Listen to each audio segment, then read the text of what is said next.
wet near Euston. Well, where's the darkness? They believe in a thing called love. Carl, do you? This is XFM 104.9. That is my favourite band at the moment. You love them? I absolutely love them. I think they're funny. I think they're straight down the line with a little bit of tongue-in-cheek. Ah, brilliant. Did you see them on Jules Holland last night? I didn't, sadly, no. Brilliant. Were they good? Yeah, absolutely jumped. Oh, I mean, Jules didn't know what to do. was he playing some Boogie Woogie? They wouldn't let him play Boogie Woogie over their song. That's why he stayed back. But I can't imagine it was very good then. He shook the... I'm surprised you say they were good. Jules wasn't thinking I thought, hold on, this is missing something. Yeah. This is missing someone from Squeeze vamping over them. Exactly. But they did well without him. Extraordinary. Yeah. Well, here we are then. We're back. XFM 104.9. Carl had to leave early last week, but you stay to the end this week, mate? Or yeah. You don't need another holiday. Oh, he's started already. I mean, Steve's made you look like a bit of a twat already, and it's only 1:05. But the only reason you don't go on holiday is because you have to spend money. Oh, and he's come straight back. Well, he's gone straight back. I can't come back to that. Oh, it's just dynamite. It's just absolute. That was. Although the last holiday Steve had, he sort of found a third world country so he could live like a king for a week. It was Cuba, wasn't it? Going to Cuba, amazing. You can almost rule the place. If it weren't for Castro, I'd have been in charge. Kind of cash I was flashing around. They do anything for $1 over there. It's extraordinary, literally. I mean, it's amazing. Yeah. Oh, definitely. And I went to Kenya before that. So he thought to the prostitute said no. You were going. Yeah, well, it was $2. I mean, I'm not made of money. Did you have a good holiday, Carl? Yeah, it was all right. It's all right. Went down to Cornwall. Now you're going to the monkey some sanctuary. odd people down there, Steve. Well, don't look at me. I'm not from Cornwall. Well, you're from that sort of area. Well, not really, but never genetically mind. means. Right. They're weird. Well, you must have slotted right in. Why are they weird? What do they look like? It's all sort of odd people. A lot of old people, but not just old, sort of messed up old. What do you mean messed up old? You can't just say that. There's a woman with a funny neck.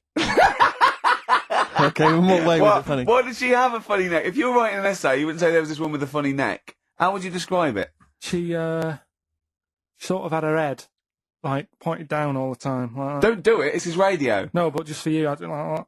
Yeah. About, Yeah, okay, right. So, brilliant. I don't know. I was saying to Suzanne, what happened, you know. What do you think? Because Suzanne knows everything. That's the good thing about her being with you. You just ask her, what happened to her? And Suzanne goes, Carl, I don't know. Yeah. I haven't been here before. Suzanne, your girlfriend, or mummy as you call her. Oh, sparks are flying. Yeah. I got a little bit of chocolate. Can you just lick a tissue and wipe it off? Oh. No, she said it might have been like, because back in the olden days, they carried stuff on the... The olden days? What do you mean the olden days? This woman was probably, what, 50? No, she looked about 70. Yeah. But like I do on Cheeky Freak of the Week, right? I always turn it round and we get, like, something good out of it. Something positive, yeah. I said to Suzanne, I bet she finds a lot of money. Sure. Yeah! Always staring at the ground, yeah. Oh, dear. It was always good. So, maybe she just had new shoes and she was admiring them. Yeah. Did you think of that? Before you point the finger and judge? Or a necklace was too heavy. Exactly. So, you're back refreshed. So, what have we got for this week? Have we sort of... Because we didn't meet last night, which we usually meet. No, I called you and said it'd be good if we could... I wasn't getting back into London. Well, I was up for it. I was up for it. 7:30, but... Yeah, but we all need to be there. It's not good just me and you being there. Yeah, so... Yeah. No, you're right. I mean, you're absolutely right that I wasn't there yet because I wasn't willing to just be governed by your particular schedule. You want to jet back in from another of your holidays it wasn't at a holiday. 8 o'clock. It wasn't a holiday, though. Well, so what? You What were do you out mean? of town. What do you mean it wasn't a holiday? What was it? It was a treat, wasn't it, for my mum and dad? So it wasn't a holiday. What, so you didn't enjoy the 5 days off? You'd rather have been here moaning 8 hours a day, 7 hours a day? You see, we said last week that you're always whinging. Here you are whinging now. And you're saying it's not even a holiday. You're saying it's not even a holiday. What was it then? Would like a nurse who take sick children to Florida, would they say having a great holiday? Sorry, what particular ailment did your parents have for the week that they had to fly in Karl Pilkington, MD? Yeah. What are you talking about? Well, all right, it was a holiday. Well then, good. Now some honesty, now some truth. So you came back from your holiday, you wanted to start back to work straight away, Steve couldn't be bothered to meet. Is that what you're saying? That's what I'm saying. So we've got nothing prepared for this. Well, you can rely on Rockbusters. Right, that's coming We've got up. nothing. Monkey News. Even though you were away, you were still working. Still doing stuff. Did you go to the monkey sanctuary? I'll tell you about that. Tell us about it. Play a record. All right.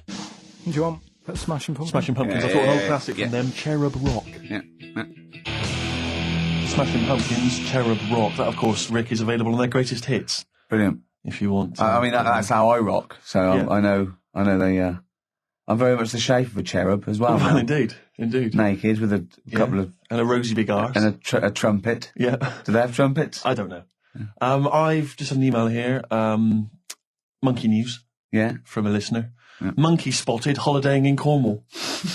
A chimp was spotted holidaying in Cornwall last week after befriending a family of 3. One onlooker said, "It was incredible. He dressed and behaved exactly like a human being. He even settled the hotel bill at the end of their stay. The only telltale sign was his lack of table manners and the incoherent babble when he opened his mouth." There we are. So, Well, what do you think of that, Carl? That's the listeners, Carl. That's Joanne. Amusing, articulate, accurate. She remembered exactly who's there and everything, setting in the bill. It's all there. So, I mean, even though people think that you're slightly simian, slightly less than human on the evolutionary ladder, they do listen to you. So, I mean, I don't know who's more stupid in the end, you or the listeners. Well, you may recall, Rick, at the end of last week when Carl had to shoot off early, we issued a little request for listeners just to bombard Carl's email with just pointless emails that really weren't about anything, just to clog up his email for when he returned. Yeah.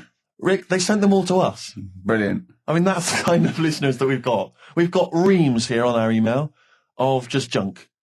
I mean, it's like a Marx Brothers plot, isn't it? I mean, just listen. Listen to what we say. I got one about a shaved cat. Well, that's not pointless. I'll be reading that later. Oh, yeah.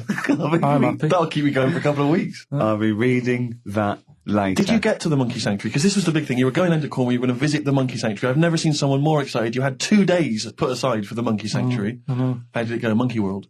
We were on our way, right? I found like a little, in a little cottage that we had, right? It's like a little folder, with little leaflets in saying if you're into mountains, you want to go here. Yeah. If you're into castles and that.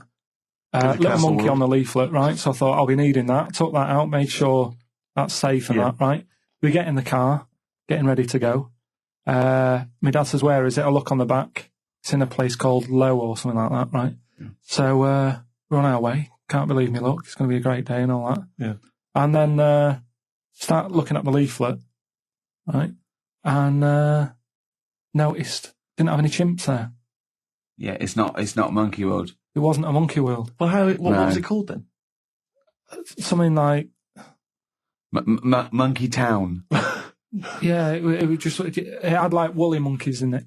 That's what. It had what? Woolly monkeys. What are woolly monkeys? Those things Johnny Vegas off the advert. Loads of them. They're dumped now since ITV Digital went under, so they just put them in a cage. I don't understand. They're woolly. They're like they're sort of like little fluffy little baboon type things. Woolly monkeys. I mean, it's not your chimp. It's not your classic chimpanzee. So did the car screech to a halt? It was like it was like the mission in Armageddon. As you said, abort. We're on the way back. So how far had you got before you bothered to read the leaflet? Probably about 5 miles away from where we were. So what did you do with yourself? You must have been distraught. They broke down and then they heard banjo music. No, we went to a sort of an amusement place. Arcade. I'd love to see you in that. What, with putting those coins in so it has to roll down and they go flat and then an arm pushes them. It was one of them. Really? But I spent years on that when I was little. Well, there's a new one. I can't be bothered explaining it, but it's a con. We went to this place, right? My mum and dad had been there before, and they said, "You'll love it. It's brilliant. It's got like a war bit in it." A war bit, right? Yeah, like because they know I'm into tanks and stuff. Yeah. So you'll be loving that. So, sorry, I didn't know you were into tanks. No. Well, they're all right. Brilliant. It's gone from one of his childhood passions to they're all right. I know, yeah. Go on. And but it was awful. I mean, my mum and dad had been there before, and he said, "No, you'll love it." But it was like a really miserable day. Sure. Right? All the rides and that were broke. Yeah. Broke. It just reminds you of Manchester. My dad just ended up, he was more interested, there was a really fat family there. Well, presumably he was breaking into the machines, trying to scoop off the cash. I like the fact that those poor fat family were going, why are those people looking at us? Yeah. Oh, do you want to ride one? No, but we're not a ride. They were massive, and he just like, look at the state of that. The whole family. Yeah. Just, fat. Bloaters, yeah. All right. No, but because fat, there's no need for it, is there? And he was really like, oh, God. And then he wanted to follow them into the House of Mirrors to see what they'd look like. But my mum had got bored. She went off to buy a little Snow White figure. She couldn't believe her luck. It was only $2.99. Yeah. She thought it was going to be really expensive. Sure, so she bought one of lady. them. Yeah. So she enjoyed that. And then my dad says, come on, we go in. It's rubbish, this. What, the fat family wouldn't let him play with them? So he just said on the way home, he said, I can safely say that I never want to go there again before I die. So that was that. And then we went home. Why would he ever give you that information? In case it was like a secret birthday present. Yeah. Oh, God, what if they get me a trip to here? Or if he's in a coma and you go, I'll tell you what, I'll bring him out of it. That fat couple.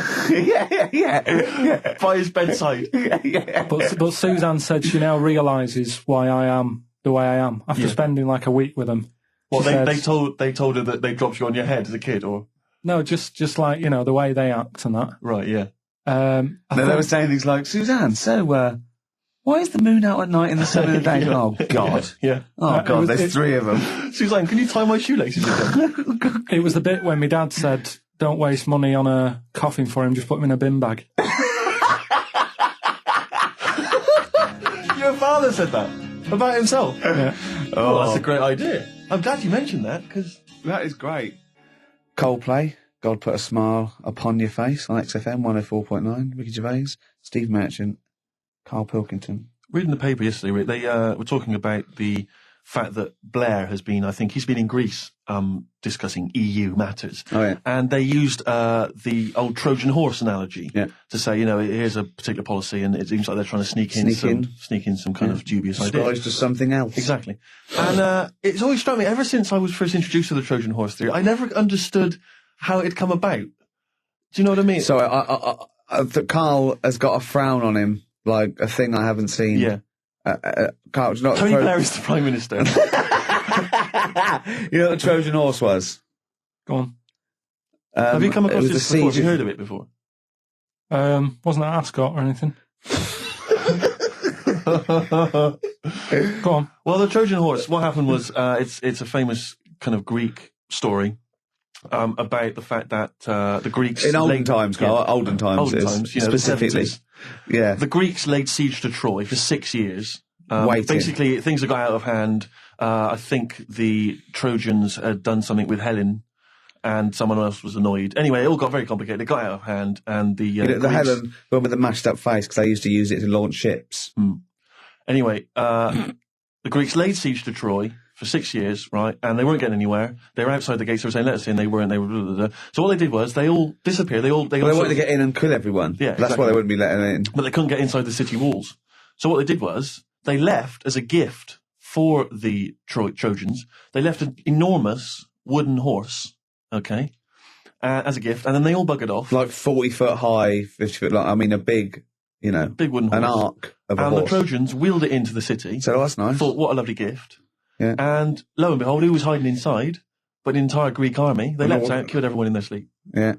All right. And that's where the famous idea of a Trojan horse has come from, sneaking something in disguised as something else. All right. Okay. So if you ever... Yeah. He doesn't really understand, does he? No, but to be honest, nor do I. Well, this is the problem I've always had with this. Because I don't understand who comes up with the idea. I mean, I can't think that was the best idea. Well, no. There must be other ways. If they come up with that, how long did it take them to... When they said... One fellow said, whoa, can I have a word? Go on, General. Yeah. I've got an idea. Yeah. Build a big horse, right? Hide inside it. And then, I know what you're thinking. They won't let us in even in the horse. Yeah. Leave it as a gift. Brilliant. Right. Who are you? That's the best idea. Are you the guy that came up with, why don't we get a giant bra and twing everyone over the wall? Yeah. Let's get a 100-foot ruler. And like at school, we used to flick the teacher's ass with right, I could flick you over one at a time. Right. On this giant ruler. Thanks for your idea. It's on the table. Yeah. We've got a couple of suggestions on the way. What about 1 million elastic bands tied together? Yeah, and you all hold it down, and then I just let you go. Right. And you all ping over, and then you kill him in their sleep. You're the best tactician we've got, are you? What? The other thing is, right, these people for some reason open the door. Well, I don't understand. Firstly, there's suddenly the army that's laid siege to them for 6 years has disappeared. In their place, an enormous gift of a giant wooden horse. Oh, they probably don't want to kill us now, but what they've done is they've built us a they've built us horse. a great gift. Presumably there was a giant kind of card or something, you know, something for you, sorry about the laying siege and everything, forgive you. Here's an enormous gift, here's an enormous Trojan horse. We know it's what you've always wanted. We're not inside it. Exactly. Why did they write that? Yeah. That's suspicious. But wheel it in anyway.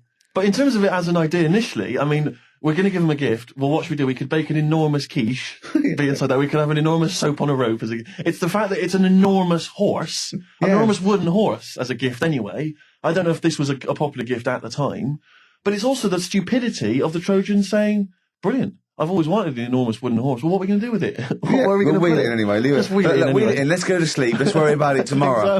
Exactly. But it's this idea of someone going, right, is this definitely the best idea? And they go, yeah. And they look to the carpenter. Yeah. And he goes, well, it's going to take a while. Yeah, we've got to get wood. We've got to get other that. Well, you haven't put a door in. Yeah. How are we going to get up there? Doesn't it look like a horse? It is. It's the worst horse I've ever seen. It looks like a cow. Wow, the udder's where we hide. It's a horse. It's got no tail. That's the rope that you climb up. But I don't know if it's one of those things where, again, because we kind of learn these things at school, that somewhere along the line, the truth of it has disappeared, and we are... Well, I imagine it's lost a bit in translation. Yeah. Because in Eohippus in Greek means giant tank. Right, so that actually was a Sherman. Yeah. And it burst through and it shot them all. Yeah. But of course, down the years, they've tried... Look at Carl's face. Look at Carl's face. If everyone on webcam... Carl, just keep that face and look up to the camera. Right? Just... Right, get a look at that now. Play a record, Carl. Educating Carl, we should bring that back. We should bring that back. Yeah? What do you want to learn about next week? We've told you about the Trojan Horse. Know anything about any freaks? Placebo.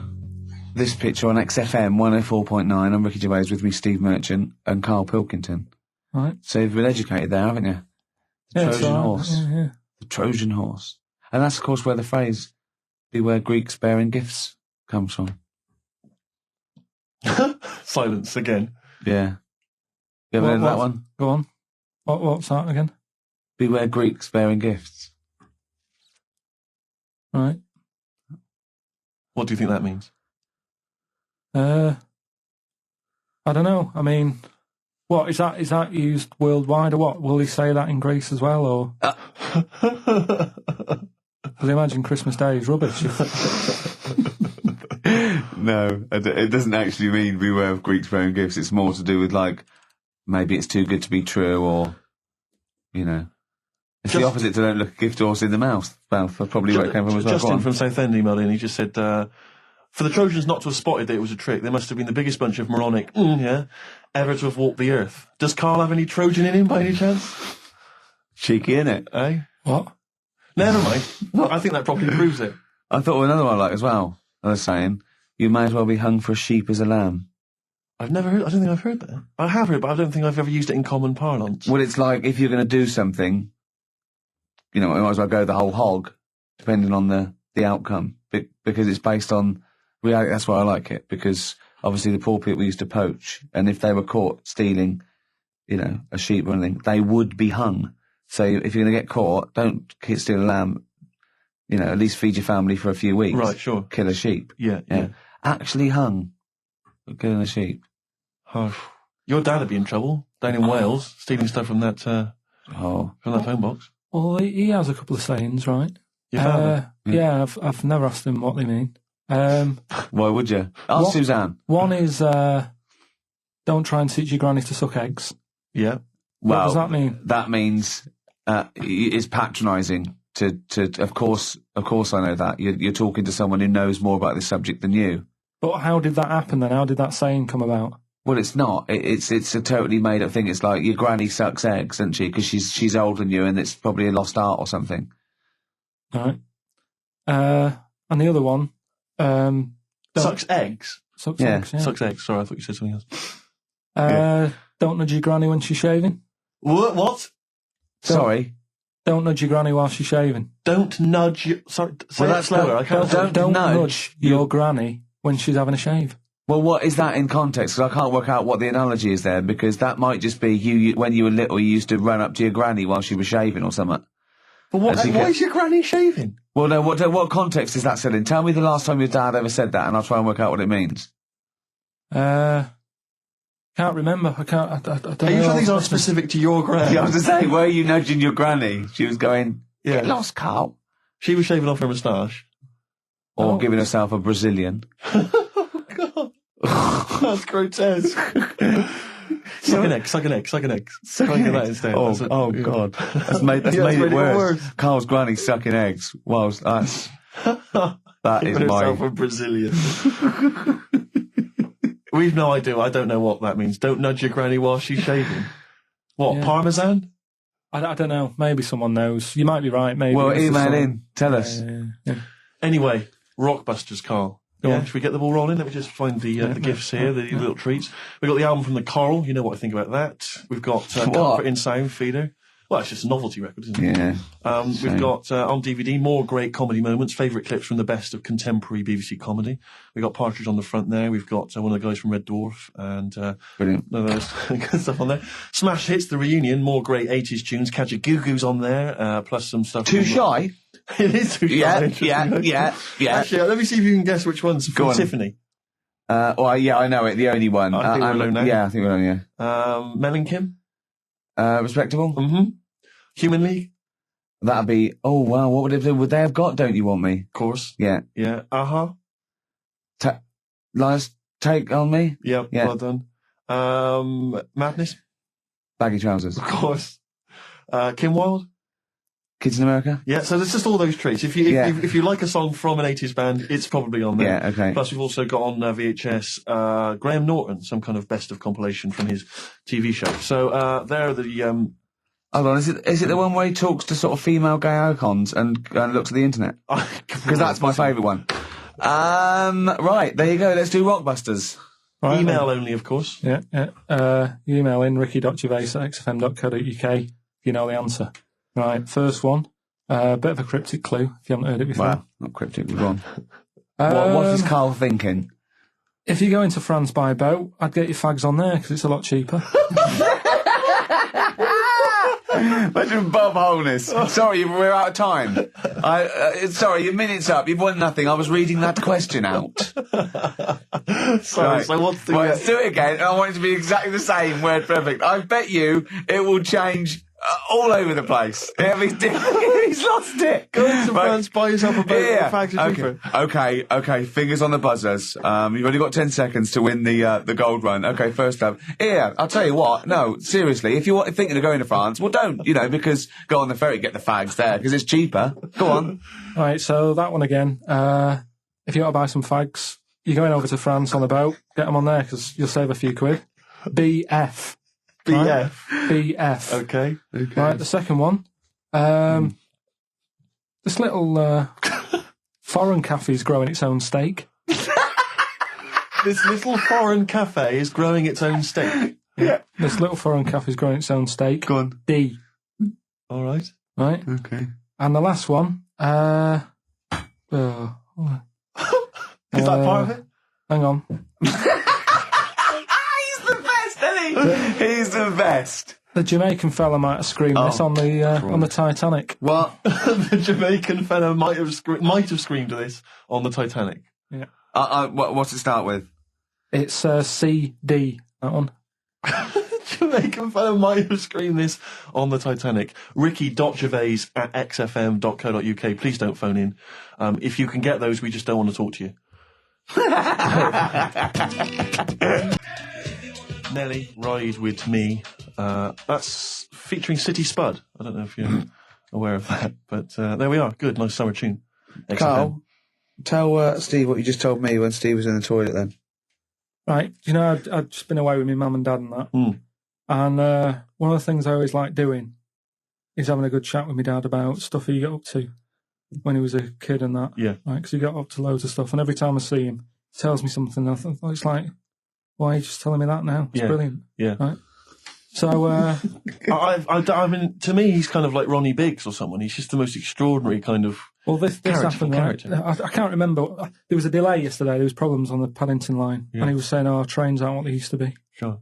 He said, I was looking. They used to be horses, didn't they? Well, he was looking in the booklet and it was saying how you can have your bags collected if you want, but it costs you £5. Yeah. So that's outrageous. Sure, of course. Right, so he said that's the problem with this country. We've got good with computers and that, but when it comes to like getting service, it's gone out the window. Yeah. Right? So he said, when I worked on the trains, you know, and he was going on like this, that and the other. So I said, oh, I didn't know you worked on the trains. He said, yeah, when I was 18, right, it was his job to get the coal, right, and chuck it in the engine, right? And one day he's in Grand Central Station in Manchester, which is now the GMEX Centre. Right. Right? And that was like the main station. And he was in there. The fella who should have been sort of driving the train, right? He said, oh, I'm just nipping to the pub. Sure. So you just stay here, keep the engine topped up and stuff. Yeah. So he's like, yeah. For a quick getaway. Yeah. Right? So the fella goes in the pub, and my dad's in there, you know, putting the coal on. He did his bacon and eggs on a little shovel. Yeah. And anyway, fella comes up. He says, right, can you move the train forward now? Oh, blimey. So he was like, oh. So he didn't want to say, oh, the fella's in the pub, because he'd know he'd say, what's he doing in the pub? He should be working, right? So he said, yeah, no problem. I'll sort it out. Right, so he puts it into gear or whatever you do on them trains. Sure, right? puts it into first, yeah. Starts going forward. Now, people who don't know about trains, something that I learned is if you're carrying a load of coal or whatever on the back of it, they don't have brakes on each carriage, right? It's only the engine that has brakes on it. So when you pull the brakes on the engine, the whole weight of what it's pulling is pushing you forward. Sure. Right? Yeah. So he doesn't realise this, though, because he's just used to cooking bacon and eggs and chucking coal. Of course, yeah. Right? So you've got to slam the brakes on sooner than you would normally. Yeah. Well, you have to anticipate it, I suppose. Yeah. But he didn't know that, so he's pulling in, he's thinking, right, Well, I'll put the brakes on now. Yeah. Right? Puts the brakes on, the train just keeps going, he's going, oh, God, it's not stopping. Sure. It ploughs right through the signal box. Right? Loads The of baboon damage. pulling the single doesn't know what to do. Yeah. Loads of damage done. Apparently, if it was today's money, it'd be about £3 to £4 million worth of damage. It shut the station off for 4 weeks. But he didn't lose his job. The fella lost his job, the one who was in the pub. Yeah. He said the funny thing was, he said like £4 million worth of damage. He did his ankle, his wrist in. He had 3 weeks off sick and got paid. So it's brilliant. So I love your family. It's extraordinary. The Pilkington gene. Weird, isn't it? I'd like to see a documentary following you and your family. You'd have to get the family involved. No, the sort of stuff my dad goes on about. He'd never put it on telly. Blur. Out of time on XFM 104.9. We ought to give those Rockbusters clues again. Yeah, go on. We've had very few contributions so far, Carl. I think you've really started. This might be it. I've told you, you're on thin ice. If this goes wrong, if it's rubbish, and if everyone doesn't get them all, that's the end of Rockbusters. Right, well, the first one again, right? Yeah. If you go out to France, right, by boat, you might as well get your fags whilst you're on that, because you'll save a few quid. Right? Different every time. BF is the initials of the artist that little cryptic clue makes up. The second one, Little Foreign Cafe, it's growing its own steak. Right? That's D.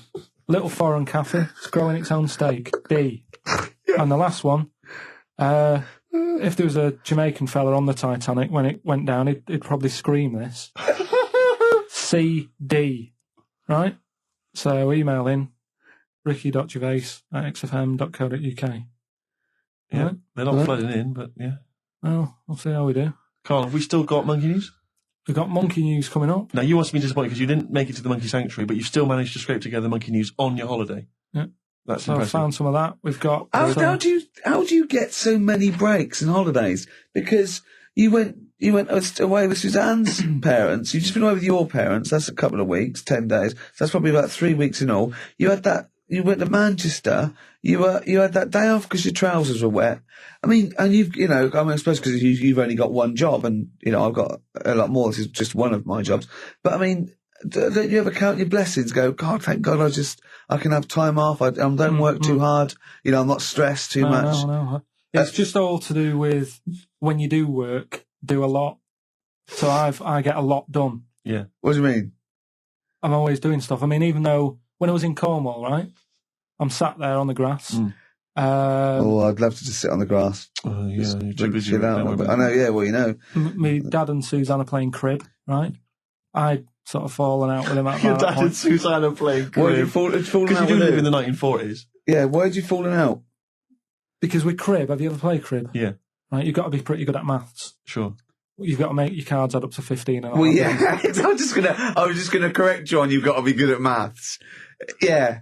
What, algebra, quantum physics, what? No, just adding up. Adding up to 15. Brilliant. I mean, You can almost do it on your fingers. my dad's, You could in Cornwall. Yeah.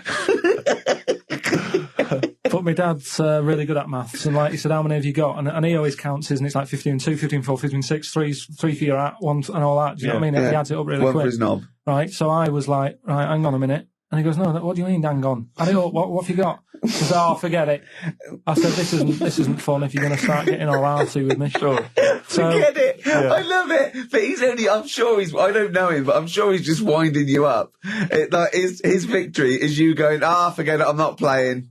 well, anyway, right, so it doesn't matter. I think I'll go off and do some prep, right? Yes. Do some research for Saturday. Yeah. Found one of Suzanne's magazines, right?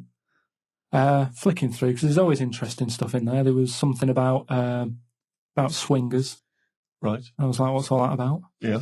And it had an interview with some people talking about, how they sleep about a bit. Yeah. And I thought, if my wife looked like that, I probably would. Because there was a few pictures of them and they were all pretty ugly. Yes. I thought, right. So I took that in, soaked that up, thought, there you go. Carried on reading. There was a bit in there about how women still have crushes, right? Yes. And the woman was going on about how she's 38, right? But she still fancies Chris Martin from Coldplay. Uh-huh. And, even though it'll never happen, she's still got that little bit in her head that thinks one day she'll leave Gwyneth, right? And end up with her, right? Right. Anyway, so I'm thinking this is a bit boring, but I'm flicking through it all. And, Is this a Rockbusters clue? no, right? And I read further on, right? And she said, I like to go out with my mates, and we come up with lists in pubs of people who they'd be nice to go out with. She also came up with a list of unlikely lust objects, I think she called them. Yeah. Guess who was in that list? Ricky Gervais. Think again. Karl Pilkington. Right? Next one. Johnny Vegas. Said lanky co-writer. Rubbish. Lanky co-writer. What do you mean lanky co-writer? Well, do I need to say any more? He said... Hang on, wait a minute. Let's not talk about... I don't know why you're laughing at my expense. I'm an unlikely lust object. Yeah, but what was it called? The list? The unlikely lust object list. You were in there, right? Who else was? Well, you weren't in there. Richard Madeley, Fine. Yeah. He's a good-looking guy. Alistair Campbell. Brilliant. Another handsome dude. Mm. What are you talking about? You think I'm ashamed or embarrassed about that? I'm proud of it. What magazine was it? I need to buy a couple of copies. It was. Need to get a t-shirt made. And did she leave her number? Yeah. What magazine was it? I'm just out of interest. I think it's called Red. Yeah, sure. Yeah. But now you've dissed those people that have put themselves in those swingers because you've said they're ugly. So now we know what magazine it is. People are going to look at that. People are going to look at that poor woman and they're going to know you think she's a hog. No, but I think they even know. Was there a picture of the woman who know. had drawn up the list of unlikely lust objects? Mm. What was she like? I wouldn't waste my time. Thanks, mate. I know you're on my side. The Thrills on XFM 104.9. I'm Ricky Gervais, with me Steve Merchant, object of unlikely lust object. Steve Merchant. I'd like to have that now, prefixing my name everywhere I'm written about. I know, yeah. Did he make the freak list? Whoa! Which is a different magazine, isn't it? And I'm joking, of course. Karl Pilkington, a man of sort of quiet dignity and and in a way, he's got his own sort of inner beauty, hasn't he, Karl? Not really. Do you think? Well, I'll tell you why I don't think it is, because the woman that wrote the piece saying that I was an unlikely lust object has just emailed in. And Karl, you've offended her quite considerably. What did he say? Why? I wouldn't waste my time, is what you said. She's repeated that. Yeah. I wouldn't waste my time, the flaming cheek. although it's a horrible picture, I am, of course, in real life, a vision of loveliness. I'm not 38, I'm 25. I don't think Stephen's that unlikely lust object. A sense of humour is important, and he's welcome to my phone number if he wants it. That sense of humour is important. That's a down. Is she a swinger?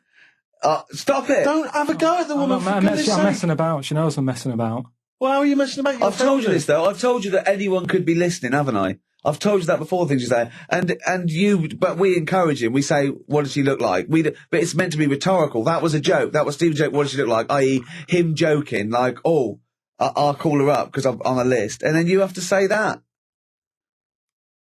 I mean, that's what I mean. So chances are, if she likes Stephen, she hasn't seen him, she listens to the radio. So the likelihood is that, she was listening to this show. Yeah. So think. Will I drop the thing I was going to do about Lisa Riley? Well, she's not listening. Some people deserve it. She's still at lunch. What, from Tuesday? There's an all-you-can-eat place going out of business as we speak. Oh, bloody hell, she's back. You killed me. I gotta do Bambino. Please leave now. Please leave. So, no, but she knows I was only messing. Everyone knows you're only messing. We're all only messing. I hope we don't offend anyone of, any kind out there. We're only joking, aren't we, Carl? Yeah. Say something nice about her. What can you remember of the picture that you could say was good? Maybe she was wearing some nice clothes. Anything, to be honest. I'll have another look and have a look. I think she had a nice shirt on or something. Yeah. Forthcoming single from British Sea Power. That's called Carry On. I love it. It's great. It's fantastic. On XFM 104.9. What do you make, Carl, of these people? I was reading a paper today. They've been queuing up for 12 hours last night for the new Harry Potter book. Oh, God. Oh, God, it really annoys me. Everything.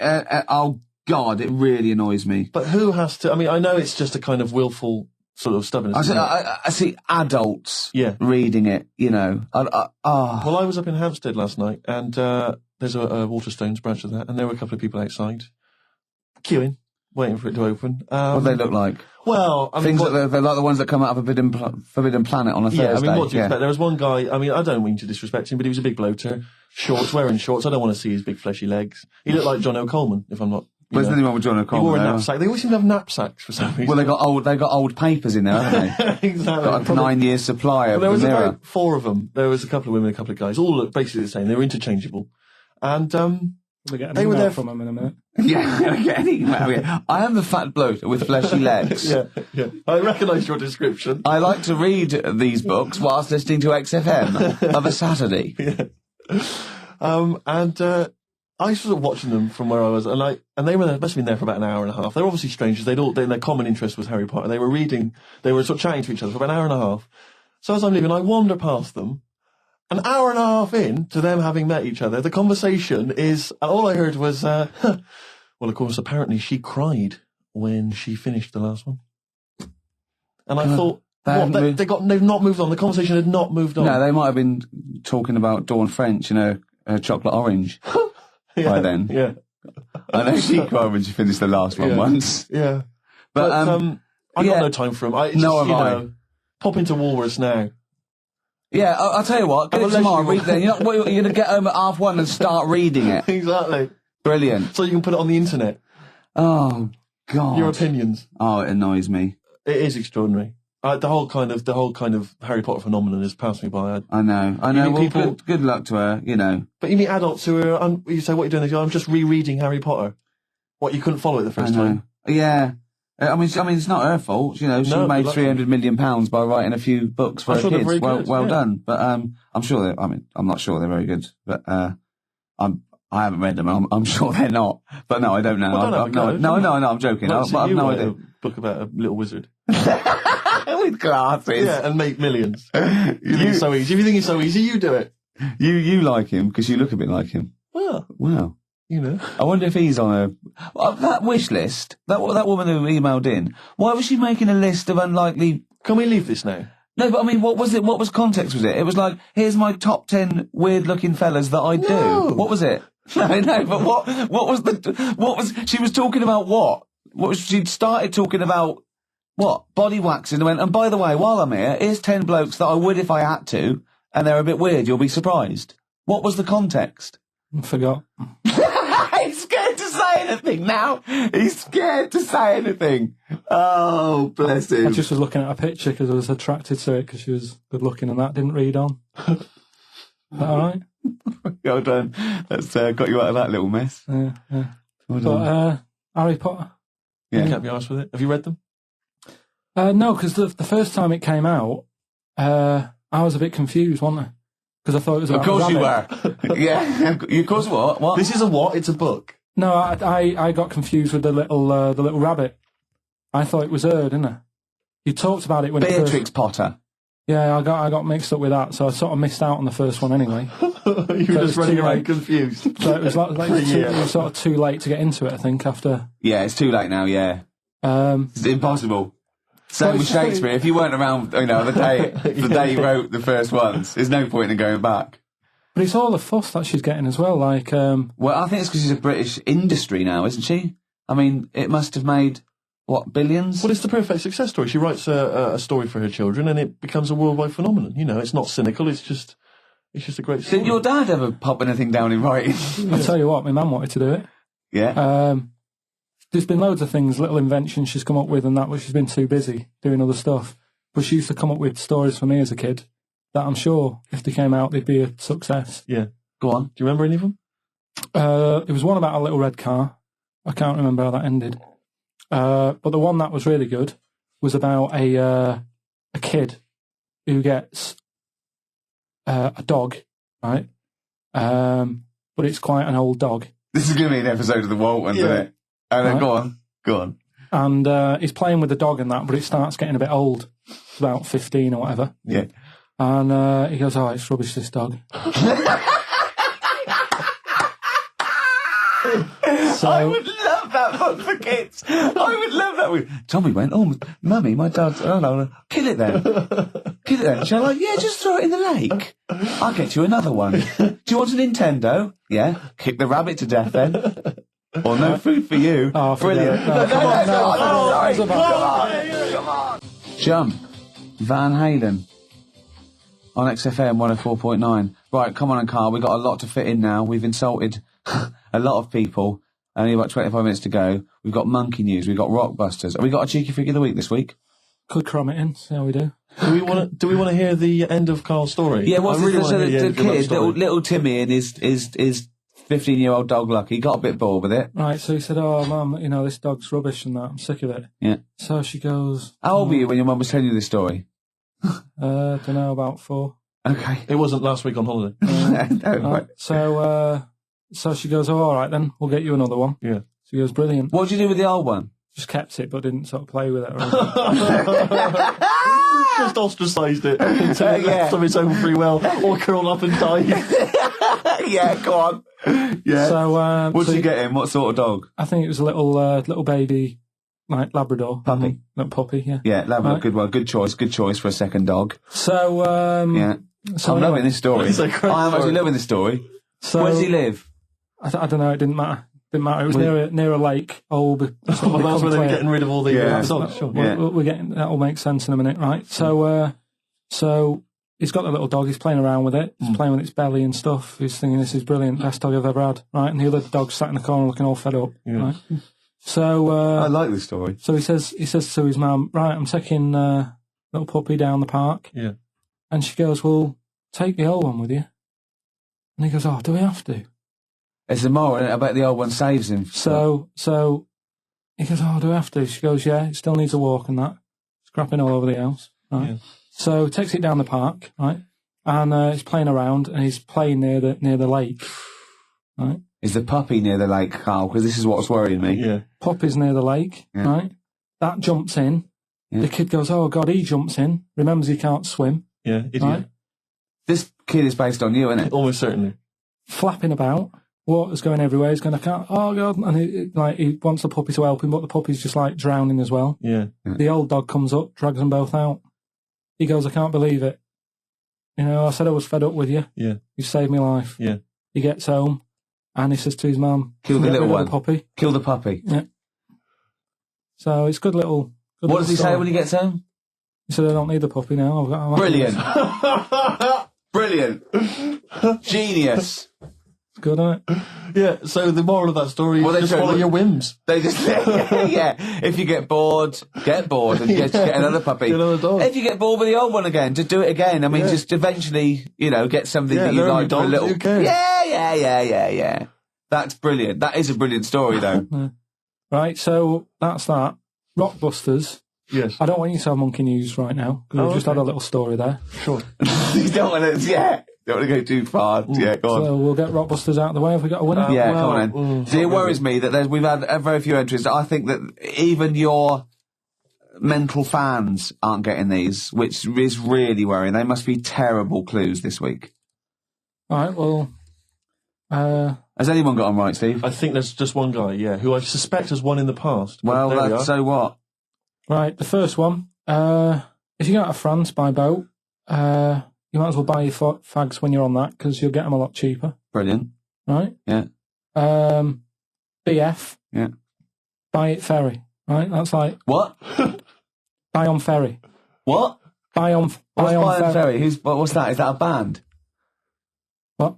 What is it? I don't know what it is. Brian Ferry. Brian Ferry? What's that got to do with buying on a ferry, though? Just because it's quite close to it. Buy on ferry. What? Buy on ferry.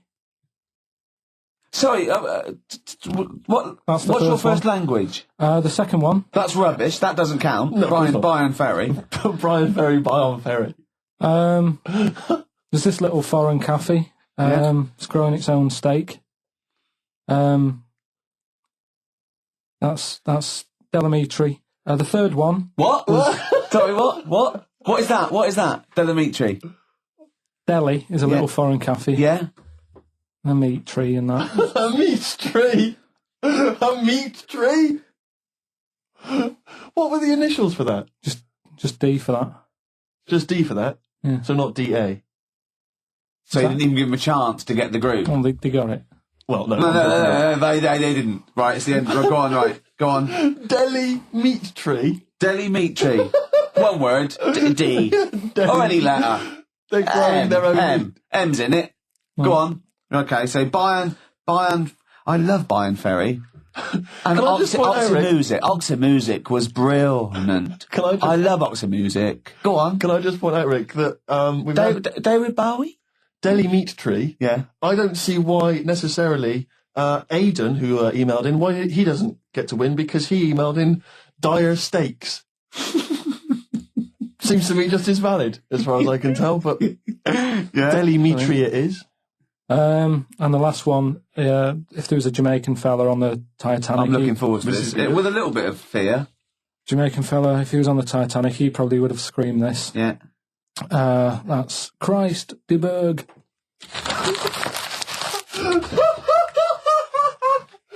Oh! I don't know what to do. Stunning. So who's the winner? I'm not going to give it to anyone. I just don't... What's the Jamaican bit got to do with it? Just the D. Just Christ de Berg. Say it again. No, I think they've worked it out now. What do I say it again? Christ de Berg. And who's that? What? Who's that? Who's what? Who's Christ de Berg? Chris de Berg. Who's the winner, Steve? Do you know what? I'm going to give it to Aidan because he just treated you with nothing but contempt. Steve Martin emailed in again. He got the first two, and then the last one he just emailed, I neither know nor care about this answer. I'm tempted to give him. Do you know what you've done there, don't you? Go on. You've put the nail in the coffin of Rockbusters. I warned you for 3 weeks, and you sort of bucked your ideas up for a little while. But Christ de Berg... Those are the worst you've ever done. The worst... Delimitri. So, and... didn't it just put D, and then Bayern Ferry. Bayern Ferry. Bayern Ferry. So, is that it then? Aren't we doing it Play anymore? record. Aren't we doing it anymore? I'm ashamed. You're an idiot. Are we doing it anymore? I'm just going to keep saying you're an idiot. Play a record. Carl, have you learnt nothing from Dr. Fox? Yeah. That's not a Sony out the window. Huh? Aren't we doing it anymore? What, you need to start working on it now, because they're so good. You need to start working now for next Saturday. Aren't we doing it anymore? Just, I don't know. Cardigans. You're the Storm on XFM 104.9. Well, nearly the end of the show, but we wouldn't let them down, would we? You know what it is now, don't you? Oh, chimpanzee that monkey news. Right. Now, whilst I was in Cornwall, I wasn't online. I didn't have the internet, so it was like, oh, what am I going to do? And I didn't come back till yesterday. And I thought there's loads going on that I don't know about in the monkey world and stuff. I was hoping to get some from the zoo that I was meant to be going to. Of course, that didn't happen. So I said to my dad, do you know anything about monkeys? Or have you got any stories with monkeys? Brilliant. This is what Trevor McDonald does. Turned out... 9:45, he goes, got nothing. Dad, anything happened? You got anything politics? Anything politics, Dad? This isn't monkey news, I'm just giving you this free. Yeah, brilliant. Turned out one of his mates used to have a chimp. Right. What do you mean one of his mates used to have a chimp? Well, two of his mates. Mind you, Oh, one sorry, wasn't yeah. his mate, one wasn't his mate. I was thinking it sounds a bit far-fetched living in Manchester, like. But if there was two of them... He had a chimp. Had to thump it in the head. For doing what? Answering back? Oh, God. Tried it on with his wife. Had to thump it in the head for trying it on with his wife. I love it. It's a proper fist fight in a pub in Manchester. Oh. I'd call him up, but he's one of them who like swears all the time. Right. Oh. I mean, it'd be good to get him on. And Let's interview him. Can we not interview him pre-record? We can bleep out the swearing. I'd love to hear his story. A lot of work, that. Yeah, well, we're not scared of work, are we, Steve? I'll do it myself if you can't be bothered. Yeah, Oh, you know, I'll so. have a word, I'll sort it out. Yeah, try and sort that out next week. Sort that out, yeah. Well, don't tell us the rest of the story then. Let's let him say it in his own No, words. but there was another one as well. When you say you can get him on, but he swears a lot, you mean the monkey? I'm assuming he's more coherent than your dad's mate. But there's him, and there's some other fella who he knows who had a funny name. I'll have to find out, because you'll love his name. But he was a drag artist. Yeah. And I think he said my dad went round one day, I don't know why, right? Went round there, knocked on the door, chimp answered. Carl, I don't know what you're doing, mate. I don't know where this place you live. Next door, there's an horse in the front room. There's chimps running round. Mad. Anyway, Chimpanzee! Is that it? Is that the end of the story? There's a chimp answering the door, and that's the end. You sure it wasn't the drag artist before he shaved? no, Sure, it wasn't your gran. Because I like the really airy ones that decide they can be female impersonators. Yeah, your gran. Anyway. Go on then. This is the monkey news. So you got that for free. What's this going to be like, Well, Steve? let's have more jingles. Okay. Oh, chimpanzee that. Monkey news extra. Okay. Right. Another phrase. We've been talking about phrases today. Yeah, we have, Don't touch your granny when she's shaving. Yeah. Don't teach your granny to suck eggs. Yeah. Don't look a horse in the mouth. Yeah. Don't let the chimp answer the door if you're tucking your cock in. Familiar with the phrase monkey business? No, never heard that one before, Carl. That's brilliant. Right, well, it came about. This has been emailed in and I haven't really had a chance to look at it, so I'm just weighing it up now. Yeah. It's the biggest shambles on air, isn't it? Really? Oh, I'm ashamed of it. I mean, what was Dr. Fox? Dr. Fox must have been really polite. He must have been thinking, I don't know how to put this. He must have wanted to scream and go, you shouldn't be in the radio authority. My parents listen online. I can't look them in the eye. Right, I think I've weighed it up. Long time ago, right? Yeah. In the olden days, yeah. in Go the Amazon jungle. Yeah. Right? Yeah. Little family of monkeys in there. Mm-hmm. Right? Having a good life. Right? Didn't have any predators in there. Right? So they were loving it. Yeah. They had a load of food around them. They had loads of banana trees. Yeah. Right? No, I don't think so. No, they did. Sorry. Everything's going great. So they're happy in that. They go to bed. Okay. Wake up in the morning, load of bananas gone. Ooh, hang on, interesting. Hold on, wait a minute. So Either your dad's been around or... This isn't the great Amazon banana robbery, is it? So anyway, turns out it was another load of monkeys from another part of the island, from the rough bit. From the rough bit, I love it. They went into a middle class area. they're the ones with the earrings and the leather jackets. Oh, that is brilliant. From a rough part of the island. So the monkeys thought, well, there's no point getting into a fight with them because they're harder than we are. Yeah, of course, and they carry chains. So I love all this conjecture. They got flip knives and tattoos. Yeah, go on. So basically, they said, let's do some business with the bananas. Let's do some business with the bananas. This is shit! This is... What are you talking about? Oh, Christ! Right, calm down, we haven't got much time left. Oh, God! What do you mean this is... Forget it. No, don't forget it. Calm down, Seriously. Switch the record off. Switch the record off. Christ! Switch the record off, Carl. What are you talking about? What do they do?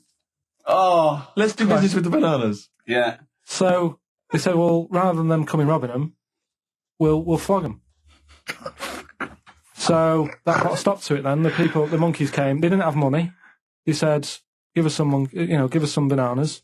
And it says So what, they exchange bananas for bananas? For berries and nuts. So that's where the phrase monkey business No, it's comes not. from. Little business to set up. Alright, there, God. That's the end of that as well. So that's the end. That is a shame. That's the end of Rockbusters and Monkey News. Well done. You've done it in one show. Ho, ho, ho. That's Feeder and Come Back Around. It's a new leaf, Steve. I'm going to do properly now. I'm not going to be slovenly. I'm sitting up straight, you see. Yep. And it's going to be a proper DJing, because I think... Coming up soon, some great tracks, including a new one from Abs and an old one from Snow. Informer. You don't be done if it's me eka-boom, a licky boom boom down. I'm joking, of course. We've got some fantastic tracks. Good some stuff, great yeah. chat, and we've got Carl with Some me, great Steve. chat. Steve. I'm Ricky Gervais on XFM 104.9. There he is indeed, with him, Steve Merchant. And Karl Pilkington, of course. Say hello, Carl. All right. Yeah, nice. And you say you read... The beginning of a radio show is very much your wares, your shop window, laying out your stall. I don't think you could choose a better track than The Only Ones, Another Girl on the Planet. I'd love to hear it. One of my favourite intros, that. Amazing. Oh, that was dangerous, because I once heard on Capital Radio, this has got to be the greatest rock intro of all time. And they played Money for Nothing by Dire Straits. Brilliant. Yeah, I can just imagine them putting their head down. I remember a friend of mine when I was at school, he just bought a car and he took me outside to show off the stereo system, Money for Nothing. Really? He just played that. I've never heard the song before. Just played that for its entire 4 or 5 minute duration. It is a to good show off song the sound system. Yeah, it's a good song for showing off intros and sound systems. Exactly. Yeah. You said you were driving along earlier. You saw someone. Are you? Yeah, it was one of those zooped up sort of sporty saloons. Nice. You know, the big like a Mondale or something. Those big, and it was blaring out, and the bloke in it was sort of like, I could tell he was 24, but already going bald. Yeah. From like obviously his estate agency job, not to, but he's made a bit of money, and the stereo system was ridiculous. I mean, so loud, and it was going through Covent Garden. He was playing Snow in Informer. Do people remember Informer by Snow? It was a big tune in my I don't know. It's great. Yeah, I always enjoy it. Can I bring that in next week? Can we play Snow next week? Well, you can play a tiny little bit. Tiny little bit of Snow. Yeah. Informer. Do you remember Snow, Carl? Yeah, you loved it. Yeah, big tune. Yeah, loved it. Oh, did you? Big tune from the 90s. Happy song, isn't it? Wait, you were saying that you've turned over a new leaf. Yeah. Is that in all aspects of your life, or is that just in your broadcasting career? Because the reason I bring that up is because, do you want to describe what you were eating just now when we came in? Because you're a 40-year-old man, you've put on a little bit of weight, so presumably you're watching what you eat. Well, no, but it sounded exotic. I went into a cafe and they didn't have a cheese sandwich. Right. And can I describe what it looked like to me? Right, it looked to me like a big slab of cheese. You've just got them to just cut off a big block of cheese, like the size of a CD case. Or one of those double albums, right, of cheese, right? And just lightly melt that for me so it drips over my hand and it gets really greasy in the bag. But just lay some strips of bacon on the top. Yeah, but listen, you've embarrassed yourself. Is that what it was? No, it's a croque monsieur, so it's French. It's a what? A croque monsieur. A croque monsieur? Yeah, and so I thought... I've never heard of a croque You're having a... monsieur. See, you've embarrassed yourself. Is that how it's pronounced? Or is it croque monsieur? Oh! Hey? You didn't expect me to be bringing out the French. Eh? Tu aimes la musique pop? Oui, je t'aime la musique pop. Le plume de ma tante. Où est le syndicat d'initiative? That means my aunt's pen. So what was it then? It was a croque yeah, monsieur. And it was just too greasy. It was just too... And it was all wobbly. I like toast, I like it to be crisp. Sure. It's the thing with like... What? This is rubbish. Play Coldplay. Play... That's all right, isn't it? Yeah, it's not bad, yeah. Not bad. Nice little track. Yeah. Well, Steve, we've been away now for what, 12, 13, 14 weeks? Is it really? Yeah. Wow. I've been looking forward to coming back. It's great to be back. Yeah.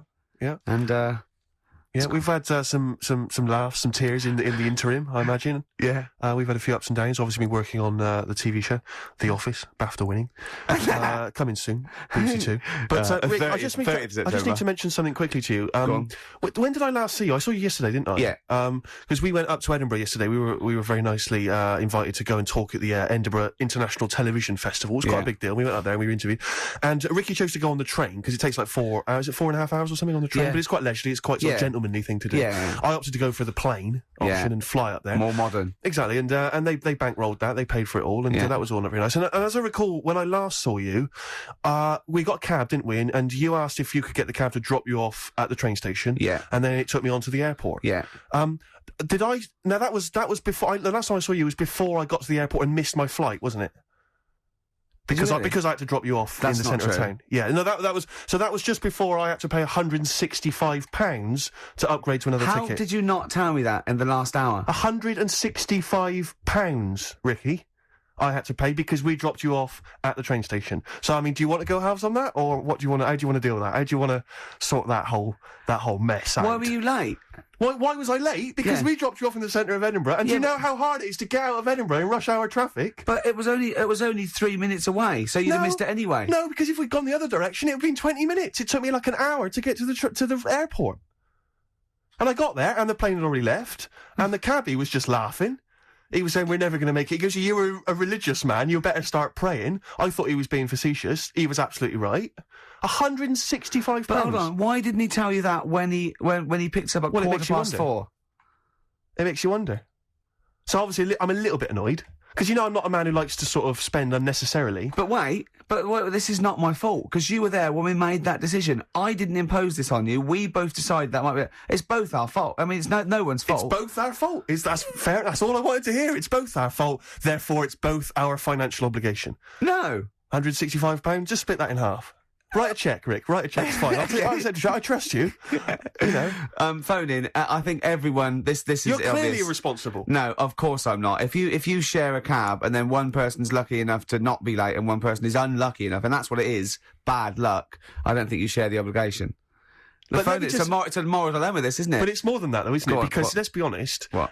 Even if you had known that I was going to get there late, you'd have wanted me to hang around just so you weren't left around waiting for a train on your own. No, because you get bored sitting, don't you? So you'd have wanted me to at least got in that cab. I got there way too early. I actually got there I was there about 30 minutes early. You made it fine then. That was exactly. So I mean, I sacrificed me hanging around for half an hour so you could get it at 4:15. And the other thing is this: you were going to get it at 4:15 anyway.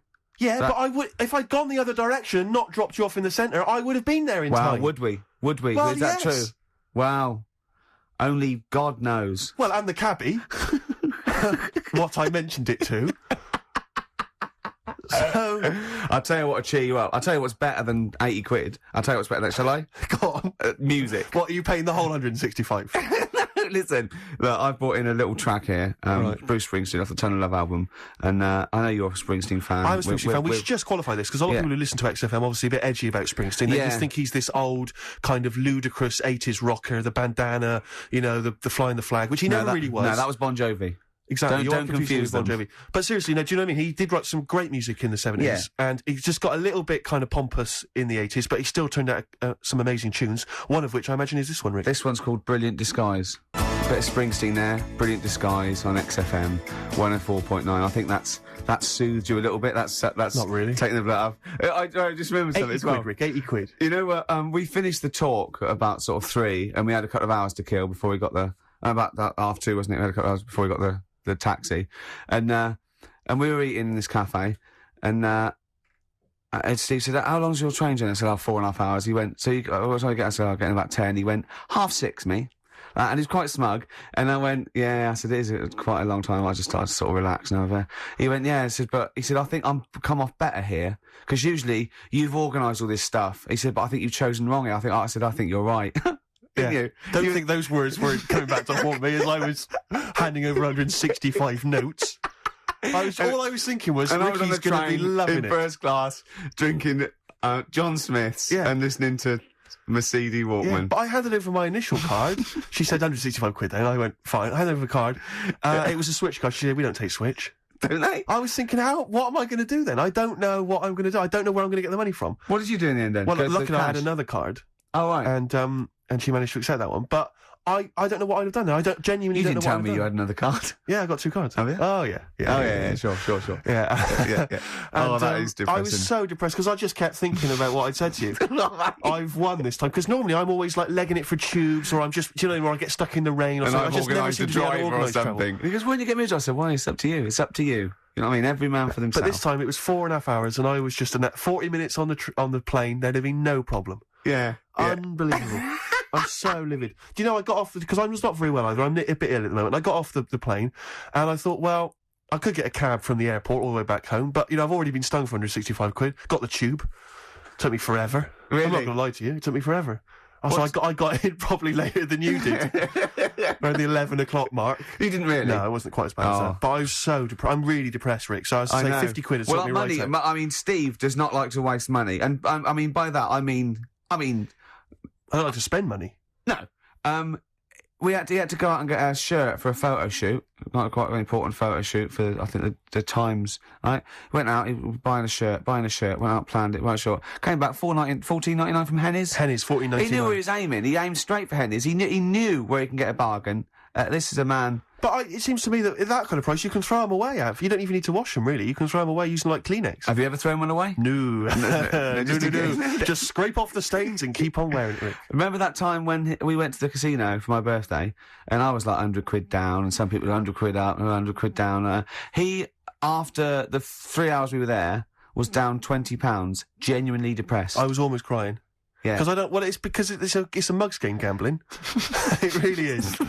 Was that where because I went there, it was, there was one time we went there, it was, our agent's birthday. That was another time we went there, right? And he was up. And he got a win. He was 30 quid up. And so I said, it's your round then. And the round was more than 30 quid. And he couldn't believe it. And he sat down and he went, I can't believe it. He said, and I bought him a present, so I was already down. Yeah.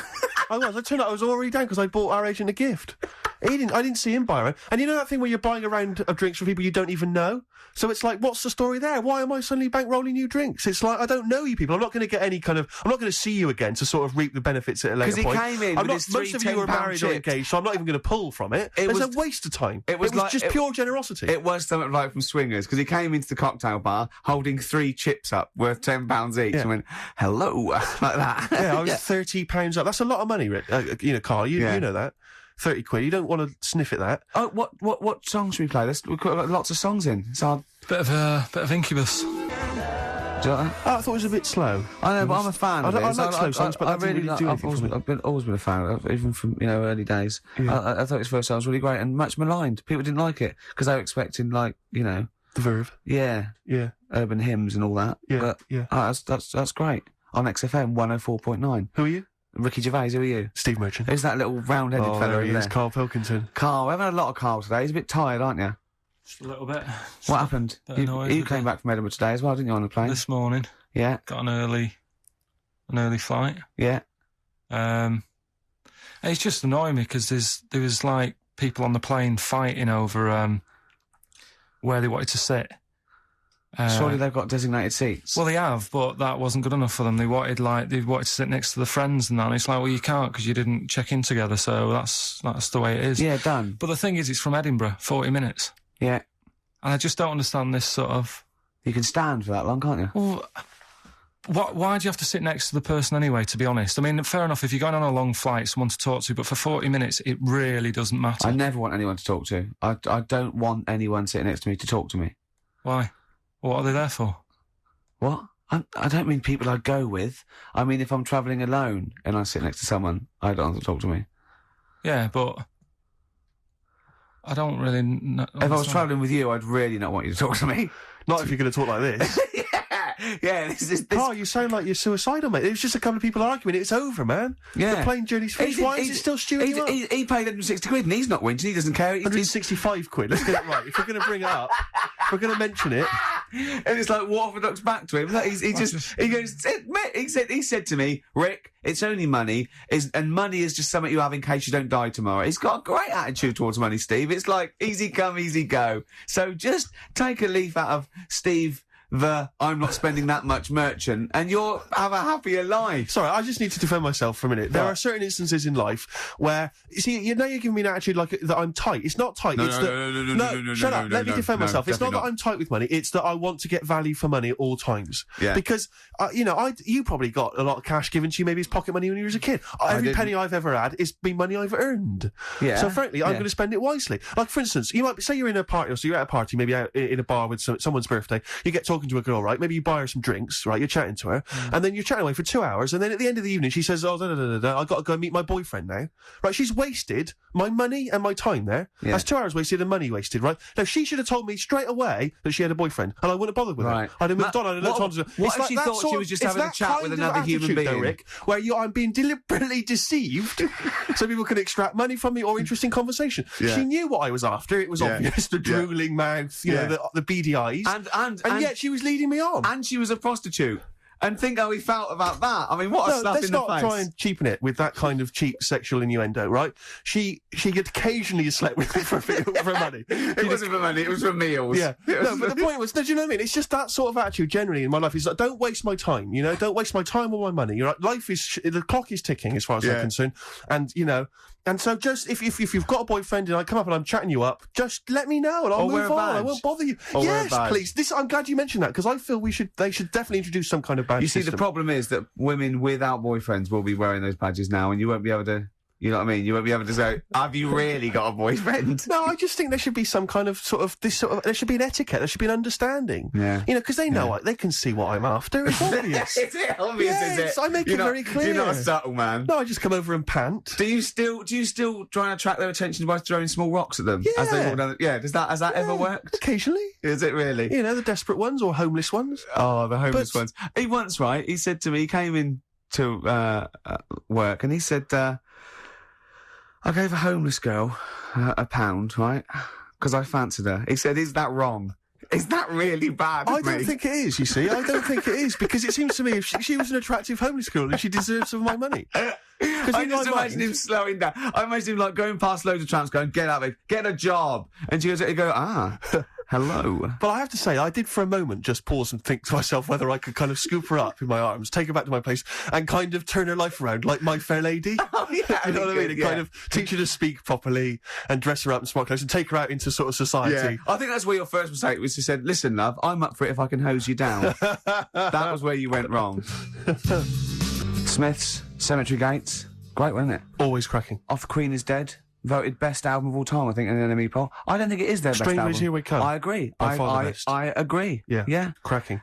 Anyway, Carl, so people are arguing on the flight. How did you enjoy Edinburgh, by the way? Anyway, because I saw you up there briefly with you and Nick Frost, your new mates, Nick Frost and Simon Pegg.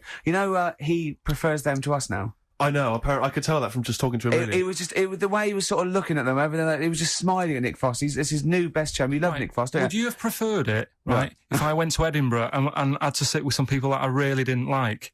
Would you have been happier for me? No, do you know? But so I had a great time with Simon and Nick, and they're nice people. But he kept going to oi, Nick, tell Ricky that story. And Nick and Simon, all it was, right? And their ghost stories. He loves them because they believe in ghosts. Oh. It's not just they're that. great blokes with a great sense of humour, just because they believe in ghosts. You go and tell him that. He goes, how do you explain that? I was going, well, I wasn't there. What was that one you told me and it was completely wrong?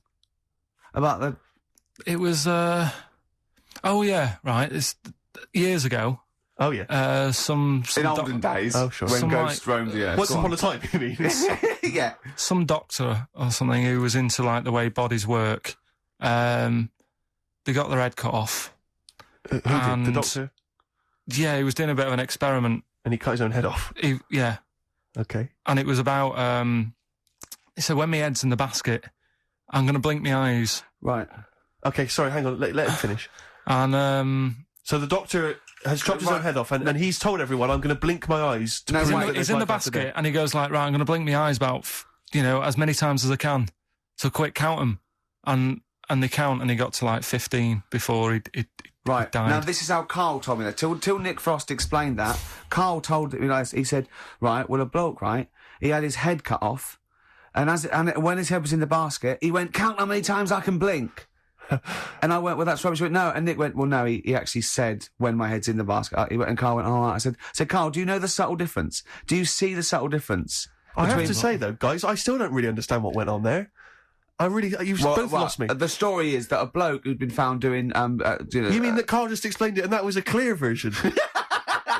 Because I still don't know what you're talking about, Carl. Well, this bloke had his head cut off for experiments against God. He was a doctor in in olden times. Yeah. And when they cut his head off, why did they cut his head off? Because it was he was executed. Crimes against he was executed. Yeah, and he said to his assistant, "When my head's in the basket, I'm going to blink. Count how many times I blink and write it down as an experiment." Right? Carl told it to me like his head was cut off and he went in the basket, and when his head was in the basket, he looked up and said, "Count how many times I blink."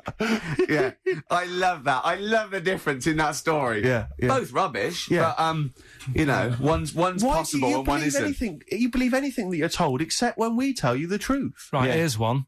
Christ. Ghosts and that we got talking about. Sure. And Nick said, right, he said, you'll like this one. He said, my auntie was having loads of problems. Why are you whispering? It's not illegal to talk about ghosts on the radio. No, but He's hearing this. so the auntie's in the house and that, and furniture's moving about all the time. Oh, God. And they were like, no, this is... Steve, you told me this one. This is such rubbish, mate. No, come on, let's listen. I'm going to leave it to you. I'm going to sit back and enjoy it. I'm just going to watch your face, Steve. Right. Sorry, so I missed they the said, beginning there, Carl. There's an auntie in the house. basically, Nick's auntie, Right. in the house, things moving around all the time. and it was just annoying every time she tidied up. It was like... It's just annoying. Making a mess. It was one part annoying to two parts scary. Yeah. So... Oh, stuff was moving around all the time, and they said, right, we need an housekeeper. rather than having the house a mess, until we sort this Stop out. it! I've got the vicar coming round. Stop moving stuff around. Oh, yeah, go on. They said, That shouldn't be in the pants drawer. let's put all the furniture in one room, right? Right. So just have one room that's a mess, and have all the others empty. Because I love the poltergeist can't really... it can move wardrobes around, but it can't open a door to put it in another room. Yeah. Poltergeist going, I'm just making this room messy. I wish someone would open the door so I could... Go on. Yeah, but... So all this stuff's in this room. So they right? moved all their furniture into Everything, one they room. put like the drawers in there and everything, and it was really uncomfortable because they were all like on top of each They other. sat in the room with all the stuff. Yeah, they had to because that's where the 3-piece suite was. Okay. Oh, God. Right? All right. Oh, God. So they sat there, like, all crumpled up and that, but nothing can move because it's so tight. Yeah. I think things were trying to move, Yeah, but yeah, everything yeah. was so tight. It's They just like, foxed that poltergeist. so anyway, one night they sat there, like, sort of a bit awkward watching the telly and that, and you hear some banging Yeah. in the next room. So she goes, "Oh God, what's that?" Oh, he hadn't moved in, had he, the ghost? So To some of the empty rooms. so there's this He's bang, moved some friends and family in. there's this banging about going on. No, so listen to this, she Steve. gets up, right? Yeah. And what it is, they had the baby in the next room because there wasn't much room for the cot. Right, so they left the baby with the ghost. So they go into the room where the baby is, and the banging Yeah. is like, do you know those plastic balls you get that you can chuck around the room and like they go mental? Right. The ones that you chuck once and Yeah, they keep bouncing for ages. Yeah. That was bouncing around the room. Wow, what, the hitting baby had thrown it? hitting all the walls, and the baby was there, stood in the cot, sort of laughing Right. and looking at the ball, and wherever it looked, the ball went. Yeah. And then she said, "Stop doing that." Yeah. And the ball just stopped. Did it? And it rolled a bit and stopped. Right. So the baby had thrown the ball and it was watching it as it bounced around the room. It wasn't throwing it; it was in control of it. No, the point is, Steve, the baby has been doing it. Would have been the baby all along. The baby had been messing with the furniture. It was So the it's a baby that had the super power. Yeah, it's the baby that had the power. Special baby. It's a baby that had the power. It's What a baby that had the power. What- the power what's the power? of telekinesis. Right. They were then trying to convince me that telekinesis was not like all the other stuff that I didn't believe in, but that was a science. Right. Telekinesis was possible. Yes. Yeah, it's not like ghosts and demons and all that sort of. Telekinesis is different. Yeah, That's yeah. a science. But Nick's auntie saw it, and I love the fact that you're telling me that someone else's auntie saw it. So I should be satisfied with that. Yeah. I should be satisfied with that. I mean, no. So does she still live in one room with all her possessions? No, I think The baby grew out of it, apparently. it grew The up. baby grew out of it. So it doesn't use its telekinesis powers anymore? Well, no, it's like in Carrie, innit? She was upset for a bit and then she got over it. Okay, I'm just going to say one thing, Carl. That was a film. Do you want to play a record or? All right, on XFM 104.9. Can I just tell you a story that Carl told me a couple of weeks ago? Is this another ghost story? Another spooky story? Yeah. I called him out. I was, what are you doing? He said, I've just been reading ghost stories again. He said, you don't believe in them, but how do you explain this? Right, I went, go on. He said, I'll tell you as he told me it. He went, bloke, right, just sitting at home, doing, watching telly with his cat. And, the phone rings and it's a bloke going, is that fire, in your oven okay now? 'Cause your wife called. And he went, Carl went, well, 1, there was no fire in the oven. 2, he wasn't married. I went, right. Go on. He went, well, then right, there was a knock at the door and there was 2 sort of people in sort of white coats and they came and said, we've come about that fire. Your wife called us. He went, 1, there isn't a fire in my oven, and 2, I'm not even married. Right? And he said, they saw the cat and they looked at the cat. It looks a bit weird at the cat came out, nothing. And he said, and then he went back, sat down, phone rings, and they said, did they sort out the fire in the oven that your wife told us about? Oh. He went, 1, there is no fire in my oven. 2, I haven't got a wife. And Carl went, what do you think of that? I went, that's not it. He went, yeah. I went, That's the end of the story. What? He went, well, how'd you explain that? I went, explain what? I thought he was going to say, a year later we got married, but she died in an oven fire. Right? I thought it was going to be that. And I went, That's what? People winding him up. Yeah, or, someone did report a fire in the oven, and their name was Johnson, and they looked up Johnson, they got the wrong thing, it was the gas board, and they sent it round to the wrong person, right? You know, he went, yeah. I said, I explained it to him, he went, yeah. Why did they look at the cat funny? Oh, man alive, Carl. This is really weird, right? I was in my house once, right, and the doorbell rang. Yeah. Right, I opened the door, there was no one there. Yeah. Right? And then I looked across the street, and right, and there were some kids running away. Yeah. Now, how do you explain that? Yeah. There was another time, right, where, like, I opened the door and there was a bloke goes, you've ordered pizza. I went, I haven't ordered pizza. And I heard my mate upstairs giggling and putting the phone down. Yeah. How do you explain that? Carl, seriously, why did you tell me that story? What do you think it was weird about that? The fact that it was 3 different people. Is this all the information? Is that the entire story? It was 3 different people. Did you fall asleep and not read the end? A fire that didn't happen, about a wife that didn't exist, and a cat that didn't look happy.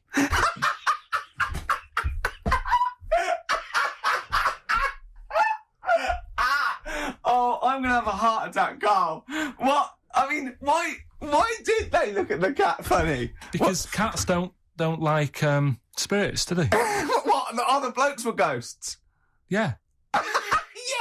Yeah, that's it. So these are kind of beetle about type ghosts. These are ghosts who walk the earth as the undead, just winding people up slightly. That's lovely. That is lovely. Seriously, and a cat that did not look happy. But seriously, why would ghosts wander around just like winding people up? Oh, maybe something did happen there years ago. Some fire. Some woman might have died in a house of a fire or something. Yeah, and it sort of all happened again. Yeah, it's certainly a mystery. If you don't it is a mystery. I mean, I can't. What's this book you were reading? You were reading a book, which is interesting enough. It was the For Tea and Times. Oh, Carl. Yeah. Well, I don't know what to say. Well, I'll tell you this, Carl. There is a track that will spook you right out. This is Warren Zevon from what was it, like about 1979, early 80s? Oh, great track. Werewolves of London. Play this, Carl. But don't be scared. From 1978, Carl, Werewolves of London by Warren Zevon. Are you a fan of that? It's alright, great track, isn't it? Fans of Warren Zevon, maybe if you know he's got a new album out. As we speak. Although, if you're a fan, you probably know that already.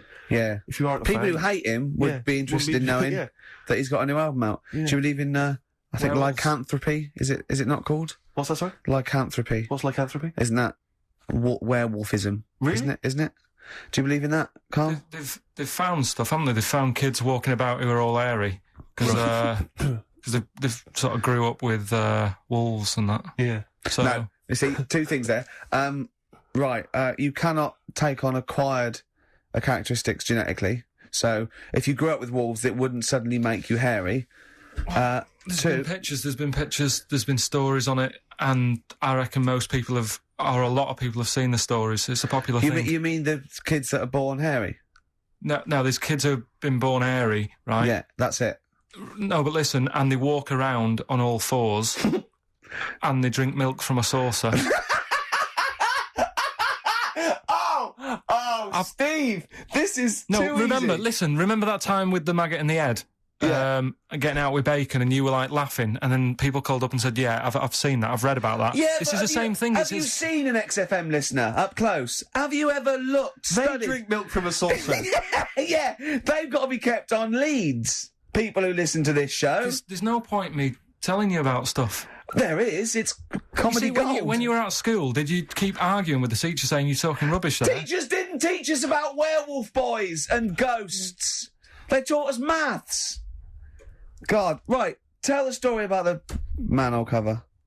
Right, in the same magazine as the one with the cat and the fire and that. Don't tell me that story again, it gives me the shivers. Yeah, a cat that's got a weird expression on its face is against God. Anyway, this isn't a scary story. This was just like physics. Physics. Yeah. It was going on about the nuclear bomb and how powerful it is. And they put a manhole cover on top of one. Okay. Blew it up. Yeah. Never saw the manhole cover again.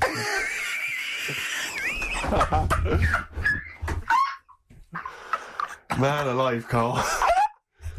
Unexplained. What's going on there? Something weird is happening there. If anyone has ever seen that manhole cover, please get in touch. We'd love to know where it is. Oh, that's fantastic. What sort of experiment is that? I imagine all these scientists on multi-billion-pound research budgets, they're going, we test everything.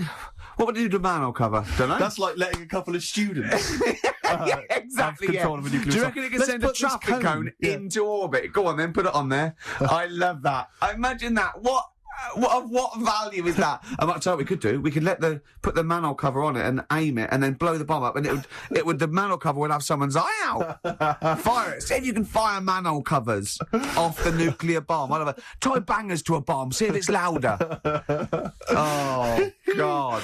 Okay, listen, Carl, play another track, and then afterwards, can we probe your views on the week's news? If you want. We'll do a bit of a white van Carl session. Hopkins. Today is the greatest, because we're back. That's true enough. All right. I hope people, Rick, were listening to that loud in this lovely summer's day. Or I mean, no, not too loud. Well, don't don't annoy people. White van, Carl. Yeah, white van Carl. I mean, for those that don't know, we do this. We ask Carl the questions that the Sun asked someone else. That's right. The Sun every day asks some, average Joe his views on the week's big stories. Carl, let me ask you now. What do you make of Prince Harry smoking openly at a polo club? Are you aware of this story? No. Was it? Go on. Prince Harry, you know that he's one of the royals. Yeah. And he was seen smoking openly, a fag, a cigarette, at a polo third in line to the throne. Something like that, yeah. Imagine that. Someone smoking a cigarette is third in line to the throne. A cigarette, Carl. Is it a non-smoking polo club?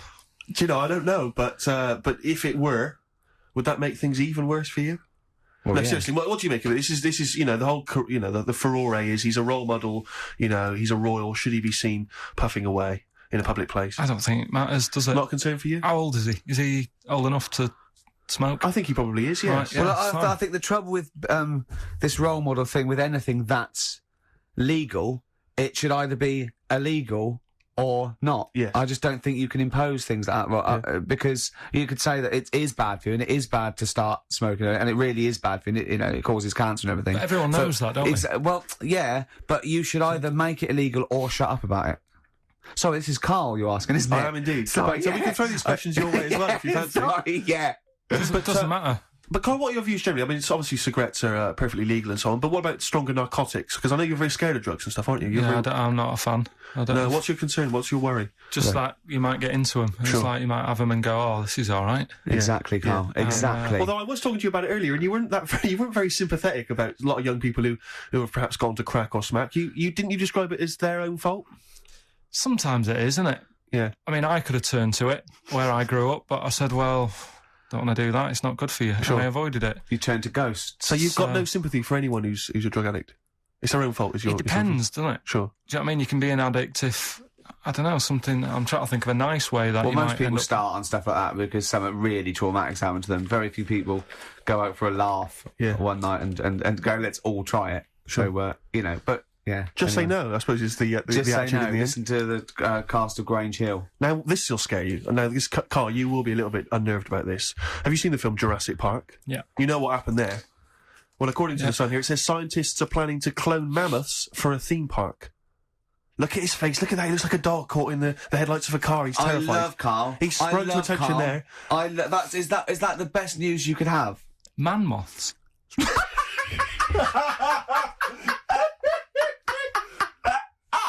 Right. Yeah, man-moths. I love the Man-moths. fact that that's why he was so excited that they bred a man-moth. What is this? Yeah, it's a human being that hides in your wardrobe and eats an entire jacket in a day.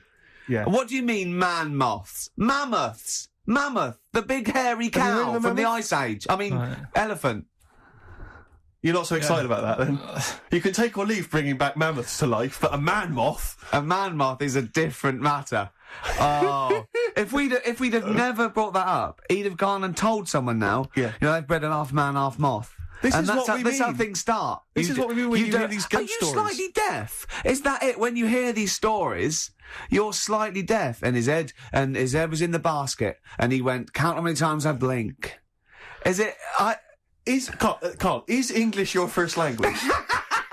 Are you actually foreign? Is that the Yeah, thing? yeah. Should we When speak we say slower? foreign, we mean not of this planet. Yeah. Should we speak slower? Would that be a help to you? No, go on. Next What do you one. make of Do that? you think that's good? The Would you think idea that's of good to bring bringing back mammoths? prehistoric animals. These giant elephants. They're slow, aren't they? It's not as if they're going to like get out and run fast and they can't capture them. They'd probably be a fence, to be honest, Carl. They'd probably be a fence. No, but Defense. but you're asking it as if like, oh, it could all go wrong, but it couldn't, could it? Well, Really? but the point was about Jurassic Park is they thought it wouldn't go wrong. They thought they had it all under Yeah, but control. that was and Have they you didn't. learned Dinosaurs. nothing from Jurassic Park, Carl? Dinosaurs would say, oh, think about it before you do it. But with a airy elephant, it's not going to. Not a concern for you. Would you go along to see him? Would you be interested in that? If it was in the area. He's great, isn't he? I'd love a queue, Nothing right? impresses No, him. but what I'd like to do is Carl sitting like Yoda in a little cave, and I'd just like to see people like Tony Blair and, you know, Stephen Hawking in a queue, and they go and say, "Carl, got a bit of a problem." Yeah, And thinking of cloning a man and a moth. Problem? Not an issue. No, if I'm in the area, I might cruise around and have a look at it. Otherwise, just don't send it near my clothes. Oh, that's fantastic. So it's just for a second. As the words "man-moth" came into your head, how excited were you? I mean, were you both terrified and excited? For the moment when you thought that they'd cloned a man and a moth. I pictured What kind of face did he have? Did he have the moth's head or was it a man's head? just a little man head. Right. What was his face? What did it look like? He just was like a bit shocked. Perplexed. Yeah. Yeah. So it was like he'd been grafted onto the body of a moth without his consent. And when he was asleep, Lad. Yeah, he'd woken up. he just went in to have a goiter removed, Yeah. and they said, "We've He replaced woke your up with goiter wings. with the body of a giant moth." Yeah. Is that all right, Mr. Jenkins? So he had the head of a little. Was it a little boy or a man? Little man, Right. Okay. and he's just bumping into a lamp. He's just bumping into a man. If you went into hospital and they'd done something, what's the worst thing they could do, right? What would you rather have done, right? You wake up and you've got lobster claws for hands. Right. You wake up and you've got duck's feet. Or you wake up and you've got one horn coming out of your head. The worst thing, Yeah. probably the horn coming out of my head. Why? Get in the way. That'd be useful, wouldn't it, in fights and stuff? And for like parties, people would play Well, I suppose quoits. the lobster claws would also be quite handy there. Definitely. Motorcycle Club, spread your love. You enjoying it so far? Yeah, I suppose so. First show back. Yeah, it's not bad. It's great to be I'm back. just thinking about that money, Rick, to be honest. It's I still know. playing on my mind. I know. Yeah. Could we maybe get like a sort of telethon type thing going or a little charity thing? Just sort of help me pay. You for- can't really ask people to send you money. It's Really? technically begging. Is it?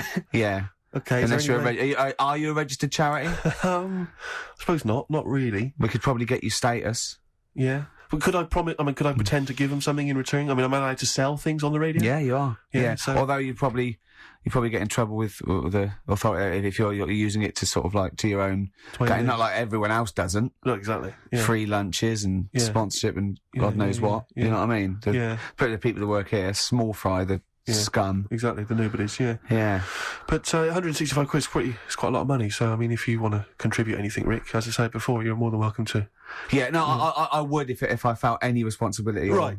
Or cared. Sure. But I got there too early, which is annoying.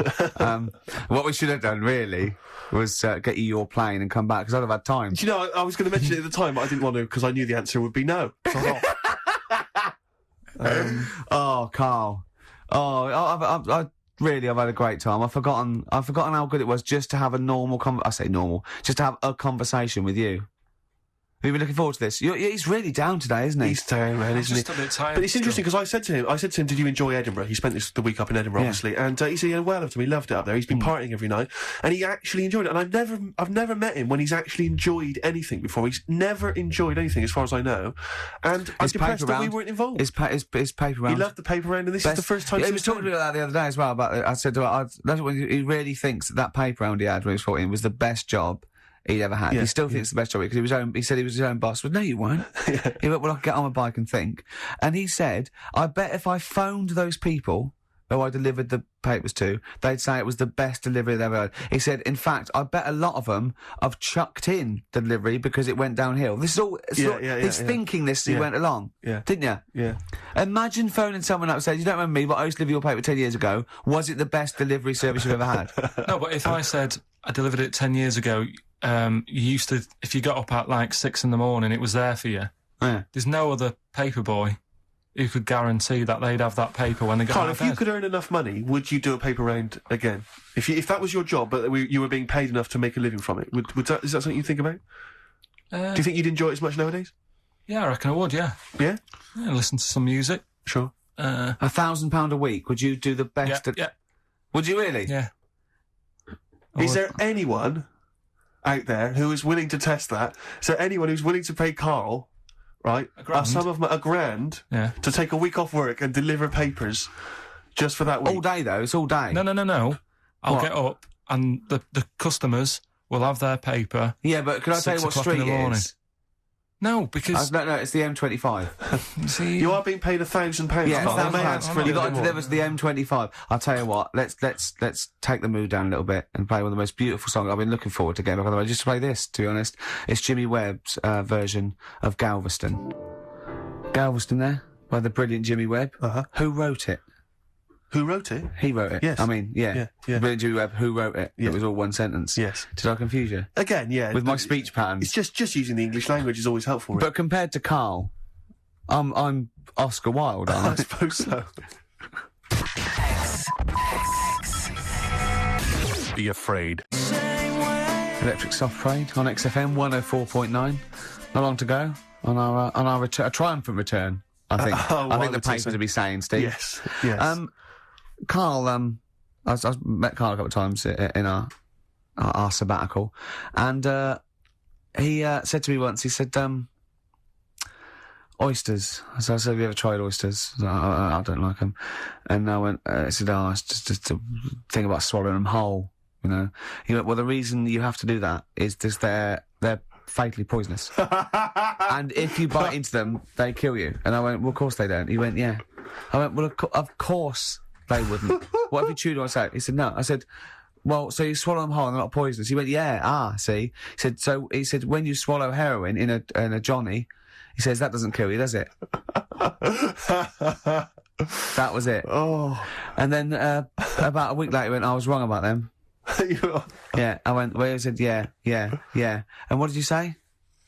It's if you eat them and then you have some whiskey. They turn deadly when whiskey comes into contact with them. Yeah, when they've had a drink. When they have a drink, they get a bit rowdy in your stomach. They start fighting, they can cause rupture. So what are you saying now? Are you saying you don't believe that? Am I saying what? Are you saying you don't believe Look, that? he thinks he's got us here. Yeah, I don't believe that if you eat an oyster, then drink some whiskey, you die.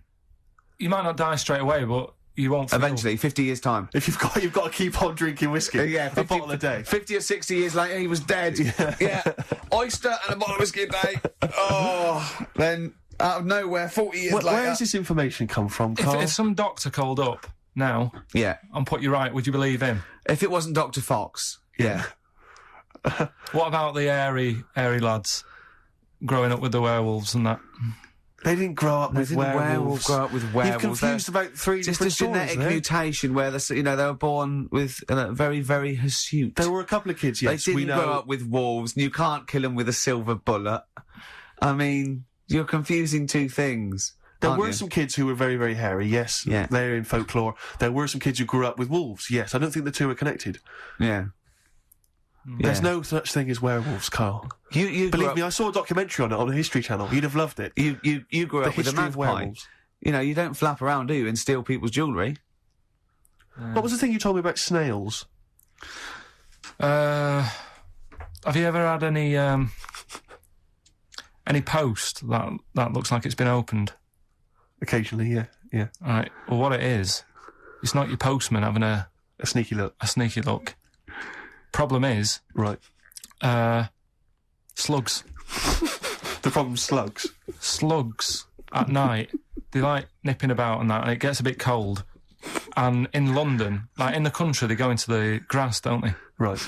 But in London, it's like, oh, what can we do? And they go in letterboxes.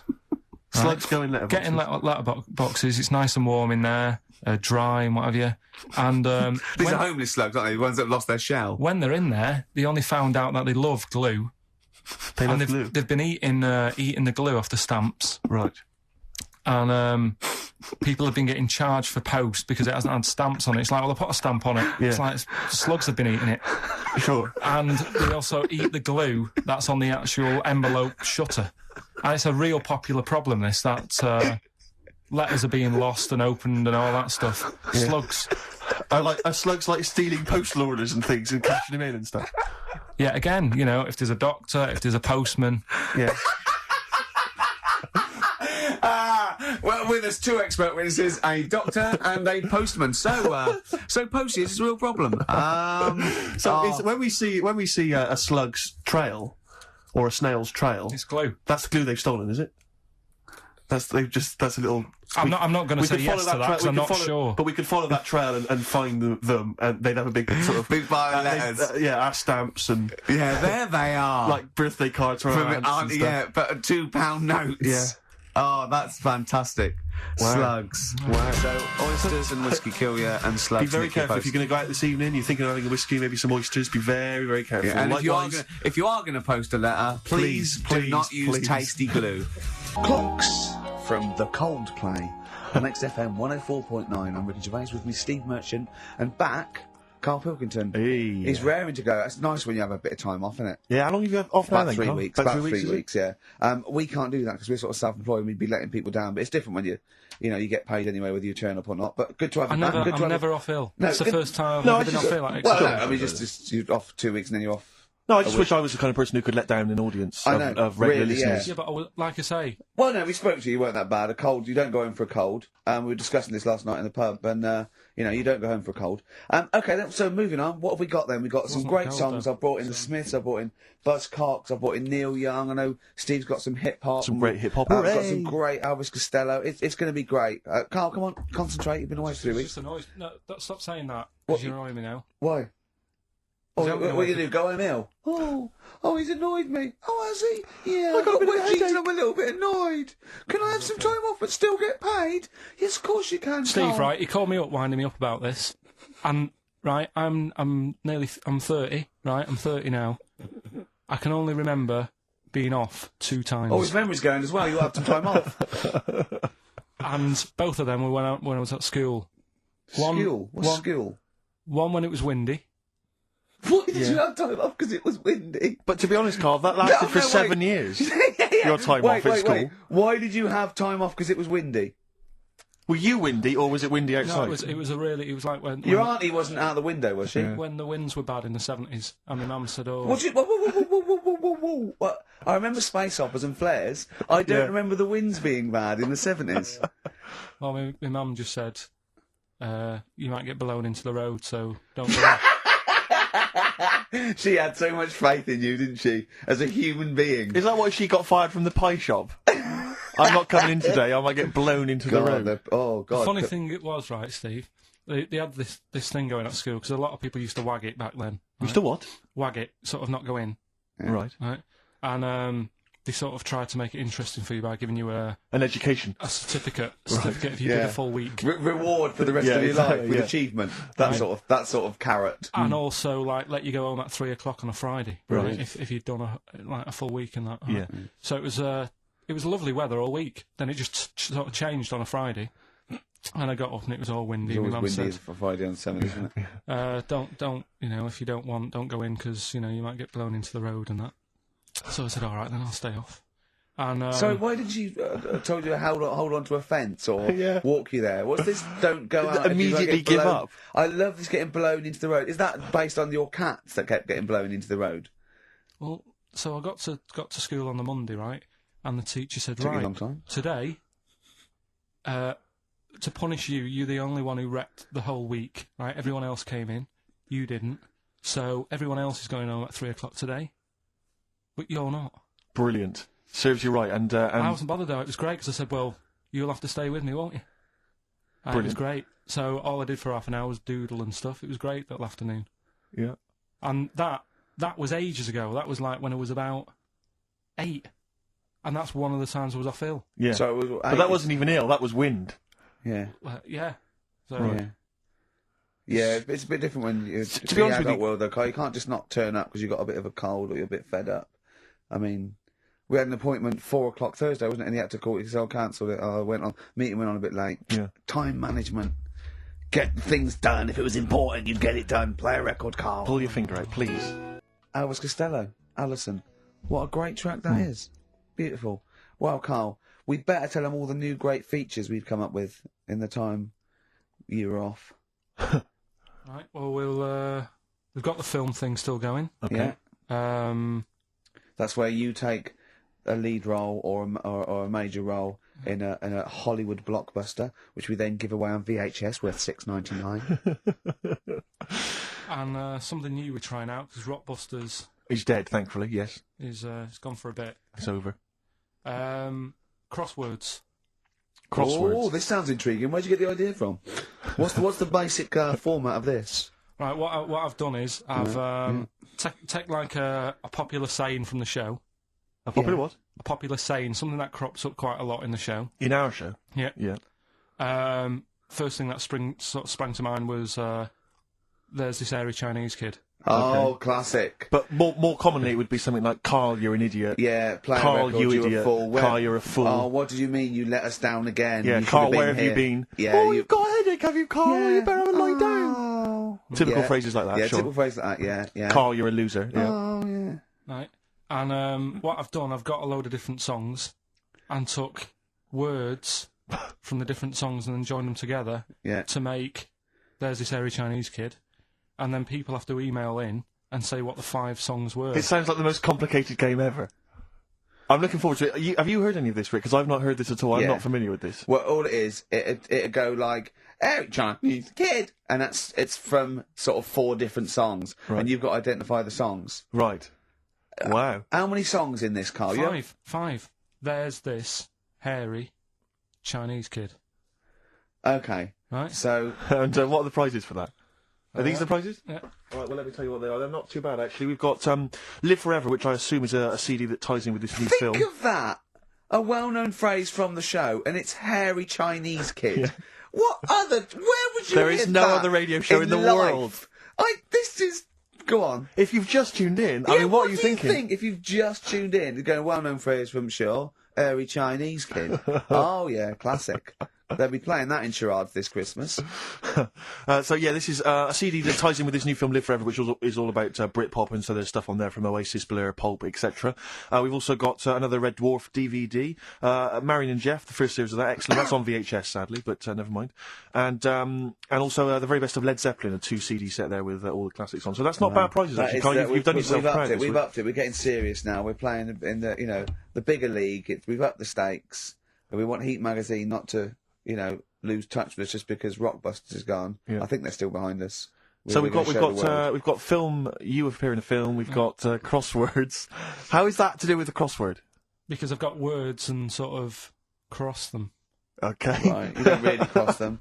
But, good. So words. We're playing a game called Words. Word Song. Hello and welcome to Word Song. And obviously I imagine there'll be some more great music. But we've got a new feature, haven't we? Which one's this? Are we doing within the Monkey News, the new feature? Oh, Steve. I'm excited. You know, Monkey News is my favourite feature, so what have you added to it? Explain it. Right, well, there's been loads of stuff going on in the past few weeks, right? But for the times when I struggle, when sort of monkeys have had a quiet week, and there isn't that much news going on, right? Come up with this thing. I sort of speak to an expert. I've spoke to him already. You spoke to an expert, a monkey expert? Yeah. Uh-huh. And I ask him a question. Wow. Right? The feature, it's got a good name. You know, that's the way I work. Yep. Cheap as chimps. Right? Okay. And what I do, I ask them a question about, how much does it cost to, keep one? How much does it cost to, feed one for a week? Yeah. All this sort of stuff. So I give out like a monkey story, and if that isn't enough for people, they'll also learn something else at the end of it. Right. Yeah. So like... It sounds fascinating, can I say right now? That's just some of the things that we've come up with. Play a record, Carl. Please still continue to listen there. Richard Ashcroft. Buy It in Bottles on XFM 104.9. Ricky Gervais, Steve Merchant, Karl Pilkington. Carl, I need the phone number of your girlfriend. Let me explain why. I was lucky enough, once again, to be on your quiz team this week. Ricky, Still to beat me. He's still to beat me with his team, yeah. Second I came. we the gang here and some friends, we sometimes go down to a pub quiz in the local area, and I was very nicely, I was invited by Carl to be on his team. Twice now I've been on that team. Ricky's always on another team. And what can I say, Carl? I do you mind me saying this now? Because I've analysed the team, and it's very much your team, and you've put the team together. You've recruited some excellent personnel. Your girlfriend's very, very good on the team, as is one of her work colleagues. And you normally bring in, someone like myself. I like to think I'm providing something with the entertainment section. I seem to remember last time I answered at least 6 or 7 questions that other people hadn't got. So I felt I provided something there. Carl, I rather like John Harvey Jones, who used to be called in to sort of troubleshoot companies. I see why you are not winning ever, and it's a rather pricey contest, isn't it? It costs a tenner to enter per person, and unless you get in the top 3, you're not going to get to see your money back. No. So I think you're going to maybe need to step down from the team, because Carl, I'm not sure. I am not sure. You consider yourself a kind of player manager, but frankly, I'm not sure you're providing enough. Right. See, this is funny, because as bad as I imagine you are, I don't think Steve would make it into my team, so he's getting a bit cocky here. I want to know what your opinion of him, because he's told me he's great on it. Well, you bang out of order, first of all. Right? Okay. Do you have a good night when you're with us? I tell you what, I wish I hadn't lost a tenner every time I've come down. That would have improved it. You point out there about the football analogy. Mm-hmm. Alex Ferguson, when did he score a goal? Right. He doesn't. He tells the others how to do it. Yeah. Right? That's He my doesn't role take in up there. one of the 11, though, does he? No, exactly. It's not like you can only field 10. Yeah. Because we only got 10 again. I want to be in the 11. Exactly. He's not running around in midfield, falling over. Yeah, shouting, "Oh, what have I told you?" Yeah. No. Right. I'll admit, And right? there's a limit of 5 players. We should explain that. That's the point. Yeah, there's only 5 players on the team. So But it was pretty tricky on Tuesday, though, wasn't it? It was one of the tougher... Tell everyone the one question you got right. It was something about... Well, tell us the answer. The 2 words you had to say to get the answer. Danny Minogue. Danny Minogue. That was what you provided, Danny Minogue. is this valuable? Well, no, not really, because because there was at least 2 of us who also knew the answer. Oh, well, we gave him. He didn't provide anything. No, exactly. We gave it to Carl. We massaged his ego. Oh, but dear. I just feel Carl. Do you know what? I feel a bit bad now, because I just he had a crushed face. Then. Can I just tell you right now? He just can't believe this. Can I just tell you right now? I think the problem is this. I think there's that precious 5th position that is not being filled. at the moment, I think, consistently enough by a decent player, right? You've got a solid team. I'm thinking if you want to remain on the team, you are going to have to pull your finger out and find a fifth member that is going to provide, and I'll tell you where the weaknesses are. I can tell you right now, mate. The weaknesses are natural history and science. Something which Ricky Gervais is scoring on week in, week out on his team. There is a few. Now, if he was available for a transfer, we could be fine. But we've got to find someone to fill in that space. Otherwise, I'm either going to quit or you're going to have to step down. Because I don't think I can be on a team where there is these obvious deficiencies. There are visible deficiencies in the team. And, the £10. That's £10. I'm not made of money. That's once a month. I've seen him depressed for 2 hours when he lost £20 at a casino after Don't bring 5 it back. hours Don't bring that back. Don't bring up that again. That story. He doesn't like wasting money, Carl. You know that. What do you think? What's the solution? We've got to think proactively now. We've got to sort this out. See, there's always other things going on in my mind when I'm in that pub quiz. For me, it's just a little bit of fun. Sure. It's a night out. Do you know what I mean? Suzanne enjoys it. Yeah. It's a bit of a get-together. We have a chat beforehand. Yeah. We have a bit of fun. Yeah. But there was other things on my mind. Carl, I could do that here. I don't have to lose a tenner. Wait, what were you thinking during the quiz then, when the questions were coming out? What were you thinking of? Well, what it was, right, just before the quiz started, I had to go to the toilet, right? Because the rule is, right, people who don't go to it, once it starts, phones off, no more toilet. They take it dead serious, don't they, right? Yeah. So, I went to the toilet. Now, I'm not being out of order here, it just got me thinking, right? I went to the toilet. The gay fella in there, right? There was a gay fella in there. Gay fella in the toilet. Now, how could you tell? How did you know? Just typical, everything about it, right? Everything about it, right, yeah. Oh. What, large handlebar moustache, leather cap. Butt plugs, amyl nitrate. Could I just say that these views do not reflect the views of the management of XFM or me and Steve. Or most of the people in this country. Go on, Carl. What's your problem? Yeah, but this is what I'm worried about, really. But this is why I only got Danny Minogue right. Right? Because this was floating around my mind. Went She's to the a big toilet. gay icon, now, isn't she? Going to the toilet, they have like men's cubicle and they have women's cubicle. Yeah. Now, without sounding out of order, is it wrong for me to think gay men should have their own little cubicle? Go in. They should have their own. Well, not cubicle. You mean an actual toilet, I suppose. When I was at the urinal, normally, there's a fella there, and then you go, all right, and there's no pressure. But I couldn't go. I was thinking, should I wait? If I go into the toilet, it'll look obvious. Yeah. I had loads of pressure, and but this was going on. What were you worried about? I'm so sorry. What were you concerned about? Viewers? I'm so sorry. It's like, right, listen, when I was a kid, right, and it's all right for you to go into women's toilets when you're a kid. It's like, oh, it's a bit cute, right? As long as you're not, like, over 15 or something, right? Right. But when I was a kid, I went into a toilet, and women, when they use their little cubicles, they don't shut the door. Some of them just sit down on the toilet, right? And you see everything. And, no, seriously, that's probably one of the first times I saw, like, a woman. Yeah. That, right? And my Auntie Nora when she was staying over. What happened with your Auntie Nora? She was, she's into wearing caftans. Into wearing what? Caftans. Oh, yeah. What caftans? Big, bellowy sort of dresses. Right. And, I used to sit on the floor at home in front of the telly. Sure. She was on the chair behind. Yeah. She did a bit of a sort of a Sharon Stone scene. Oh, God. Yeah. Did you see it? There was no underwear? No. What age were you? What was it like? What age were you? It was like a ripped tennis ball. So. What? Right, we're off air. Either that or put us in for the Sonys. Iced tea. That's how I'm living. Bit of old school hip hop. Where's our tea? All right. Good point, yeah. Go make me a cup of coffee or something. Well, before you do that, can I just qualify something? I'm a little bit concerned about your toilet discussion. What exactly is your point again? I was just a bit bemused. You see, it's a tricky one.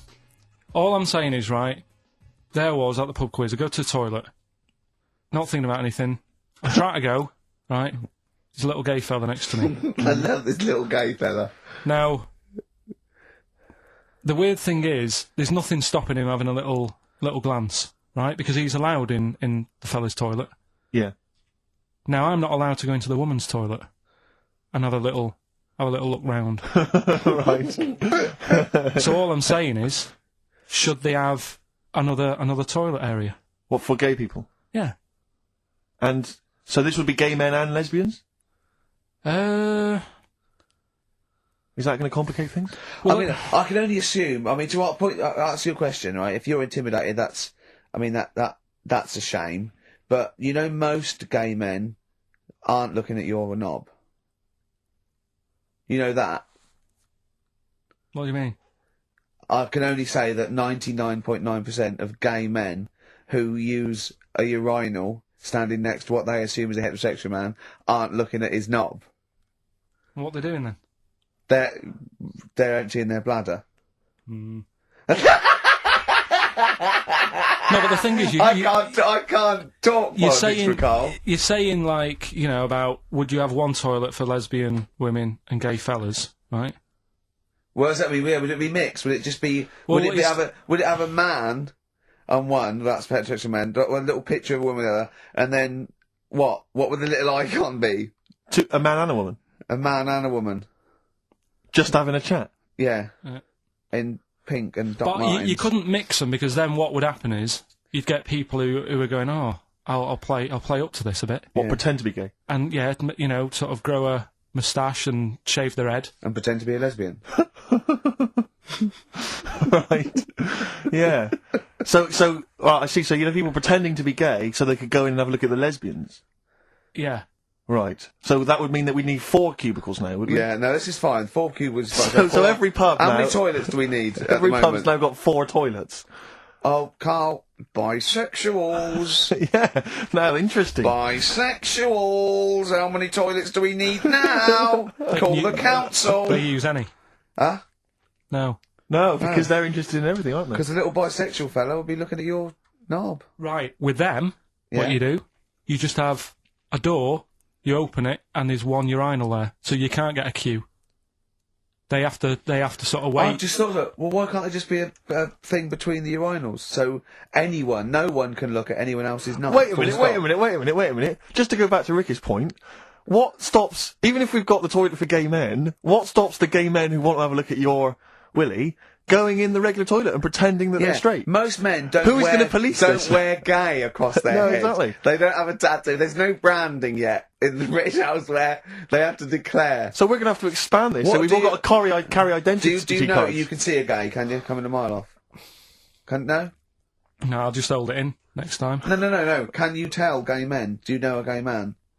I'd say probably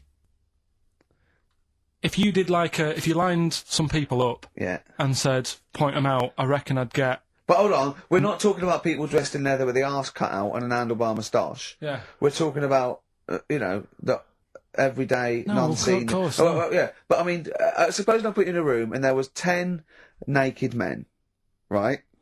Yeah. And there's 5 gay men and 5 hetero. Could you walk along that line looking at those gay... Am I naked? No, you don't have to be naked. Why would you have to be naked? To catch them out. How would you catch them out? No, don't go into it. Don't go into it. The Thrills, One Horse Town on XFM 104.9. Ricky Gervais, Steve Merchant, and Karl Pilkington. Now, Karl Pilkington is getting ready. It's the start of a new strand in the show, a new quiz, a new competition to replace Rockbusters. Now, that's quite a tall order, but what have you done? Right, like I said, right, if you've only just tuned in, what it is, I've took, and I'll be taking, a well-known saying every week from the show, something that crops up a lot. First one that sprang to mind was... There's a little gay fella standing next to me in the urinal? That's next week. Okay. This week, there's this airy Chinese kid, right? Yeah. That's crops up quite a lot, Sweeping the nation. right? So what I've done, I've got 5 songs, Yeah.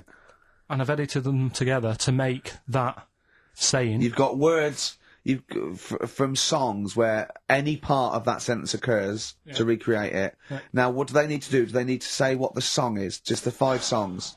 I mean, I was going to say song and artist, but if you want, just a song. So there's 5 things there, and if someone doesn't get all 5, it's still worth emailing in because we might give it to the one who's got the most, and then... Yeah. Can I suggest we go for artist rather than song? Only because sometimes it's quite tricky to get a song title. Sometimes it's very odd, or it's not quite what you think it is. So maybe artist is an easier one. Are you happy with that, Carl? It's your Is that all right? competition. I mean, Steve always does this whenever I come up with an idea. Oh, yeah. I'm just trying to make sure it's just the best it can be, Carl. Yeah, no, he came up with a few game shows and Steve was going, no, it's no good. And Carl said to me, he said, it's the one of The Office ever got on telly.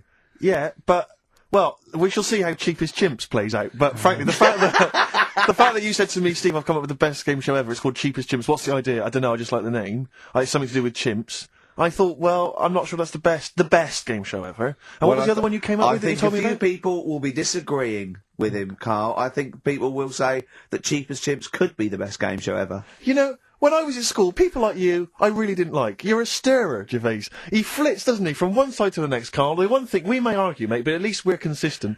Ricky Gervais flipping from one side to the other. One day he's on Carl's side. When was the last time Steve wrestled you to the ground and got you in a leg clamp? No, you're right. Never.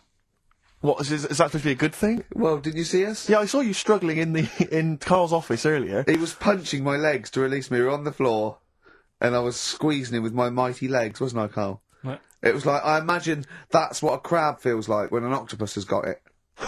We were playing that, weren't we? So anyway... So, I'll play you this clip now. It's 10 seconds long. We'll play it a couple of times because you'll need to take it in. So here it is then. What are we saying? We're saying artists? Let's go with artists. Artists. So email in ricky.gervais@xfm.co.uk. Name the 5 artists it has taken to make up the saying, Give there's that this email hairy address Chinese again. kid. Give that email address again. ricky.gervais@xfm.co.uk. There's this hairy Chinese kid. Here we go.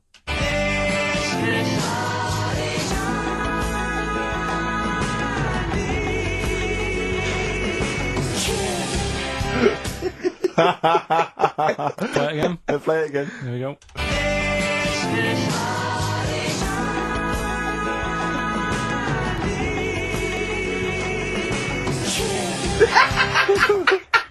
I think you better play it once more.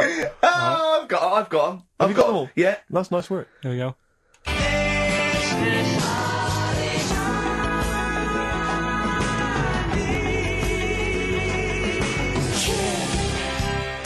I can just remind you now that the prizes include a Red Dwarf DVD, Marion and Jeff, the first series of that on VHS, a Live Forever Britpop CD, and also the very best of Led Zeppelin. Let's play one of those actually while we're here.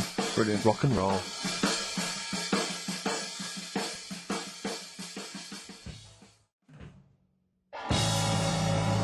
One of the prizes on Carl's competition this week is the very best of Led Zeppelin. That's obviously rock and roll. We've also got a Live Forever Britpop CD, Marion and Jeff, and Red Dwarf. And should we play it again? So people There's have got this another hairy chance? Chinese kid. Who are the artists? Here we go.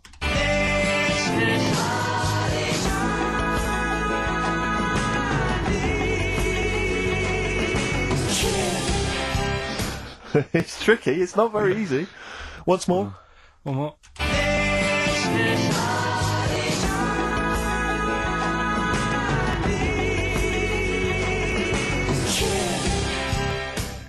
Well, there you go. Ricky.gervais@xfm.co.uk. Those prizes can be yours. I, at the quiz, also discovered, of course, and I don't know, I'm just intrigued to know, Carl, I'm just intrigued to know. It was your girlfriend's birthday, wasn't it? Earlier in the week? Or last week? On Monday, yeah. And, I mean, obviously it was a triumph with the stuff you got her for Christmas. The condoms. The box of condoms? Box set of condoms. Oh, yeah.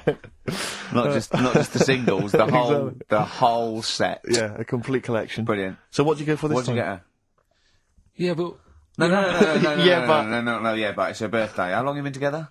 About 9 years. Okay, so, ooh, God, it must cost you so much. I know, but it starts getting tricky, doesn't it? Because I spoiled her a lot in the first few years. Yeah. So then you Here's start... a packet of rubber bands, enjoy them. Oh. Well, it's what she wanted. Okay. I mean, you're making out as if... No, everyone wants paper clips. Come on, what did you get her? Got her a new pair of gloves. Right. All right, well. And? What, nice leather ones from Selfridges or Harrods or something? They were good ones, they're the sort she likes, so... They Well, weren't... they weren't the little woolen ones that she had. Yeah. I thought that was a joke when she said he got me these, because I laughed. No, but I know that's... The one she did have, When they said it's his birthday, right, it was her birthday Monday, and me and Steve wanted to get her, and she went, he got me these, because she had those little woolen gloves on. I laughed, because I thought she was joking, Carl. That's what she wanted. I've told you before about buying presents. It's Did those gloves have your name sewn in them? And a piece of string that ran over the back of your duffel coat? You know, I've never been into getting presents and that. I had the problem at that Christmas one, that time with the Victoria Plum. Yeah, we'd hate that. We'd hate to bring that back. We've done that. Because you talked about the book, because it's kind of to do with your dad, isn't it? He's a very bad gift buyer, was that the problem? Well, yeah, my dad just wouldn't bother. It was my mum who sort of made an effort, and she sort of worked out half of what I wanted, then she left it to my dad to get it off someone, see if he could get one cheap or whatever. I love the fact that usually people talk about, like, drinking heavily or violent abuse, right? Yeah. But here's what he's been left with and scarred with for parents is bad gift buying. Yeah, and that's the Victoria not so bad, Plum incident. In the greater scheme of things in the world, that's not a bad thing to have, is it? Right, there was this is what it's like about getting presents and stuff, right? With me mum and dad. Go on. My mate, Colin, right? No, Colin Bailey. Oh, right? Yeah. He had a little Sinclair Spectrum, right? Computer, which was like the thing to have at that time, right? Yeah. You used to always go round to his house. The deal was... Not the one you had to play through the window because you weren't allowed to. No, that's another lad. Oh, right? yeah. This is a different lad. And the deal was, he came to our house, and my mum gave him a pie. And then I'd go round to his, and I'd stay there for a few hours playing, you know, Hungry Horace and stuff like that on it. Right? Now, my mum and dad knew that I really wanted one of these computers, right? So I waited about a year. Came round to Christmas Day. I thought, I reckon might have one. Turned out they bought me the wrong one. They bought me a ZX81 instead of a Spectrum, right? And Christmas Day, I'm there trying to load the games up. It's not working. I'm thinking, what's wrong, right? And the thing with me, when I was a kid, I used to get quite sort of agitated. This is the moment, right? I found out that it needed a RAM pack to make it work, right? Looking in the thing, and it's saying, and make sure you put your RAM pack in the back. And I was like, oh, where's the RAM pack? And my dad's going, I don't know, I've got you the main bit. That's it. So I was that wound up, I just was sick, right? Just sick. I didn't feel sick or anything. I just was like, oh God. Went to the sink, just sick. Because I was that on edge about it. I said, come on, we've got to get one. And my dad's like, Tandy's shut. We're not gonna get anything today. Ruined again, Christmas Day. That was after the year when my train set got blown up by our kid. The following year, no RAM pack. And now you ask me, why don't I get good presents? He's scarred. He just I'm gonna die. Honestly, I'm gonna die. He's just clean sick. Yeah. There's no RAM pack. Did you get to the bottom of it? Why wasn't there a RAM pack? You have to buy them separate. Oh, okay. What do you mean I can't play Frogger? Oh no. So, wasn't there another incident when you threw up? Spontaneously threw up? Through sheer anxiety? I do get it. It's not so much now, because I've relaxed a bit, but as a kid I used to be quite on edge all the time with certain things. Do you think that's what happened to your cat that kept being sick? That it didn't get the food it wanted, and it just threw up? Do you remember that? Yeah. God, so they shaved it. Yeah, but again, you see, the cat thing, I mean, it's mad. I was thinking about it the other day, right? I used to think I had quite a normal upbringing. You didn't. Right? And someone was talking Your about mother once told you not to go to school because it was windy, Carl. It was not a normal upbringing. The cat was being sick, so she shaved it, so it was easier to clean. Right, well, my mum and dad went on holiday, right? And I stayed at the Rosses down the road. Oh, yeah. Only a kid, must have been about 5 or something, right? And I was always running around in the house. I had a lot of energy as a kid. What the Rosses did, they had this cat that was dead violent, the most violent sort of angry cat I have ever witnessed. A tiger. It was honestly, Steve, if it was bigger, it would have been, because it was just always having a go at you. Yeah. If you went to pat it on the head, it went to bite you and stuff. And what they used to do with it, to stop me running around, I'd sort of be running around, and then I'd get a bit tired, and they'd say, have a lie down on the settee. So I'd lie down on the settee and I'd nod off. And what they used to do, I'd wake up and I'd put the cat on my belly. Right? So I'd be scared to move because it's like it's going to get me. But it would keep you there. It kept me there, and it used to sort of slaver on me, and they'd sort of, go out or whatever, and I'd be lying there. That's not normal, is it? Carl, sorry, were you created by the Brothers Grimm for one of their fairy tales? What kind of a life is that? A cat paperweight to keep Karl in place. He keeps blowing around. It's windy. We'll have to weigh him down. Be careful. Your mum probably told him that it's a windy day. You got to get something heavy on him. Otherwise, he just gets blown into the road. God. Bless him. Karl, let's just hear your thing once more. Give people a final chance. All right, here we go.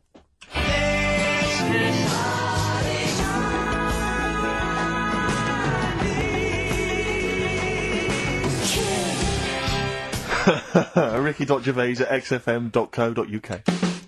Ooh, those chili peppers are quite hot. Can't stop. XFM 104.9. I'm Ricky Gervais. With me, Steve Merchant and Karl Pilkington. All right. Karl, you know what the time is? Bong. Monkey news. Yeah. Right. Imagine if Trevor McDonald started like this. Yeah. There's been a lot of stuff going on that with monkeys. Oh, yeah. I was mentioning earlier how we sort of making the feature grow a bit, right? So I'm thinking, I haven't told you, Steve, either. I've actually been asked to write a thing about monkeys. A poem? No, for a magazine called something Apes. Right. They want me to do like a column, 500 words about monkeys. Anything I want on monkeys. Anything. What are you going to write? Don't know. Think about it. Well, give him a typewriter. I come up with Shakespeare eventually. Yeah. You could write about that. Why didn't you write about that? The fact that you don't believe it. You don't believe that an infinite number of monkeys could type with Shakespeare. Because you reckon most of them hadn't read Shakespeare, so they wouldn't know some of the spellings. Exactly. It wouldn't happen. You idiot. Get on with it. All right. There's been a few things, but one that springs to mind is they found a load of monkeys somewhere. Right? This is brilliant. Yeah. I mean, imagine this if this was news. Yeah. Go on. Where? I Somewhere. think it was in 17th century? it doesn't matter that bit. Right? Okay. Found a load of monkeys that are having a good chat. Go on. They're having a good chat. All right. They found monkeys that can talk. Yeah. They've worked out they've got about 534 different words that they're using to have a chat about stuff. More than you. Yeah, what do they chat about then? Just, things that monkeys are worrying about. Just, where do you get that from? Who does your hair? You going out with her again, are you? Yeah. Oh, yeah. Have you seen that? Sorry, you can't just leave that. No, I'm just intrigued. I'm just intrigued to know what else. Is there any... No, were they discussing the humancy? Did you see that programme on Channel 5? Yeah. He can walk upright. Yeah. Good, but I mean, did you see how well do you mean he they was? taught them? They taught themselves this language. Yeah. Where is this? In the wild? Is it? Not sign language. It's but in some jungle somewhere. They found these monkeys. He heard some explorer was over there, cutting through the woods and that. And he heard his name, and he thought, "That's what he went. What do you want, Ronnie?" It wasn't me. I didn't say. Yeah. I didn't say, "Oh, Snodgrass, where'd you get that gun?" Yeah, exactly. Well, there's only me and you here. Yeah. It's weird, isn't it? No, it's not weird. It's not true. Well, right, come on then. What's next? Once again, what I'm thinking. Well, I mean, that did happen. So, and to sort of add to that feature, that's not true. We're doing cheapest chimps. Right. Can I just say now to the audience, if you thought that Rockbusters was bad, if you thought that piece of rubbish earlier about the Chinese hairy kid was bad, I'm suspecting this is going to be really not very good at all. I'm just pointing the finger. What do you think of it? What do you think of his negativity, Karl? He keeps doing it. I just don't think you should start with the name of the quiz first. This is my only concern. You come up with cheapest chimps, and now you're trying to construct a game around that. And I'm not sure it's a proper... Well, okay, what is the game? Let's hear it. Right, it's about a chimp, right? Surprising. Spoke to an expert about him. Who was the expert? Someone at London Zoo. Okay. How many bananas do you think the little chimp that they've got at London Zoo eats a day? Right. How many bananas does a little chimp at London Zoo? Can they call in for this? No, I'd leave it. I'm just testing it out on Steve because we've already got an email thing going on here. So how many bananas do they eat a day? One chimp per day, how many bananas? Yeah. How many bananas does a chimp eat a day? And does this mean that... Because sometimes I've seen them on the telly, they peel one, they'll just eat a bit of it, then they'll throw it away. We're talking a whole banana? How many bananas does it eat a day? How many bananas do you eat a day? Getting angry. Come on. Well, I'll try and have 2 if I've got time, but I'm pretty busy. Well, I'll go swinging on your tyre. How many do you reckon? I think a little monkey, tiny little monkey, per day, over the course of a day, I reckon he probably eats 15 bananas. Right. Ricky, what are you going for? Little chimp at London Zoo. But hold on, but presumably they don't only feed it bananas. So Okay. so the question is, It's how many bananas does it eat? Come on, yeah, Rick. but how many does it get given? It would eat 15 if it was given 15, but it might be given one slice of banana, 15 oranges, 200 potatoes, and some lettuce. How many bananas does it eat? Come on. It's 5. have a guess. 5? Yeah. Right. It's only 1. Yeah, because it only gets given 1. Cheap as chimps.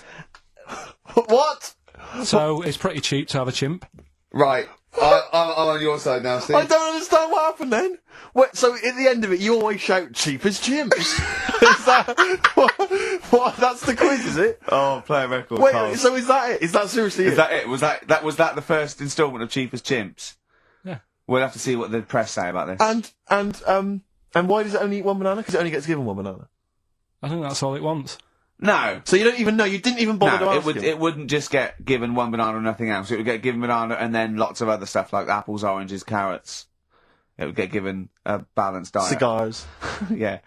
So it's just how many do they give it at London Zoo? Bear with us. Who is he and what is he to you?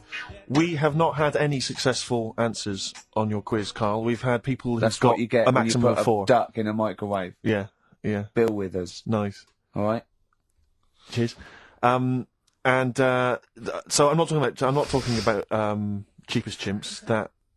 That's safe. That's going to run and run. Yeah, that is going to run and run. That's really got legs. I'm going to check the press Monday. I can only assume it's a triumph. Exactly, another Pilkington triumph. Yeah.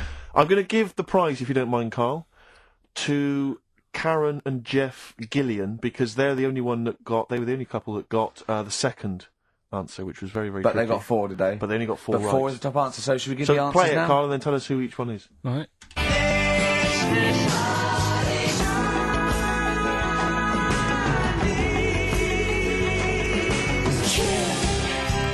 So there you go. I didn't know the second one. There's Play it this again. very Chinese kid. So the first one, the Lars. There she goes. Right. That's George Harrison. No. That's Philip Bailey. And that's Deacon Blue. Right. So it was the Lars, Yeah. What's the second one? Strokes, That was very tricky. That is hard. George Harrison for Harrison, yeah. Airy. That's all I could get. It was Ari. Ari Krishna, yeah. But no. Chinese, Phil Bailey. Chinese War is. Yeah. And Deacon Blue, Real Gone Kid. Real Gone Kid, yeah. There's this airy Chinese kid. Very, Yeah. very hard. I love the fact that the normal bit of that, like, the normal bit is like the well-known phrase, there's this hairy Chinese kid. Yeah, exactly. Like, nothing happened there. That's normal. There's this hairy Chinese kid. As a phrase that often... In fact, you're right. We must have said that phrase 20 times today. When was the last time that was said 20 times? Never. I don't think it's ever been said anyway. There's this hairy Chinese kid. I mean... Even in China. I don't think it's... Well, it's very rare. Definitely not said in China. The prizes they've won. The prizes they won: Red Dwarf DVD, Live Forever, the best of Britpop, Marin and Jeff on VHS, and the best of Led Zeppelin. Well done to Karen and Jeff Gillian. I've also seen no proof of this hairy Chinese kid. None whatsoever. Alpine Stars, Burning Up on XFM 104.9. Ricky Gervais, Steve Merchant, Karl Pilkington. Steve, you were out of the room there. Mm-hmm. Carl took a phone call from someone. Okay. He's found a cellmate. Right. Not a soulmate. I think one day they will be cellmates. Yes. Because he's just like, he loves everything Carl loves. And he was telling Carl stuff, and Carl's face was lighting up. Yeah. He's told him of 2 Russian kids in the circus. They're covered in hair, and their mum tells them off because they're covered in fleas. Carl said, see, that annoys me again, innit? They do something else. And the bloke went, yeah, they should just make money out of being hairy. And Carl went, exactly. And he said, have you heard of the 3-legged juggler? And the bloke went, no, what's that? He went, that annoys me as well. Because he thinks they shouldn't have done juggling, they should have done football. Do you know what I mean, though, Steve? What do you mean a 3-legged juggler? What are you talking He's a about? famous 3-legged juggler. Oh, he's mega famous. He's like the Beckham of wherever he's from. But the other day I was looking in, I don't know, Bizarre magazine or something, right? and there was this fella who, he had no arms. So you saw a picture of him. His job was fixing watches. Did it with his feet. Go on. Well, it's just, why pick the most hardest job to do when you haven't got any hands? Crush grapes. Or... Do you know what I mean? That annoys me. Oh, crush grapes! Imagine him being told that he comes into the careers advisory where I go, now, what do you want to do, Hargreaves? Make watches? Right, take a look at your arms. Crush grapes, mate. Sorry, you're a grape crusher. Next. Brilliant. Brilliant. I would love you to be a career advisory in some sort of clinic. It'd be brilliant. I like the fact that it annoys you. Here's a man, he's got no arms, he has learned to fix watches with his feet. Yeah. An incredible talent, incredible skill, he's utilising that brilliantly. That's annoying to you. You are angered by it. I'm only being honest. Now, you be honest, right? Your watch is broke. Who would you go to? You're in a rush. You need it fixing in a rush. Now, you need some fresh wine.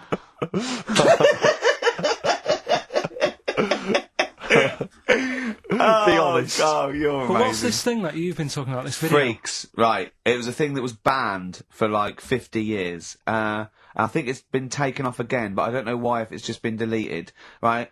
It's a quest. If anyone out there has got a copy of Freaks on DVD or VHS, can Karl borrow it, please? I almost want to set up a camera to see him watching it.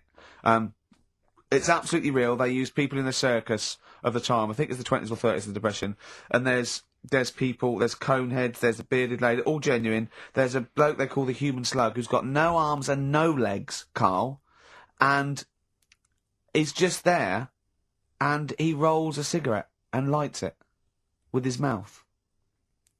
I think I've seen his brother, who isn't called the human slug, is called the pillow.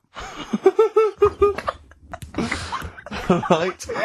How does he make a living? He, Does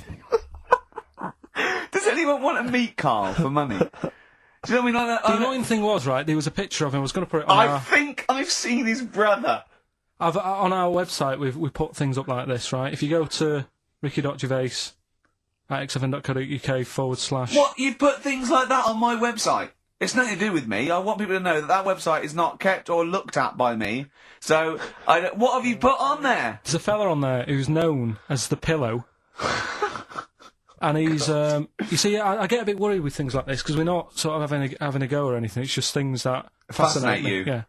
And, yeah, it's a guy, it might be the same sort of thing. What's your one I called? bet you used to stare at people with goiters, didn't you, when you were little, in Tesco's? Well, just go to xfm.co.uk / Ricky, it is. What's the worst thing you've ever seen on, like, a human face? You know what it is, and What I is don't it? want to talk about it. I can't remember. Have you No. told me? Yeah. What is it? But go, It's not go the to, elephant lady. Go that used to the... Yeah. Is it the elephant lady? You talked about that, I know. Yeah, I don't want to talk about it again. Go to the website and see the human pillow. Why is he a human pillow? That's what annoyed me. I thought he was more of a draft excluder. Buzzcocks, harmony in the head. Now, things are flying here at XFM. People have called in. There is a video of Freaks on the way. Karl's going to see that within the week. That's exciting. That is exciting for me. Do you know what I mean? About our education of Karl. We started off trying to teach him about science and history, and now we just find that he likes pictures of hairy Chinese kids and Who women. Who doesn't? No, true. You've got a theory about pictures of freaks, haven't you? You see, you always bring things up that I don't want to talk about, because I'm really worried that people, if you've just tuned in for the first time, it's the first time you hear it, and we're talking about hairy Chinese kids. Yeah. Talking about the human worm. Karl, listen. People don't think that you're taking the piss out of those people. They lump you in with them. Do you know what I mean? They think that you're a freak of nature. So you can say anything you want. Do you know what I mean? Because it's honest, it's from the heart, it's genuine. So don't worry about that. Yeah, but Suzanne was saying last night that I've got a heart of stone, or whatever it is. Why? Because I wasn't crying at Comic Relief. And all I always used to say to her, get out Elephant Man, let me watch that for 30 minutes, I'll be crying my heart out. Why? Why do you care about that but not? Because it's that is more real, isn't it, right? Think of John Merrick. Sorry. What, the film starring John Hurt is more real than footage of starving people in Africa? No, but what I'm saying is, think about... See, this is why I didn't want to bring it up, because people are going to just say... Well, you're allowed to cry at what you like. People can't have you for not crying at someone and crying at someone else. Imagine that, like, if you've seen the film, you know, his head's all, you know, messed up and that. Yeah.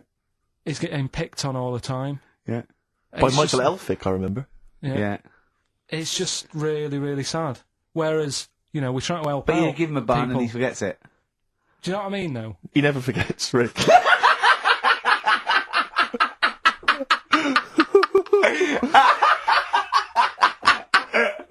Oh, dear. Anyway. Oh, God. We're giving away stuff again. Yeah.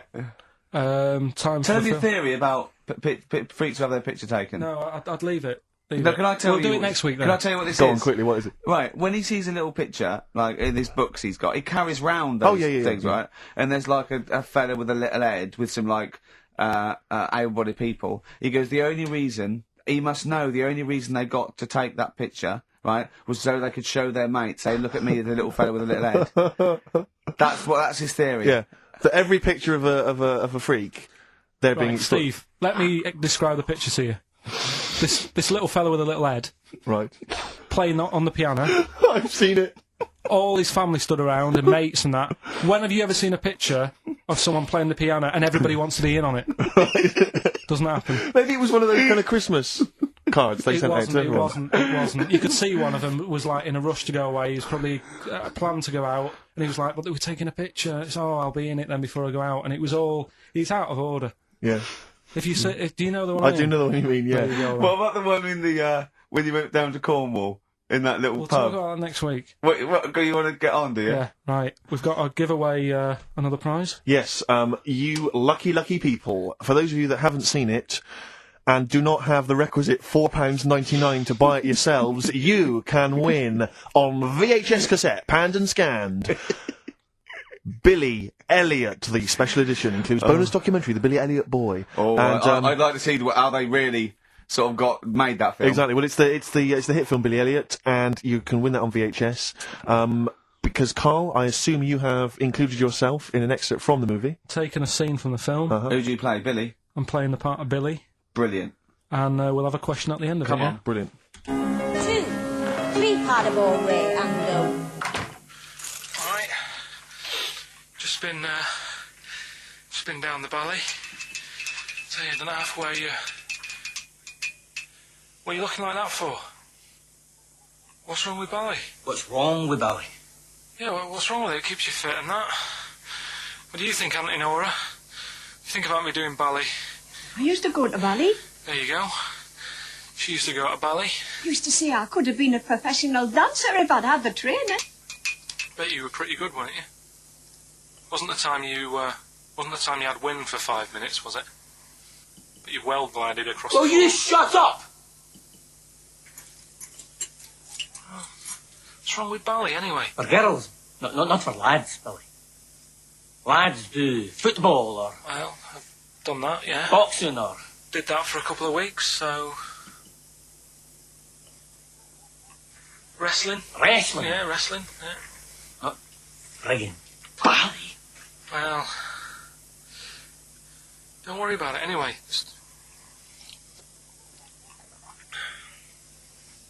Is it alright if my mate Wayne stays over tonight? He just wants to sleep over.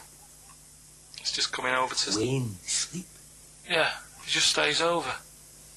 I'm not gay or anything, he's just... I don't fancy him, I'm not... Yes, you do. I don't. Yes, you bloody well do. What, just because I want my mate Wayne to sleep over and I've started doing ballet, that turns me into a gay man, does it?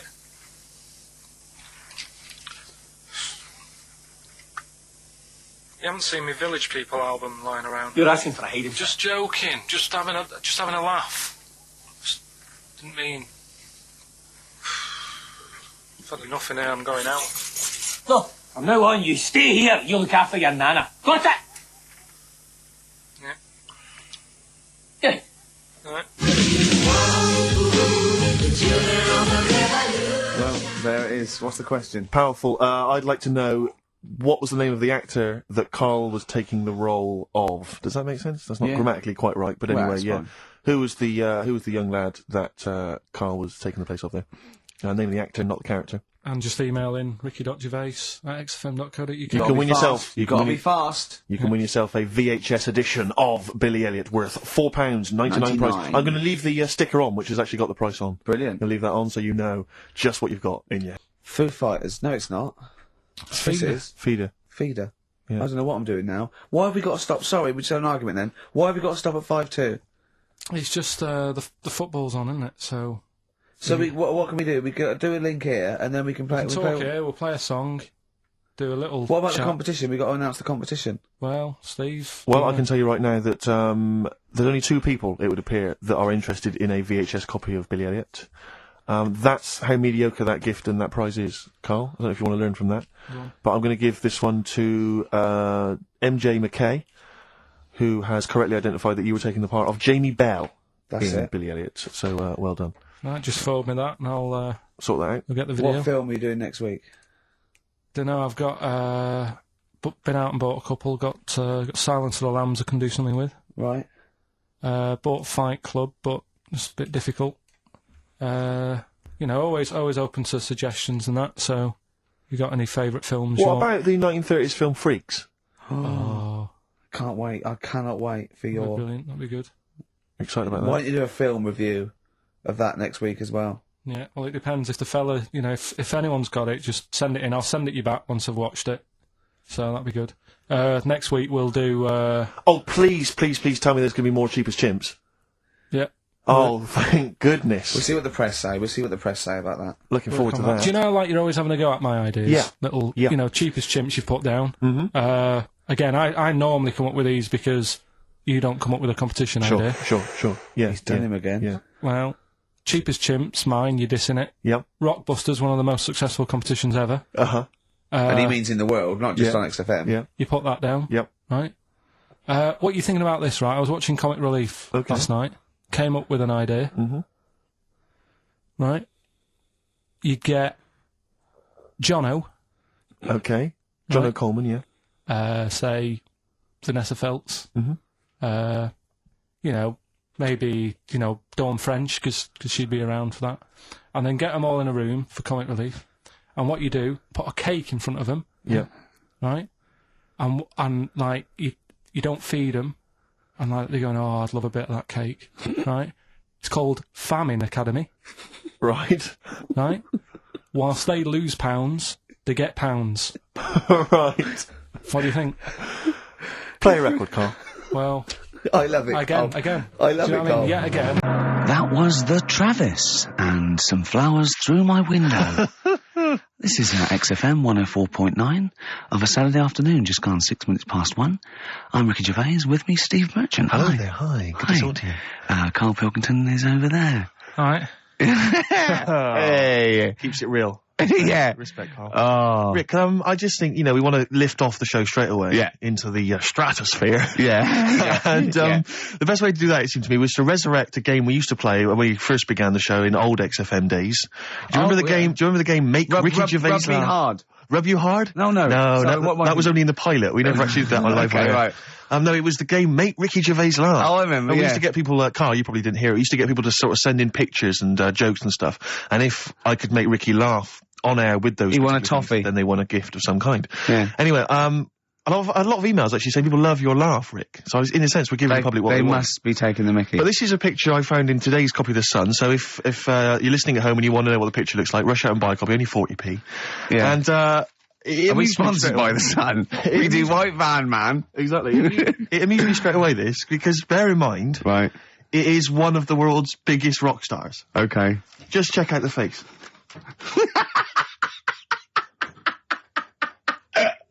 Oh, that's fantastic. Look at that. Oh, that is Michael Stipe. Oh dear, with sort of like looking like, I don't know, some sort of Nazi officer. That's not libelous. That's not libelous. In your opinion, Michael Stein, he's outside there during the press conference for Peter Buck's. It's not a good picture. I love REM and I love Michael Stein. I think he's a lovely man, but that's a bad picture, isn't it? He's got big glasses on and stubble, obviously still bald head. He doesn't appear to be looking at anything. He's looking right beyond everyone else. Can you see that, Carl? I'll tell you who he looks like. He looks like Zig, I think, from Zig and Zag. He looks like he's a Muppet made of foam. Oh, lovely. Nice to see that game come back. Yeah, the medium of radio. Yeah. Oh, what a good picture that is. I hope you enjoyed it. Coming up soon, we've got Sir David of Bowie, Nicholas Cave, and Travis. Flowers in the window again. Play a song. Right. Aerodynamic on XFM 104.9. It's alright. It was alright there. Uneventful, wasn't it? Really? So I left a sequencer going. Yeah, popped out for a coffee. Yeah. I don't want to diss the funny little French lads. Sure. But, you know. Try harder. Are they French? Yeah, oh God, yeah. Sorry. Do you speak much French, Rick? I speak un peu. Yeah. I can ask, where is the Tourist Information Bureau? And, I can express my preference in music tastes, and I can order an Orangina, and that's all I can do. I know bière, blonde, pression, I think. That means, draft, yeah, French. Tu aimes la musique folk? Oh. That's filthy. So that means, Carl. No, go on. Really dirty. Really dirty. Tu aimes la musique folk? Yeah, you dirty. you filthy little Frenchie. Alright. But, do you know much French, Carl? Have you got any fromage? That'd work. Cheese or fish? It's cheese or fish? It's cheese. Would you not care which one you were given? You like both? I think that's a whole different kettle of poisson. Yeah. I just think when you're in a country, you should have a little go. Well, that's a very little go. Yeah. You mean like football hooligans have a little go? What do you mean? You know, try and have a go at their language. And what I do is I go in there and I point and talk a bit louder than usual in perfect English, and if they don't get it, I go mental. Exactly. Securing the fact that I've tried my best and they're having a laugh. And that is the prerogative of all Englishmen. Or just point. Point and shout. Yeah, point and shout. Don't forget, you know, because you can never be foreign if you're English anywhere. Yeah. No, they're speaking funny. Just remember that. Yeah? Yeah. God save us. Sorry, go on then. You were going to say something else. Yeah. That picture you were showing me. Yeah. I wish we could post one on the website of Carl. Remember we won an award ages ago. What was it called? The British Radio Authority Award. Yeah. And we made Carl get in the picture, and he was a bit reticent, but it came nice. But his head is perfectly circular. I put a coin on it, and only the ears popped out from behind the coin. Isn't it perfectly round, isn't it? I mean, when you've been saying I've got a round head, I was a bit like, yeah, everyone has. Stop having a go. Yeah. And then I saw this picture last week. I thought, God, he's right. Can't we just pop it on the XOM website? I'd rather not. I'll go on. Steve, have you seen that man in a jar without a brain? Sorry, is that something? Is that a product you can buy? in like Sainsbury's? Is it a dream you had yesterday? You wondered if you could. Can I? Yes, hello. Could you make my dream into reality, please? Oh, we can't actually, sir. In plastic would be good. Sorry, what do you mean? In the future, you'll be able to download your dreams and then just like act them out again, probably in the year 2000 or something. Soothsayer. No, there's some museum somewhere. Yeah. That's got this little fella who was born without a brain, and he's in a jar, and it's just that he's got a really round head. Right. And when I saw this picture, I thought, God, it just reminded me of this little fella in a jar. Oh, and what do you mean he's born without a brain? He was born without a brain. So it's a baby? It's not a little fella. Yeah, but it's weird. Do you know the difference? Do you have conversations with, like, people in prams thinking, that fella's little, and he doesn't talk much? Yeah. You know babies aren't, like, little people. Well, maybe... Well, they are little people, but, I mean, they're not very small adults. They're not like midgets. They don't do a job of work, is what we're saying. Yeah. You're very... No.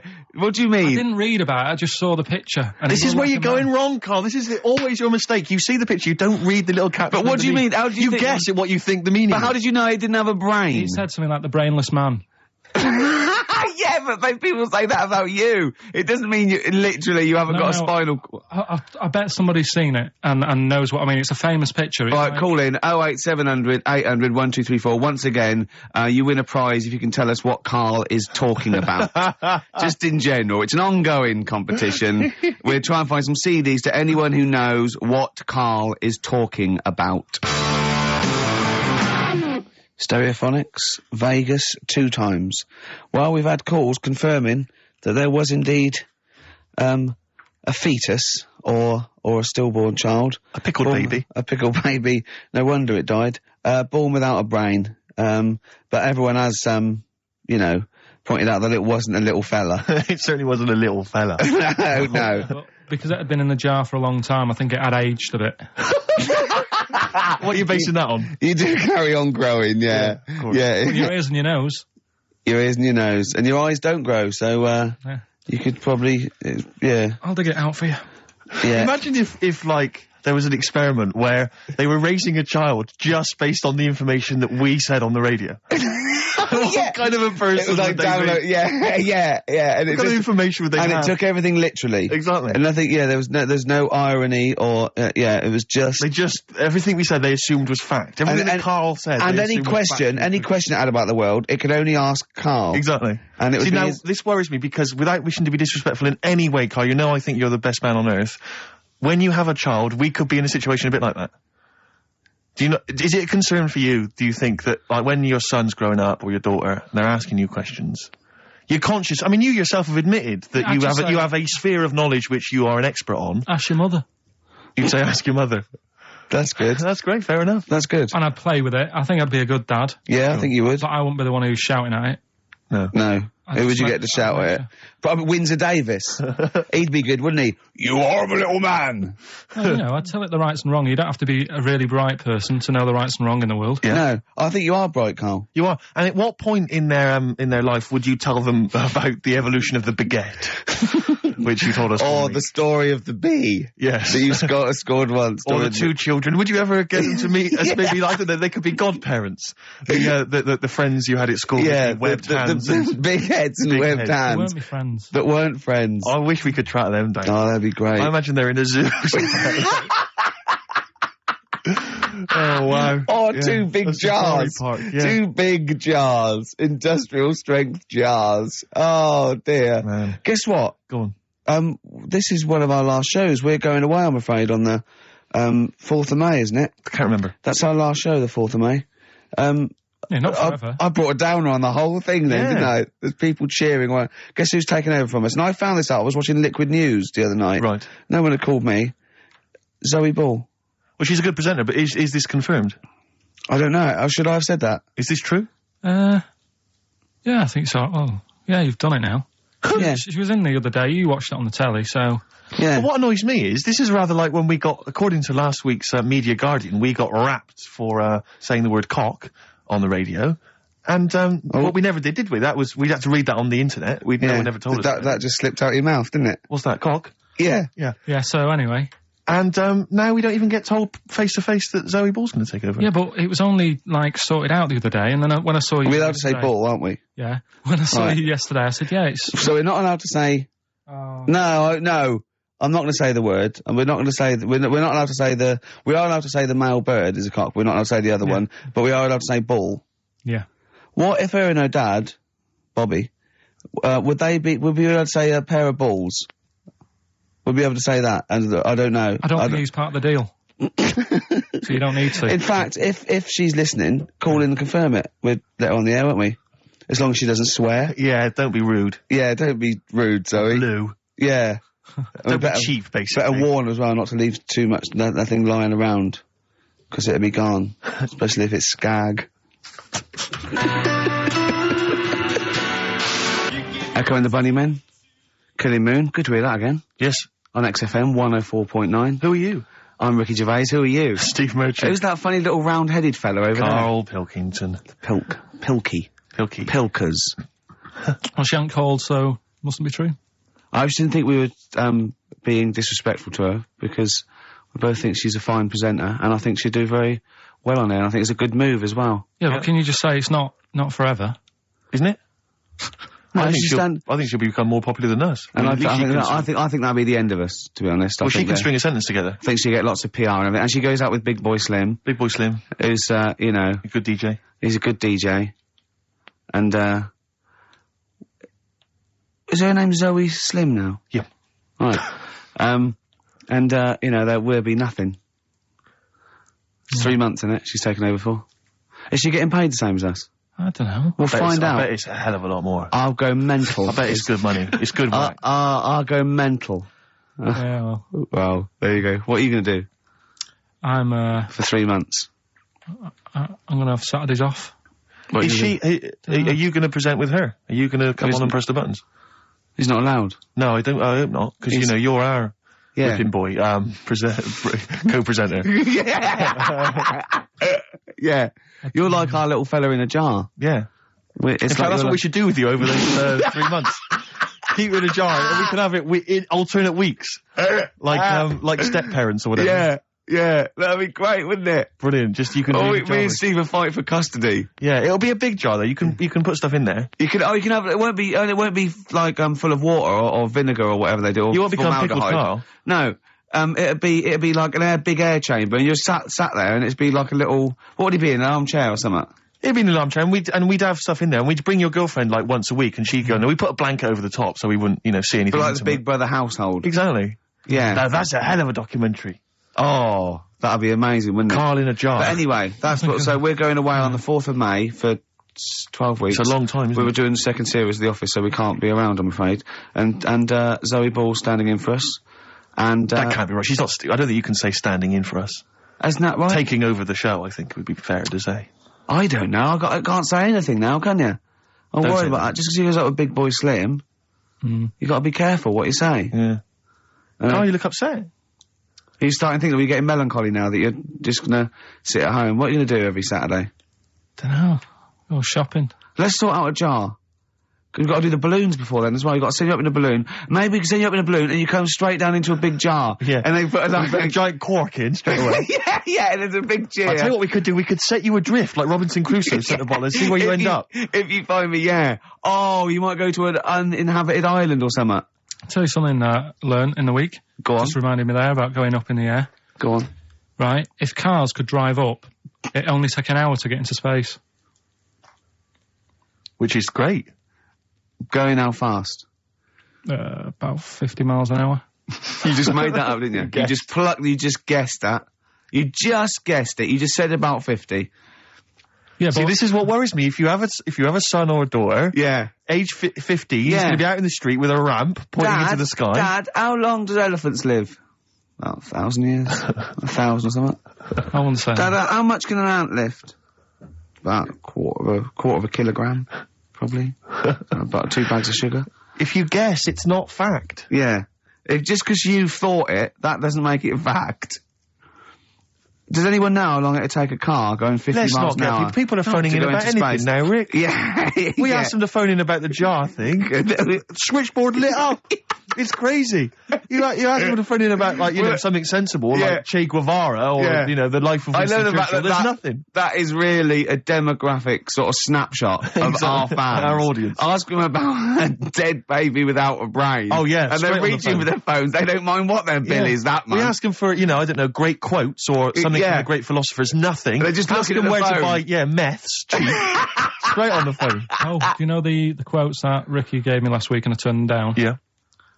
I got home, girlfriend had a go at me. They don't know you turned him down. What you know is that he said he didn't want to take the book at the end of the show, he said, I'm not taking it, it's too difficult. I'm going to go and get a nice one and go on, carry on. So I went home and Suzanne said, where's the book? She was really looking forward to having a look at it.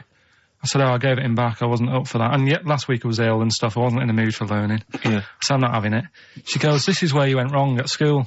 Oh. She said, this is exactly where you went wrong. She said, you liked infants, you liked, you're colouring in and you're painting stuff. She said, but as soon as it gets to the heavy stuff, you just, you're like a horse with its blinkers on. Yeah. So you just shut yourself away. So I said, no, I could have done if I wanted to. So anyway, we went and bought a quotations book, so I have got some quotes. What's the quotation book you bought? So I was asking him to read Keats and Wilde, Wordsworth, Shakespeare. What did you buy? It's quotes with, like, Eric and Ernie and that in it.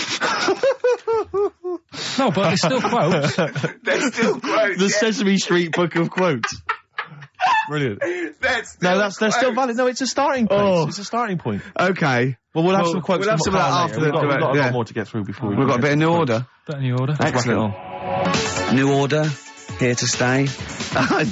On XFM 104.9. Someone, I love our listeners, I really do, right? Someone just called in and said it's about he went, hello? Carl answers the phones. The bloke said, hello? He went, hello? He said, yeah, about putting Carl in a big jar. And Carl went, go on. And the bloke went, well then you could call him Karl Pilkington. And he went, thanks. I love the bothering. I like Karl Pilkington. That's lovely. That's so sweet. He spent 50p to tell you that, and you were worried. You just saw you going up in a balloon and landing in a jar again, didn't you? What have you gone through yet? You've had nothing but good feedback from this show now, and now you're just getting all worried, aren't you? Heat magazine say you're a genius. You've got your picture in that Extracts magazine with a little round head. You have Jaffa cakes. I gave him a £5 the other week to buy biscuits. He's having the time of his life. Yeah. This is his best day. This must be your best 2 hours of the week. I enjoy it, yeah. It's alright sometimes. Yeah? What's better regular than this for you? What's a better 2 hours a week? Sleep doesn't count. Actually, you're probably right, it might be this. Yeah? Yeah. Or, that 24 thing's good. Alright. Like that. Probably worth mentioning Suzanne. Yeah, your girlfriend. Yeah, well that goes without saying, doesn't it? Oh, he's done it. He's pulled it round. He's pulled it round. He's a charmer. If you could come in and sit in the corner, then yeah, it would be the best time ever. That's pretty sweet, actually. Oh. And she's not even in London at the moment. Oh, so you want then? have to say that. Yeah. You have to say it, and you did anyway. Yeah, that's lovely. She might be listening. So. Yeah, it's Sky Digital. There's always that. There's always that danger. Yeah. Anyway, Steve, over to you. I just was wondering, because I've had an exciting week, relatively speaking, Rick, because instead of just spending it all with you, sat in a little room, as is our way, I've been doing some acting this week, as you know. I know. And I don't normally act, but basically, there's some people at the BBC who are making a comedy pilot, kind of comedy TV show. And, and I auditioned for it, and the role was to play a sort of freaky-looking, sort of lanky geek, and I don't want to say... How did you beat off? I don't want to sound arrogant, Rick, but they gave me the job on the spot. So it was like, obviously I'm, because I'm not a bad actor, I'm not as good as Rick, but What is it? It's I play a really tall guy, like a sort of... That's the part though, isn't it? About, you've got a beard. I'm a character who's 6'7" tall, and I'm trying to win the world's tallest man. That's it, yeah. But there's always a man that beats me every year, because he's slightly taller. But this year, I think, for some reason, because I've been training, I can beat him. That's the conceit. Sally Phillips, I don't know if you know Sally Phillips, she's a very good comedy writer and actress, and she's written it. So it was good fun, and so I went down there, and it was good and everything. It was, a little trailer and everything. It was like the proper deal. It was really good. And the problem was yesterday, I had to dance. One of the sequences had me dancing. Now, as you know, I think I'm a pretty groovy dancer. I'm a bit of a mover. Yeah. And I have to tell you this, Rick. Do you have anyone's eye out with your elbow? I have come to some serious realizations about my dancing. Really? I was moving around like a Shire horse dancing. Really? It was terrible. I was just like quick, and they had this choreographer trying to show me some moves, and it was just... He was just like crying by the end of it. It was they were yeah. It was so bad. But the worst thing about it is, today, my whole body is ravaged with pain and agony. I'm utterly devastated by the agony of it. Trying to get down the stairs this morning, I swear to God, I looked like Thor Herd. Trying to hobble down. It was mad. I was like I'd had several hip replacements.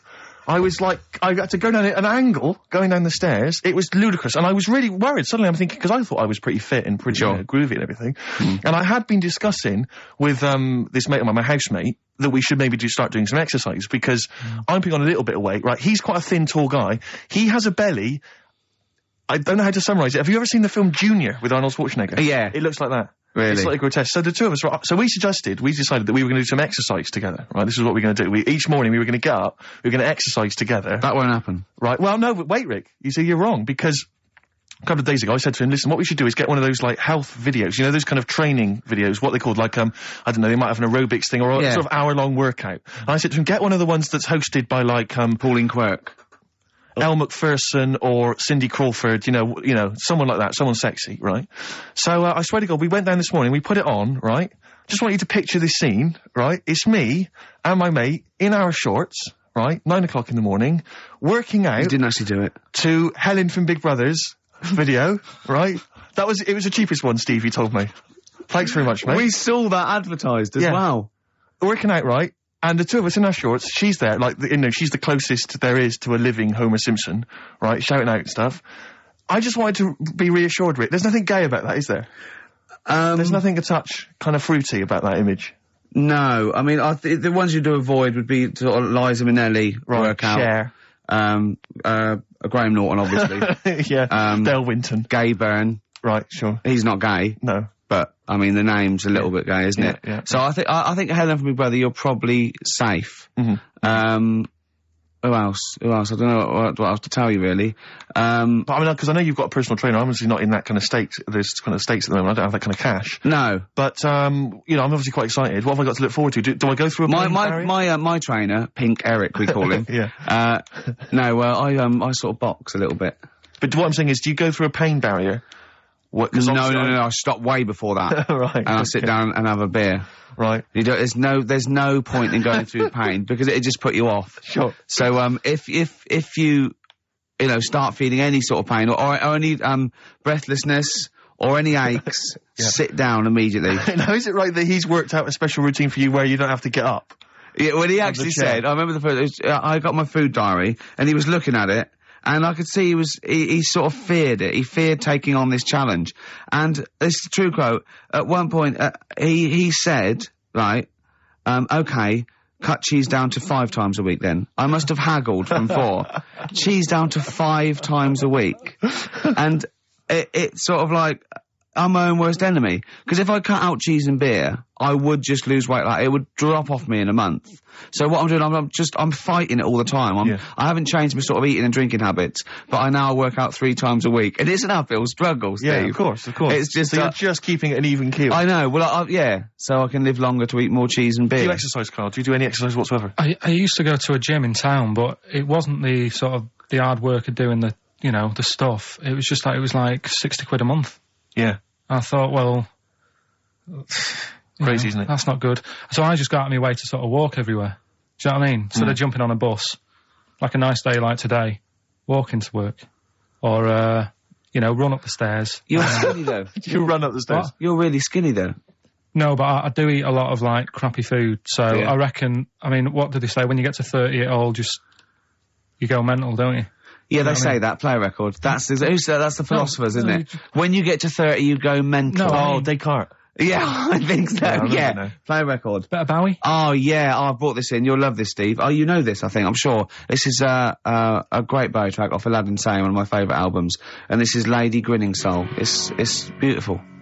Badly Drawn Boy, Silent Sigh on XFM 104.9. I'm Ricky Gervais. You can do your own. Oh, right, okay, my name's Steve Merchant. Yeah, Carl. I'm Carl. Yeah, exactly. You've not lost interest, have you, Rick? No, of course I haven't. Okay. Go on. It's silly to, I've said it once, I was a bit bored with just saying your names. Okay. I don't mind saying mine, because I'm sort of interested in that. Yeah, sure. But the other ones are sort of more of a chore. Do you know what I mean? There's nothing in it for me. Yes, there's no actual personal gain. Rather not mention either of you. Okay. So, if you want to do it from now on. Yeah. Okay? Yeah. Okay. Well, listen, obviously still got plenty to come. We've obviously got some great music, Rick, and that's I've got, a bit of Nick Cave and the Bad Seeds. Actually, an album you introduced me to, and I'm going to play, Into My Arms. Looking forward and to you that. know how beautiful that song is. That's true enough. Yeah. But I was talking about this little bit of acting I was doing yesterday, and, not wishing to be disrespectful to anyone that was involved, but there was, obviously some extras or supporting artists, as I believe they're known, and, all good, lovely people, really putting the effort in, doing good work and everything, but there's just one guy I stood next to, and, he's quite a tall guy, not quite as tall as me, but tall guy, quite a good looking bloke or whatever, and, I just sat there, and he obviously gets quite boring, because there's a lot of just hanging around and people waiting and stuff, fixing lights. I just stood next to him, and he just went, he was looking for something to say to me, obviously, and he went, looking forward to the new Guns N' Roses album? And I went, I didn't realise there was one on the way, actually. He went, yeah, obviously they, Slash won't be in it, because obviously Slash is no longer with them, but Bloody a sweet child of mine. One of my favourites. Just started singing some of the songs. I went, okay, great. Without irony, I absolutely assume. without irony. He was just wanting to get onto a discussion of Guns N' Roses. But I'll tell you this, he did not look like a rocker in any way. He looked like a bloke who would work in sort of an accountancy agency, or Barclays, behind the counter, something like that. Very well scrubbed, well groomed. So there's nothing wrong with Barclays or the people who work therein. That's true enough. Okay. So he goes, I got into them with Appetite for Destruction, the classic first album, but I even, I enjoyed the Spaghetti Incident as well. I mean, I like all of them. Yeah. And I'm like, right, okay. And he goes, I said to him, have you ever seen them live or anything? He went, I have not seen them live, no, but I was lucky enough to be at Donington, Monsters of Rock, and Slash's Snake Pit was playing, which was Slash's solo effort. Yeah. And he went, I've never been to those live gigs before, and I was down in the mosh pit. Oh man, I was down there, and I'll tell you this, have you been in the mosh pit? I went, oh, it's crazy down there, it's wild. A guy threw a punch at me, I punched him, knocked him straight out, he knocked me out, so this fight went off. Oh, it was amazing. I went, you're gonna go back? He went, no, I won't, because once you've done something like that, you can never repeat the experience. You know, I mean, everyone there was dressed in black. I think I was the only guy wearing a white t-shirt. I was like, okay, I could just imagine him tucked in as well. That's why I attacked him. Exactly. It's like ants. Yeah. They slash himself. So yeah, there's a termite in the nest. Exactly. And they just turned on him. But so I'm going, okay, so do you go to gigs often? He went, no, I don't think I'm ever going to go to another rock gig. And I said to him, why? And he went, I don't think any gig I go to will be able to top the experience of seeing UB40 live. And do you know what I mean? And I almost did what you did. That's why I've never seen him live, because I don't want to end my life. But I almost laughed. I thought it was a joke. I thought he was making a joke, and I was about to laugh, and I realised he was deadly serious, and I went... UB40. Oh, good were they? He went absolutely blinding. One of the most incredible live experiences I've ever seen. I imagine. Did they remarkable. Do songs in a sort of mock reggae style? Apparently for they 2 did. hours. And then he began to tell me which of his favourite... He went, I don't know if... I said, have they done anything recently or put anything out? He went, I don't think they're going to be able to top those classic albums, Bag of Riddim and Rat in the Kitchen. I remember once when I went to sign on... Okay, and I don't know what year it was, must have been like 1979 or something, and I left school, and tell me if I'm wrong if it wasn't out then, but this bloke was at the back with sort of like a ghetto blaster, and he was playing 1 in 10. Right. Obviously making a point, he was in the dole office. Yeah. Everyone ignored him, and when it finished playing, he turned it down. And he took a number and queued. The days when they were a protest. When was that? What year was that? What year someone can pinpoint that for me. Phone in 08700 800 1234. I know it had just come out. But what was amazing is when he said that about UB40 being the best live experience I've ever seen, it was one of those moments where you thought, I never thought I'd hear someone say that. Yeah. Do you know what I mean? I don't know why I can't understand what kind of person you are. I suddenly realised at that moment there was such a chasm between us. Is there anyone out there whose favourite band is UB40? Red Wine, maybe. UB40, yeah. Oh, they're a great bunch of blokes, though. You see them, they crack me up when I see them interviewed. They're really funny. But once you've heard one, that's pretty much it, isn't it? Absolutely. I imagine. I mean, I don't know. Maybe I'm a Philistine. Maybe there's some hidden depths to them that we don't understand. Maybe some great tracks that you could point out if you're a big fan. Well, I'm never going to go and see him because...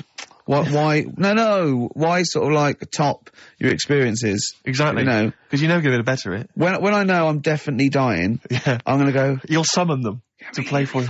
Yeah. Get me Labour of Love live. Do Right in the Kitchen now. This is a little bit of a treat that I thought I would charm you with, Rick. From The Cure's Greatest Hits. This was this double CD that they brought out recently, including 18 acoustic versions of their greatest hits. Yeah. And this is the acoustic version. What have you gone for? I've gone for, glad you've asked, Just Like Heaven. Wise choice. XFM 104.9. Lovely, that one. Brilliant, isn't it? The acoustic version of Just Like Heaven from The Cure's double CD greatest hits. I'm loving it. Collection. Now, again, I broke the rules in the week. I met up with Carl. I had lunch with him. And we were chatting. And having a cup of tea, and it got onto one of Carl's favourite programmes was the Tales of the Unexpected. Ah, of course. And all I can think is that he's probably the only person in Britain where they were unexpected. I mean, to him, when that twist came in, he'd go, gee, I can't... Yeah. Oh, God. Can't believe So it was the tree that did it. I mean, he was probably the only... And we were telling all these stories of horror, and he liked horror stories. And I told him this story, and I don't know if this had come across the radio, but I told him this story. It was a short. It was a horror short. This was a film you saw, was it? Yeah, yeah. And what it was, it started off just there'd been a car crash. You see, it's a horrendous wreck. And you saw it from the point of view of the person in the car. And he was calling for his mate, and he was going, Dave... And he sort of looked over and saw a body without a head that had been thrown at. He goes, "Oh no, Dave, Dave!" And then into the field of view came Dave, his mate, and looked at him with a look of horror. And then it sort of went black, and you realised that he was just a head, and it had been his body. Oh wow! Right? Yeah. And I said, then it came up at the end, at the executions in the French Revolution. People experience consciousness for and he went, "Oh." No, he said, it wouldn't be for that long. And then he went, if it was a chicken, it would work. Imagine remaking that film, but it's two chickens in horrendous car crash. Their own fault for driving. It would work. No, he wasn't having that. Yeah. No, it was too long. I think he said, how long was this film? I went, 5 minutes. He went, no. It would work if it was a chicken. I like the way that Carl, in something like when you relate an incident like that, he's appalled and offended and annoyed by the people that made it, even though he's never seen it. Oh, he's annoyed. Yeah, like I want to see it. I think it's a good idea. Yeah, but they should have thought it through a bit more. Yeah. Do you have a favourite Tales of the Unexpected, one that you remember particularly that shook you up? Yeah, we were talking about the one on where there's some woman in prison. Have you seen that one? No, I can't remember them all. Right, this woman's in prison. Yeah. And she gets a bit friendly with the guy who takes the dead bodies out. Right. And he said, I can get you out of here. He said, what you've got to do, right? You've got to, I don't know, at midnight... When you hear the bell toll, that means there's been a dead body. Yeah, there's been a dead body. So what you've got to do is go into, like, the place where all the dead bodies are, get in the first coffin on the right, and then I'll come along and carry you out and you can run away and escape, right? So she goes, yeah, all right then. So she hears the bell go. I'll bury you, right? And then I'll come back later and dig you up. Right. Yeah, but that's the point. It doesn't matter. It does matter. Trust me, Carl, it really matters. Okay. Listen, I don't know if I'm going to ruin this for people at home. Yeah. Can I just skip to the end? I would imagine that she gets buried and he doesn't come back, and she has to get buried alive. Better than that. Okay. Yeah, she does it. She gets into the coffin. Yeah, shh. Go on. Right. So she gets in the coffin.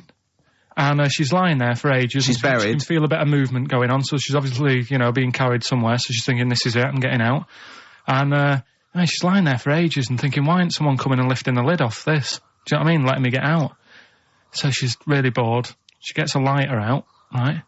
Lights it to have a look at who she's lying on. It's only the fella who said he'd help escape. Oh. How bad is that? That is... How bad is that? So it is quite important that she's buried alive then, isn't it? In retrospect, you realise that the jeopardy is that she's buried alive and can't get out. Yeah. It makes it so much worse, doesn't it, than just like lying in the morgue and going, actually, I'm getting out of here. Yeah. This isn't going to work. Look at Carl's face. Having told that, he's so pleased. His face is lit up. He's beaming like a child. Have you seen any? Is that your favourite horror thing ever? That's a good one. And let's see if anyone knows what the finger is. When that bloke was under the ground, wiggling his finger. We were talking about one with some fella who's stuck in the ground or something. This is a motif I noticed in your particular favourite ones. Yeah, right. People stuck in the ground. Go on. Right. So it's a fella, is it? Yeah, a fella stuck. Now, I seem to remember it just being his foot, to be honest, being stuck in a hole. No, he was under the ground and he got a little thing out of the pavement and he put his finger up and wiggled it to try and attract attention. Then you see a woman come along and her stiletto heel just knocks his finger off. You see, I'm wondering whether it's the same one as I saw. Yeah, it could be two like that, couldn't there? They were running out of ideas by the last series. It's a big theme in Hollywood. Or, what was that one you told me about with the porn? That was a good one. Oh, this was fantastic, right? Right. There was this, Sorry, can I just check now? We're just remembering classic episodes of the Tales of the Unexpected now, this is important. Well, I saw one, right? I saw one, on Tales of the Unexpected, right? And it was, these two gents, what they used to do, they look down the obituaries and they'd blackmail, the wife or the son of a dead eminent person, like might be a priest or a doctor, and they'd go and they'd say, he bought some, erotic, stuff from us, before he died, and he owes 100 guineas and all this sort of stuff. And they'd pay up because it'd be so embarrassing. They just didn't want to say, just pay him, right? And this one bloke said, who are these people? I'll meet with them. And he goes round there, and he goes round, and they go, your father, he goes, my father could not have bought any erotic material from you. They did it, he goes, he couldn't have, he's blind. Right, and that was the twist. And Carl went, so it was magazines, not videos then. Yeah. Now think about it, Steve. Is that so stupid? Well, presumably it was set in olden times because people, professional pornographers don't tend to call it, erotic material. Yeah. They tend to call it, juicy jugs or whatever. But more than that, I don't understand how a video is going to be any use to a blind person either. I know that you can hear the sound, Carl. Look at him nodding like he's caught me out. Yeah, what sound will you hear? Do. Your meter needs looking at? Yes. Cut. What's then? What's that? Then it's just noises, isn't occasional it? groans. Yeah. Right. You could listen through the wall at your neighbours. He does. I mean, that's why I save a lot of money. But I thought you were going to point out, Carl, that they could have had a Braille porno. Now, have you thought of that? Look, feel the lumps on that. Exactly. Think about it, Carl. Think about it. You're excited now. Yeah.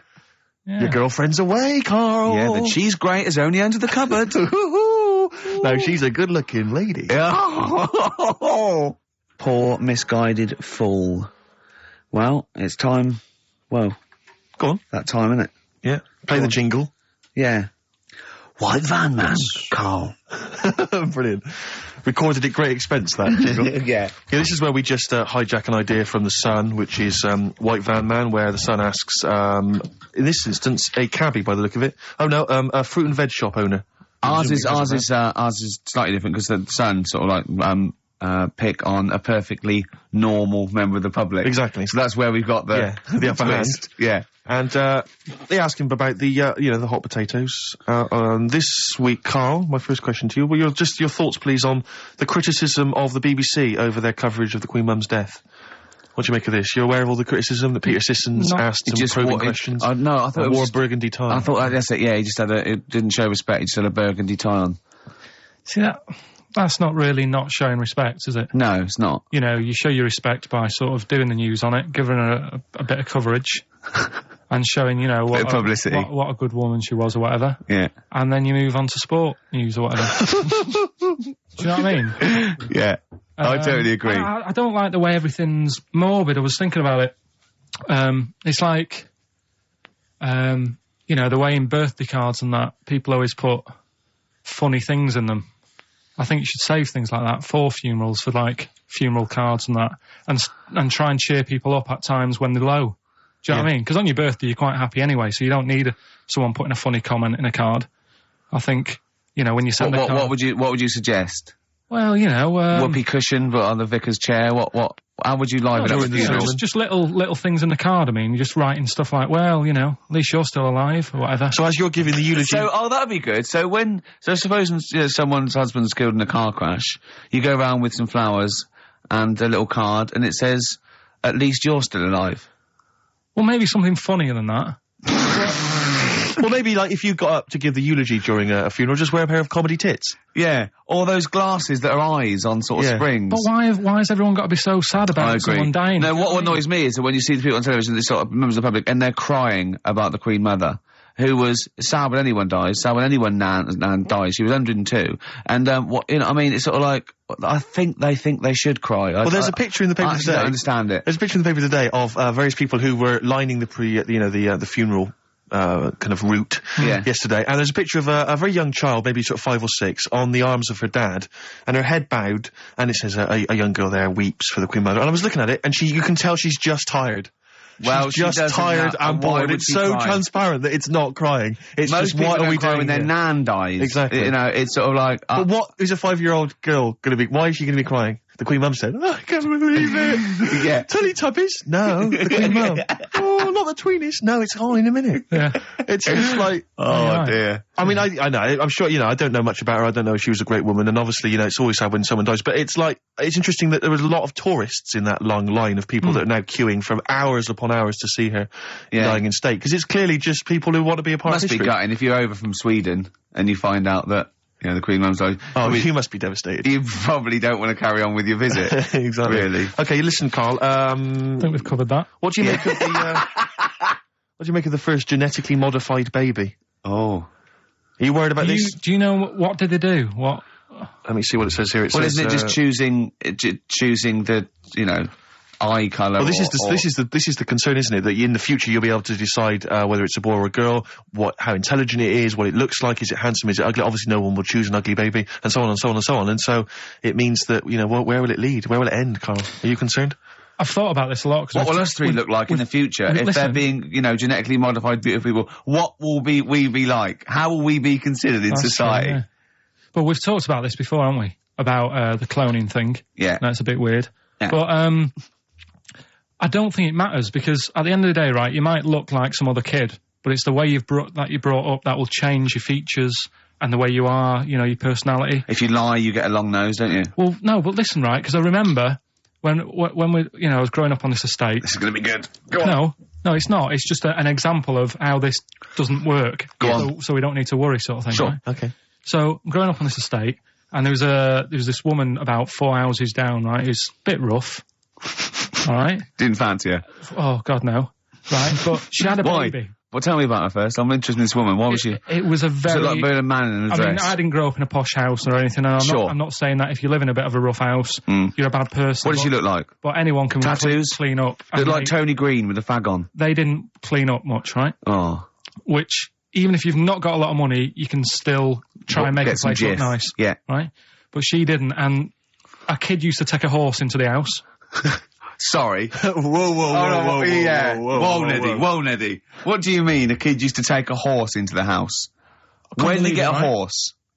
Must have nicked it from somewhere. Must have done. You've seen a horse in it? No. What, is that from outside the saloon round the corner? Yeah, was it just tied up with a bit of... Right. Oh, that's great. Did Big Jake come looking for it? I'd been out. Oh. Sorry, let me get this. This was before the lynching stopped or after. Where did he get a horse from? What do you mean he must have nicked it? His mum said, where'd you get that from? I bought it. All right, then. But keep it out the kitchen. I don't want you going Catlin rustling. Where did he get a horse from, Carl? And how long did he have it for? Was he leading it or riding it? Mum, open the door, I can't stop! I can't stop it. Open the patio door as well, Looks like we got us a runaway. What do you mean? I don't know, but the thing is they couldn't afford to buy one because they're not cheap. So I'm just guessing. Maybe that's wrong of me. But I think... He had a horse? Yeah, right. So that's why the family didn't have any money. They'd spend it on the horse. No, I don't think, that's what I'm saying. I don't think they would have bought it. So anyway... Yeah, it's wise to whisper, Carl, in case they're listening. Yeah. And they could be in the room next door. It's not buying it, it's keeping it as well. Oh, so I was like in the car with my dad coming into the avenue, and you used to have to drive down it to turn round and sort of go back to our house. You had the traditional method of transport, And the horse was in the lounge, reading a paper, just like walking around. What? And when I was doing, I tried to earn myself some money once by flogging little flowers in plastic cups. What? This is genius. It just keeps coming. What do you mean you're trying to flog little flowers? What do you mean? Wait. Let's play a record. Let's play a record and come back to this. Because the story's going to just unravel and unravel. It's going to go on for hours. Let's play a track, Carl. It gets deeper and deeper. It's like an onion, isn't it? We've created a whole world here where there's a man living with a horse. Just walking around the lounge. I come from the West Country. I've never heard anything like that. I just think of a big sort of like orange carpet and a rediffusion telly and this horse going, I'm fed up in here. Exactly. This is really... I am not taking the rubbish out again. Yeah. Right, play a record. Let's have Velvet Underground. We've got that lined up. Oh, yeah, the classic from the first album. I'm Waiting for the Man. Let's come back to the horse in a second. Little flowers in pots. What do you mean? Classic first album, Velvet Underground and Nico, which apparently peaked at a disappointing 171 in the US charts. Think of that. And that's obviously Louis de Velvet Underground and Waiting for the Man. Yeah, great track. So we were talking, we were doing White Van Man, and we got onto genetically modified babies, but and somehow then Carl started telling a story about someone with a horse, and then he got onto, he was trying to make money selling flowers. Just do the flowers briefly. Well, hang on, I just want to recap slightly. So there was a family, and who had the horse in the family? It was... Because you lived on an estate in Manchester. So the mother was a right pig, apparently. Well, I don't know whether that's relevant. You don't need to go that far. But what I'm trying to do is, like, make a picture for you so you understand what a picture it is. Who did she look like? Bit of a, and no disrespect to her, bit like Pauline Quirk. Quirky, yeah. Right? Okay. I knew you were going to say that. Yeah. I knew it was going to be Pauline. Did she have any tats? I've never got that close to her. Okay, all right. So who had the horse? Was this her son or her husband? No, her daughter. Her daughter had stolen a horse? Yeah, from, I don't know where, I think there was some stables down the road or something. And they kept the horse in the house with them? They kept it in the house. Did they didn't get have caught? it for long. No. So, and you said you were in the house one day and you saw the horse in there? What happened was, I was, they did this thing at school about raising money for charity, right? For some local charity. And they said, you can do anything to raise money. And they came out with all these ideas, and I thought, that's good. What was the charity? I don't know. I thought, forget the charity. Yeah, that's just a good money-making idea. So, you're a charity. So, so I asked my mum for some, cause she used to have a lot of flowers around the house. Sure. I said, can I just take some snippings off them? And, I'll go and buy some plastic cups. And, got some soil out of the garden, planted the bits of plants in them. Yeah. Got a tray. Yeah. Had about 25 plants on it, selling them for 25 pence each. Excellent. Did you sell any? Yeah, so loads. So did you just cut, you didn't just cut them and stick them in the soil? Yeah, they want to survive. Oh. But I think people sort of thought, well, good on him for trying. But anyway, so I went round to theirs, because I thought their house could do with a bit of colour and stuff. Yeah. So it's a bit rough. So as I went... The horse went, thank God for that breakfast. They've been feeding me kitty cat. So I got up to the door, and they opened the door, and it was one of them houses where no carpet. Yeah, a horse in the living room. You know. We've all been there. And the horse was walking around the living room. Oh. I looked quite happy and everything, because I always say that about animals. Black Beauty was on. Yeah. Well, think about it, right? If you were a horse, where would you rather be? In a little wooden hut with a load of hay, or in like a house with a central heating, 3-piece suite, and a telly and that? Telly and that? No, but I was saying this the other day. And an Atari. Right? I was walking through London. Commodore 64, rubbish. Exactly. Walking through London with Suzanne, right? Yeah. And you know, like homeless people always have dogs. And she said, oh, I hope she looks after it. I said, that dog is happier than most dogs. Right. Because people always walk past and give it a pat on the head. Yeah. It's with its owner all the time. Yeah. It's out in the open. It's not locked up in a house. Yeah. It doesn't eat, but other than that. No, it does eat, though. They're always all right. So that's what I was saying. I think this horse was doing all right for itself. Do you know? Well, not many horses have got their own house. Exactly. For a start, yeah. But anyway, that's by the by. Yeah, so anyway, this family, who's a bit, what we were talking about, it was about cloning. Genetically modified kids and all that stuff, yeah. Right, now what I'm saying is, you could say, you know, right, Steve, you could have a baby, right? Mm-hmm. And Ricky could see it and say, God, I want one that looks like that. Yeah. Right? It could happen, Rick. So come on, work with him. So you take it to the doctors, and I don't know what they do. They inject it with something or whatever. Yep, that's how it's done. Yeah. And get a little baby, and there it is. It looks the same. Now the thing is, you separate. You both go off and do your own things. Yep. Right. Now, you look at Stephen. You look after your baby. Yeah. You treat it well. You give it good food and I'm a good dad. all the vitamins and stuff. Yeah. Ricky just gives it cheese. Right. So then it changes its looks. It goes a bit fat. You know, it gets tired easily, and that sort of thing. Now, when this family... Why am I just feeding a baby cheese? Right, this family had a horse in their house. Yeah. They had a little baby, and my mum went round and said, "You're not going to believe this, but it's a beautiful looking baby," right? Yeah. And I was like, well, you know.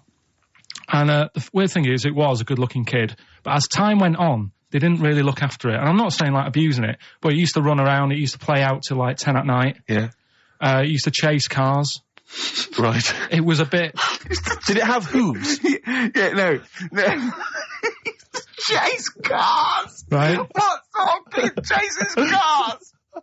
Oh, God. No. Was it called Rover? Did it catch stick? It's Liam, it was called, right? Right. Now, the weird thing is, it was a good-looking kid, but as time went on, and all that, like, not eating properly and its hair was all patchy.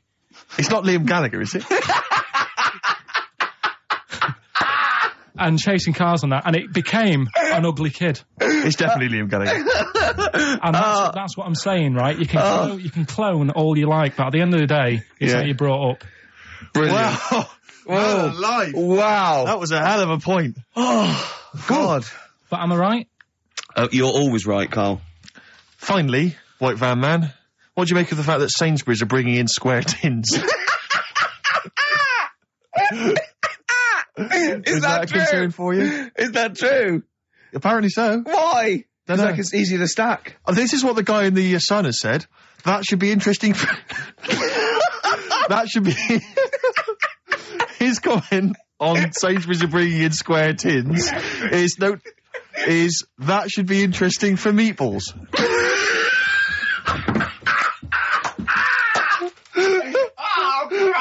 Ricky's just collapsed on the floor. Let's just play a song, Carl. I don't think even you can top that. Whatever happened to my rock and roll?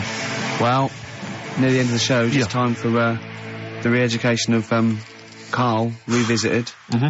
Still got Nick Cave to come, haven't we? Absolutely. Now, Carl, you read a quote book. What did you learn from it? Tell us some pearls of wisdom. Just keep it down to one or two, your favourite things and why you like them. Right, well, you said just pick a couple. Yeah. Right? So I wrote a couple down last night. And what I did, so they weren't boring, right? I've sort of... Don't think you can ever be boring, No, but go on. but what I've done, I've took like different ones. So I've took a good one that I think, that's a good quote. That was worth putting in a book. I put one that isn't really a quote, so I don't understand it. Oh, yeah. One that isn't clever. and a funny one. So a bit of variation out of one book. Oh, how long did this take you? What did you do? Did you sort of like sit? About half an hour last night. And did you sit sort of like quietly at a desk or something? No, just in the lounge with the telly turned down. Oh, right. Just to give a bit of light to the room. Just had it on but turned down. Have you figured out lights yet? So the first one, never heard of him. This guy called Dean Axon. Right. And this is a good one. He said, the memo is written not to inform the reader, but to protect the writer. That's good, yeah. Stuff, that's very good. That's It relates a lot to, office life and so on. Yeah, modern world and that. Mm-hmm. Right, so then, so I wrote that down because I liked it, and that's what he said to do. Second one isn't really a quote, it's more of a poem. Okay. So how does that work? Well, that's okay. Just read it. Right, well, it's about suicide. Okay. Right? Razors pain you, rivers are damp, acids stain you, drugs cause cramp. Guns aren't lawful, nooses give, gas smells awful, so you might as well live. Lovely. Is that from Dorothy Parker? I'll tell you what. It is, yeah. I hate it. I hate that. Why? It's nothing to me, that. I think and that... it's just a sort of weak, shallow piece of mock comedy. This is why I did it in that order, because that's what I thought. It's like a zany vicar would write from living in Frome when he's about 55 and get it published in the... I hate it. All right, so you're saying you're not a fan of Dorothy Parker's work, right? Right. Now, the next one, Oscar Wilde. Yeah. Right, he's known, isn't he? Yes. Look what he comes up with. All art is quite useless. Well, that's... What's up with that? Well, it isn't. I did art. No, I know, but it's... Go on, next. But how has art helped you? How has it been useful to you? It was a bit of a... It's one of the only things I like doing at school. Right. Do you know what I mean? When I made that little clay man, fixing a car. Yeah. You made a clay man fixing a car. I forgot about that. How can he... I think that's stupid. And especially that it's gone in a book. Sure. Do you know what I mean? Okay. It's easy to diss things. Yeah, it's harder to do things out. You're right. I don't think art is useless, by the way. But then you don't have to agree or disagree with some of these things. Some of them are, sometimes it's just their thoughts put eloquently or poetically, isn't it? And it's just, just to provoke a reaction as much as anything. Yeah. Well, and the good one, Ozzy Osbourne. I mean, sorry, but just go back there. The irony is that is art. That he was an artist, wasn't he? So. But so you don't like Oscar Wilde, but you prefer Ozzy Osbourne. Yeah, go on. Ozzy Osbourne, cracking one this. Funny and educational. I bit a head off a bat the other night. It was like eating a crunchy wrapped in a chamois leather. Genius. You're right. You're right, Carl. Yeah. So there's... What do you like about that? The way he's described what it is like. I think, if someone... I mean, you can imagine what it's like, because I like crunches. Yeah. And, it's like and a chamois leather's really chewy, so you can imagine that's like the skin. So you like his descriptive writing? The crunchy bit is like the bones and that. Yeah. Perfect.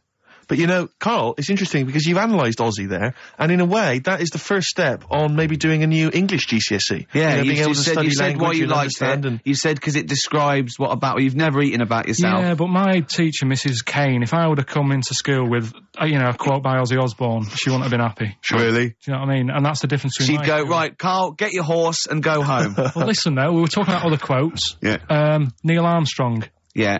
Do you know his one? Yeah. What, one giant leap for mankind? Do you know it wasn't meant to be that? You know, it says, it's one small step for man, one giant leap for mankind, right? Yep. It was meant to be, this is one small step for a man. Right. I.e. me, the individual, on a microcosmic level, one giant leap for mankind. And he mucked it up, because if you say, this is one small step for man, one giant leap for mankind, man there means mankind. I know, it's embarrassing. So you shouldn't give people... He's not a trained actor. That's true. He's more of an astronaut, to be honest. Has he won any awards, Rick? No, there are no awards. Is he BAFTA nominated? Don't think so. But listen, right, he said another quote as he got back into the rocket. Have you heard about it? Go on. We're running out of time, and I'm just wondering whether it's worth saving as a bit of a teaser for next week. What did Neil Armstrong say as he got back into the rocket? Yeah. Is it going to be away? Something like, that was boring, wasn't it? The mic's not still on, is it? Yeah. They're not still listening. Well, that's what I was saying to you. He could have said that, and it would have still gone down. Cheese. It would have still gone down as an amazing quote, wouldn't it? Well, listen, I think you should save it, Carl. You tosser, I was meant to go first. No, I'll tell you what we'll do, Carl. We'll squeeze it in before the end of the show, because, Ricky, you've got to play your song for the lovers. Oh, we should play this. I don't think we'll fit it in. We might have to save it. Don't worry, we'll see what we can do. Well, next week, by the way, you've got happiness quotations, a collection of thoughtful words and beautiful paintings. I'll just give you an example of one. Happiness is a perfume you can pour on others you cannot pour on others without getting a few drops on yourself. It's lovely, that, isn't it? Brilliant. You can't be happy with that. This is Nick Cave and the Bad Seed, from the Boatman's Call. It's a beautiful song. Any song that starts off, I don't believe in an interventionist God is alright by me. And this is Into My Arms. Nick Cave and the Bad Seeds, Into My Arms. Well, that's it. We've run out of time. We have indeed. So no time for, Carl's quote. That'll have to come next week. Yeah, we'll save that for next time. Armstrong. Well, I hope you, enjoyed it. Goodbye. All right, Rick. Come on, I'm sounding a bit chirpier. It's not that depressing. Well, yeah. Sports next. You know how excited you are. Oh, chilly weather. Why not put on a cardigan? That was the Cardigans. And for what it's worth, a lovely tune there. Oh, that's a joy. We should definitely talk like that more. XFM 104.9, Ricky Gervais, Steve Merchant, Karl Pilkington, alright? Alright. Yeah? Right. Well, we got a jam-packed show today. Go on. We got so many we got more features than Carl's got on his face. which is about the same as Morph. Yeah. Very few. It's just really a head, isn't it? A little. That's where I've seen him before. More. On Take Heart. Yeah. We've got, Rockbusters. That's Have we? still going you know strong. my feelings on that. No, Fair but enough. he's said he's gonna, buck his ideas up. We've got, chimpanzee that. Carl finds an amusing, monkey or ape related story. We've got, Carl in a film again. Right, excellent. Yeah, we've had a lot of great response from that, Carl, on the internet. And It stuff, was on the my email. favourite thing we've done. People raving about that. So can we say what the film is this week? excuse my French, we've got some bloody great music. Oh, pardonnez-moi. Wow, I don't know. I can't speak French. I can't Well, I'll just give you a taste. We got Oasis, Cardigans, you just heard there. We got Lloyd Cole. We got a bit of Pretenders coming up. Eminem, Feeder, Coldplay, all the greats. Can I play you some Teenage Fan Club later? Yeah. What should we have now? Oasis. Go on, then. Yeah. Brilliant. Oasis and Songbird. It's a nice little ditty It's all right, yeah. of a It's not too Saturday. bad. Yes, thank you. XFM 104.9, Ricky Gervais, Steve Merchant, Karl Pilkington. I think we should go straight into it, Carl. I think we should do the competition. There's Carl in the corner. It seems a little premature. Do you reckon? Yeah, I think Do you reckon so. it's It's Yeah, so good. We should tease it out of them. Well, it's a big thing. It's just that I've got absolutely nothing to say.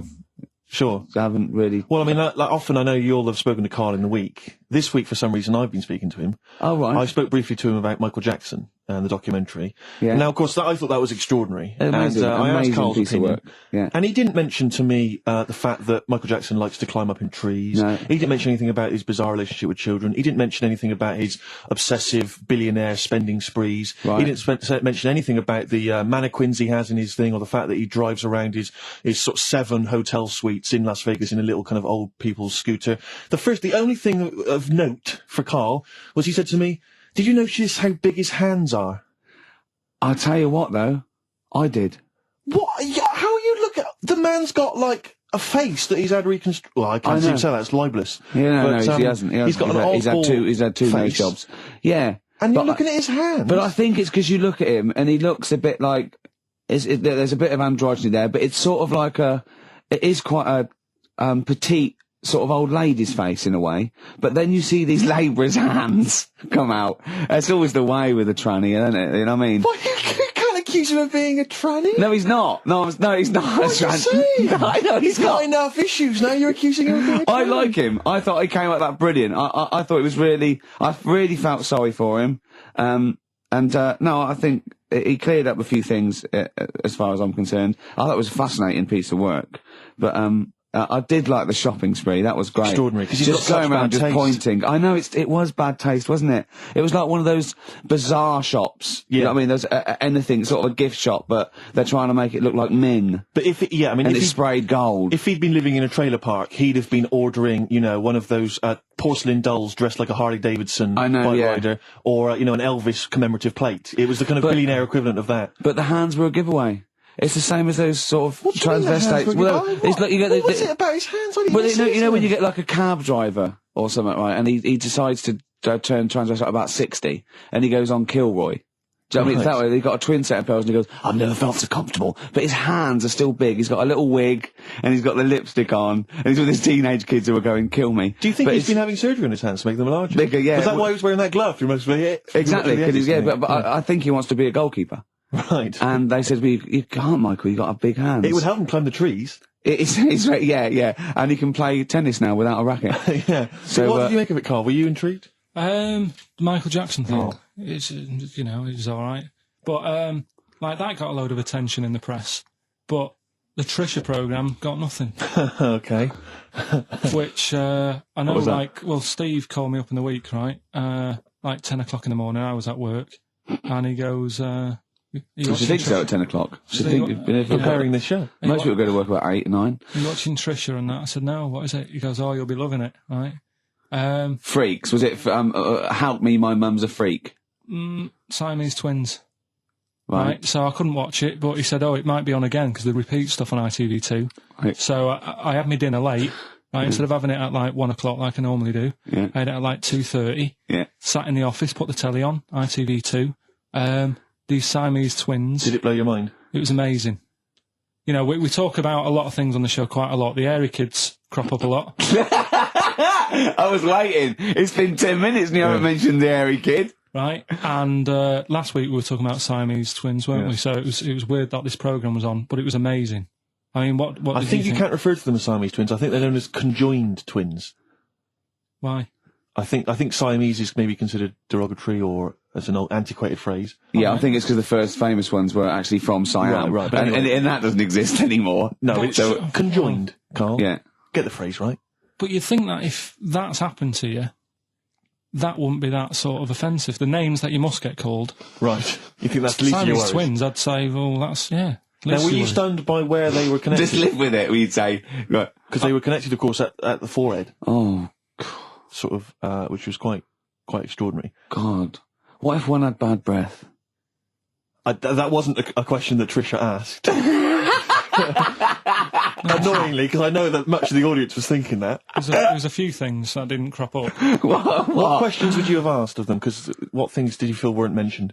I'd love to just watch Karl watching amazing things. Exactly. Do you know what I mean? It's like early learning thing. Mouth slightly open. Yeah, some mouth slight open at saliva. dribble, looking round to see if anyone else has seen it. You know, I mean that. Like when a cat sees a bird land on the balcony. Exactly. It can't believe it's luck. I'd probably say, how do you buy her a birthday present? Surprise gift, yeah.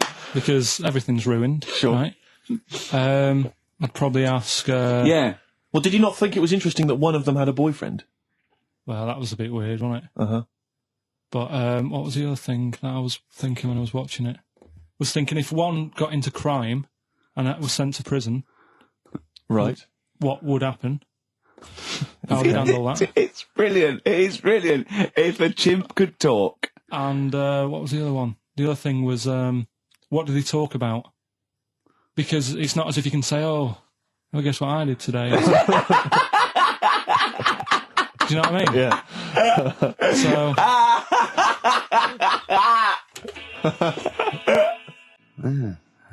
brass in pocket, and if they're pretending to be good, they're doing a bloody good job of it. I love them. That's Ricky Gervais on XFM 104.9 with me, Steve Merchant and Karl Pilkington. Karl is still buzzing about these conjoined twins. It's just... One of them, of course, had to be... Because one of them was sort of shorter than the other, and had to be sort of wheeled around on a kind of trolley thing by the other. This is Molly and Dolly, is it? No, they're not called... One's called Reba, and I forget what the other one's called, Sheena, maybe, or something like that. Do you remember, Karl? No, I wasn't that impressed with the names. It's just... Yeah. So you immediately put them out of your mind. Those are rubbish names. Forget, Karl, forget them. They're gone. Were they British or American? Yeah, American. Oh, because I've seen some American ones on Jerry bizarrely, Springer. one of them was apparently a country music star. This is Molly and Dolly. Well, they're not called the Molly one that and joined Dolly. at the Oi. The one that joined. But they're not. I think you've made up the Molly and Dolly. No, it was on Jerry Springer. There's a little one that sits on a seat, and the other one carries it around her around. They're not called Molly and Dolly. There was something like that. They're called. Well, we know that one of them's called Reba, and I forget the other one. One was a country and western singer. Or something. Yeah, and but she was saying, "Yeah, I've just made a movie. It's coming out shortly in theatres." Is your sister in it? Yeah, and the other one said, "Oh, I'm not involved." I did. It's utterly bizarre because they live there. They work so hard to live their lives separately. Yeah, they say it's all. Yeah, exactly. of course. So, yeah, they try not to. So she's talking about her music career, and the other one's sort of not taking any kind of credit for it, which is nice. It's weird though because when she was singing as well, the other one just stands there. She doesn't join in. She doesn't sort of dance. Offer backing vocals. Do you know what I mean? Make a group out of it. Yeah, a duo. Yeah, well. But it seems like we're sort of being horrible, but we're not. No, we're not. I mean, really we're laughing at Karl's amazement at this phenomenon. Sorry, I just got to say we're not. Taking the mickey. The really weird thing about all this, right? What? And it's annoying because you were saying about, what should have Trisha have asked and all that. Yeah. But one of them mentioned that one of them was adopted and the other one wasn't. Don't talk rubbish. No, seriously. I didn't understand it, right? Of course you didn't. And then Trisha sort of said, well, let's have a chat. And they were like, no, don't want to go into that. What do you mean one was adopted? That's what he said. One of them...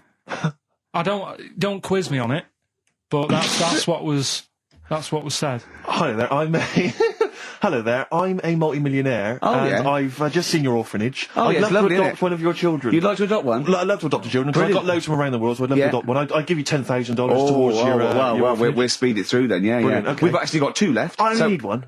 I'm only interested in one. Yeah, I don't need any more. They're sisters. I know it would be tragedy to break them up, but I really only need one. Now, break up. There's the rub, you see. Sure. I just need the one. There's $10,000 now. You can have that. I'll sign it now, but I don't want to discuss it further. I'll bring her around. Brilliant. Okay. Ding dong. Hi, yeah, brilliant. You brought my kid round. Yeah, there she is there. That's a joy. Yeah. Okay. Just standing next to a bush. Yeah, can you bring her out? No, there's nothing behind the bush, so you just want... I just want to be able to walk 360 degrees round her. Do you want her or not? Yes, I can't believe it! What's that little trolley? She's talented. Oh, dear. You're talking nonsense, Karl. Well, whatever. Feed her. That's it, just what I'm feeling. XFM 104.9, Ricky Gervais, Steve Merchant, Karl Pilkington. It's time for the newest quiz in town. This is where Karl inserts himself into a seminal film. Last week, he was the little kid in Sixth Sense. You remember? To great acclaim. The critics loved it. They said a triumph. This week, he's fiddled with The Graduate. This is the scene where, of course, he goes upstairs to the hotel room, and it's on the cards. She's a dead cert, Mrs. Robinson. Well, here we go then. So, you ready for it? I've brought some condoms from home. that Suzanne got for Christmas. Benjamin. What? Will you bring me a hanger? A what? A hanger.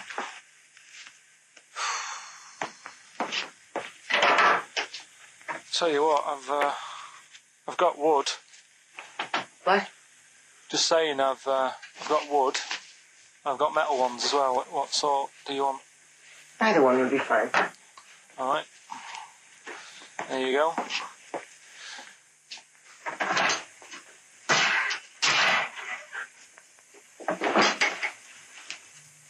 Are you afraid of me? No. No, I've seen weirder things than you. Have I ever told you about the two lads I went to school with who had big heads? Webbed fingers as well. Not related, and weren't mates, but both had the same thing, which was a bit weird. Yeah, I've never found out what was wrong with them. Can I ask you a personal question? As long as it's not about my head being round, because Ricky's always gone on about that. He's saying I've got a round head. Well, you can admit that, can't you? No, it's. I'd say it's a normal sort of shape. It's just round. It is, isn't it? Yeah, but what do you mean? So is yours. Head should be round. It's nothing to be ashamed of. I'm not ashamed. It's just a normal shape. Mm-hmm. And you can talk. Look at your saggy arse. Anyway, get your knickers off. Hello, darkness, my old friend.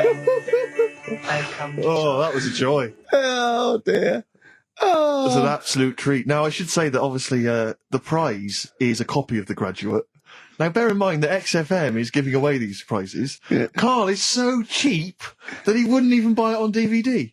He's bought it for $6.99 on VHS. It'll be panned and scanned. It won't be widescreen. There's none of the extra features that you get on the DVD. Oh, look at Carl's face. He's gutted. Carl, did you pocket the rest of the cash? No. I have to use my own money to buy these, right? What, you're using your own money to give this stuff away? Yeah. So I had to go and buy that. XFM is so cheap, I know. understand. Right? I know. And it's not worth having it on DVD, is it? 'Cause Why not? It's an old film, so... So the quality is set, do you know what I mean? They can't really tidy it up. Of course they can.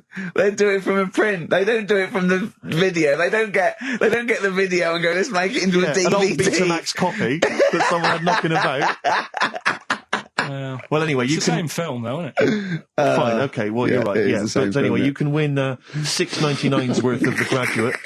The question, and it's email only, Steve, it's not Steve, it's ricky.gervais@xfm.co.uk. The question is, name the actor that Karl was taking the place of in the film, and of course the actress that he's performing opposite. ricky.gervais@xfm.co.uk. Lovely. You got to play something from the... I would love to. It would seem appropriate. Yeah. Dear Mr. Simon and Mr. Garfunkel, please, let's not have the sound of silence. Let's have some more beautiful music. Get that together, please, quickly. That's XFM. I think you should do every single link like that. Brilliant. It's the best bit of the show. That's on XFM 104.9. Are we going to have time to play the clip again before, before 2 o'clock, let's say? Are people not listening to the question? Is that what you're... Some people are not listening to the question. Oh, dear. Okay, we'll play it again at about 2 then. And personally, any excuse to hear it again, because I thought it was a treat. I think Carl should go out and get the DVD. I think it's embarrassing to give away the yeah, the VHS. you have to get it. You have to go out and buy the DVD later. Carl, on the DVD, it's got a booklet, it's got an audio commentary, it's got behind-the-scenes features, and it's got this pristine widescreen version of the film. You've got some cheap $6.99 version. Yeah, and on so VHS. Because you were being mean, because it was your own money, you're gonna have to waste that now because no one wants it. So it's going to cost you twice as much as it would have done if you just got the DVD the first time round. A valuable lesson learned. Have I rewound it? There's a penalty if you've not. No, you haven't rewound it. Go and get the DVD later. They're going to win a DVD. No, I looked at the DVD and it was £18. I'm Go not and paying get 18 it quid for and claim it back. No, you've got to wait. What a cheap station this is. It's outrageous. I mean, Well, do you want to go on with the other prizes with what we're giving away later? What is this for Rockbusters? Well, we don't give away prizes; we throw away prizes. Yeah, it's really cleaning out some drawers in XFM. Go on. I'm just having a quick look through before I... Because we've sort of revamped Rockbusters a bit. There's that extra bit in it now, isn't there? That audio bit. You're selling it. Your big sell. Oh, we're not going straight into that yet, then. There's a DVD. There's a DVD there. What's that? I'll go through them later, Rick. I just need to absorb it. Don't get excited, mate. So, who did Karl play in the clip? What actor's place did he take, and what actress played opposite him? That's Ricky.Gervais. At xfm.co.uk. Sure. Brilliant. Yeah. Is that it then? What we got coming up? We've got Play a bit of Coldplay. Bit of Coldplay, be right? Coldplay. Yellow on XFM 104.9. Get it on DVD. It's an embarrassment. £7 worth of old videos, pan and scanned. I've bought it now. That's what they're getting. Right. He's put a downer on it. All the work, that went into that, and then just going to fob them off with a bit of old celluloid like that. Right, listen, still to come, right? We've got the monkeys thing. Oh, chimpanzee that. And when I was out last Sunday, right, at Johnny's birthday party, yeah, Steve was there. Yeah. Got talking about stuff. And a debate that we didn't really finish cropped up. It blew your mind, didn't it? Amazing. Oh, I know about this. Steve told me. This is the infinite amount of monkeys. Or a monkey with a typewriter and an infinite amount of time would eventually come up with the works of Shakespeare. Yeah. There was no debate. It's a philosophical, mathematical problem. There's no debate. It's true. It wouldn't happen. No, listen, Karl, listen. Infinity sorts it all out for you, right? An infinite amount of monkeys at a typewriter, right? They do everything. They type everything. Infinity just sorts it all out for you. There's no getting to it and they're going, oh, well, let's have a look what they've done. This one's come close. Did Romeo and Juliet. It would do it all. It would type everything ever possible, conceivable. Yeah, but it's a mathematical thing. Well, we've heard your side of the argument, Rick. And I'll be honest with you, it's a persuasive one. But let's hear Karl, because he heard about this in a pub last week. Yeah, so he's got some strong What's your ideas problem himself. with it? What's your problem with it? Well, first of all, right, you're saying it's a load of monkeys. It's not just one monkey It depends. that can live forever. No, wait. It's either a chimpanzee with a typewriter with an infinite amount of time. He would eventually, by definition, mathematically, type everything ever possible. Okay, or it's an infinite amount of chimps with typewriters, and one of them will type it first time. But already, that's not right. You either need to have What do one you mean? monkey. What? You mean employment laws? What do you mean it's not right? Let's hear him out, please. Okay. If it's one monkey, yeah, with a typewriter that's got loads of ink in it and that, right? At least it knows what it's done in the past. It's not. Keep going. Cry. If you've got a load of monkeys, it's like if you have too many. What's that saying about too many chefs? Too many chimps spoil the soup. Right. Well, it's the same thing. It's like, well, I didn't tell you to put salt in it. I was going to put salt in it, and it messes it up. Whereas if it's just one, they know what's gone on. So what I'm saying is, just leave him go. I can't be bothered. I want to hear. This blows my mind. He doesn't know what this does to me. It's a mathematical problem. I want to hear the rest. Well, it's just I just don't think it will happen. What do you mean you don't think it'll happen? Infinity works it out for you by definition. Well, what's stopping them typing the same thing again? They would. In fact, the problem should be if you had an infinite amount of time that it would type that works for Shakespeare an infinite amount of times and everything else an infinite amount of times. But that's not as. But not Shakespeare. Oh, shut up, you idiot! Rick, do you know what he said to me? I said to him, I just explained it to him. I said, you've got an infinite number of monkeys, infinite number of typewriters. They will type the complete works of Shakespeare. He said, have they read Shakespeare? You're an idiot! Play a record, said, no, I'm not having this conversation. Not doing it from I'm not having it, because it really, really winds me up. But you're saying they'll do it with no spelling errors. Well, they do it an infinite amount of times.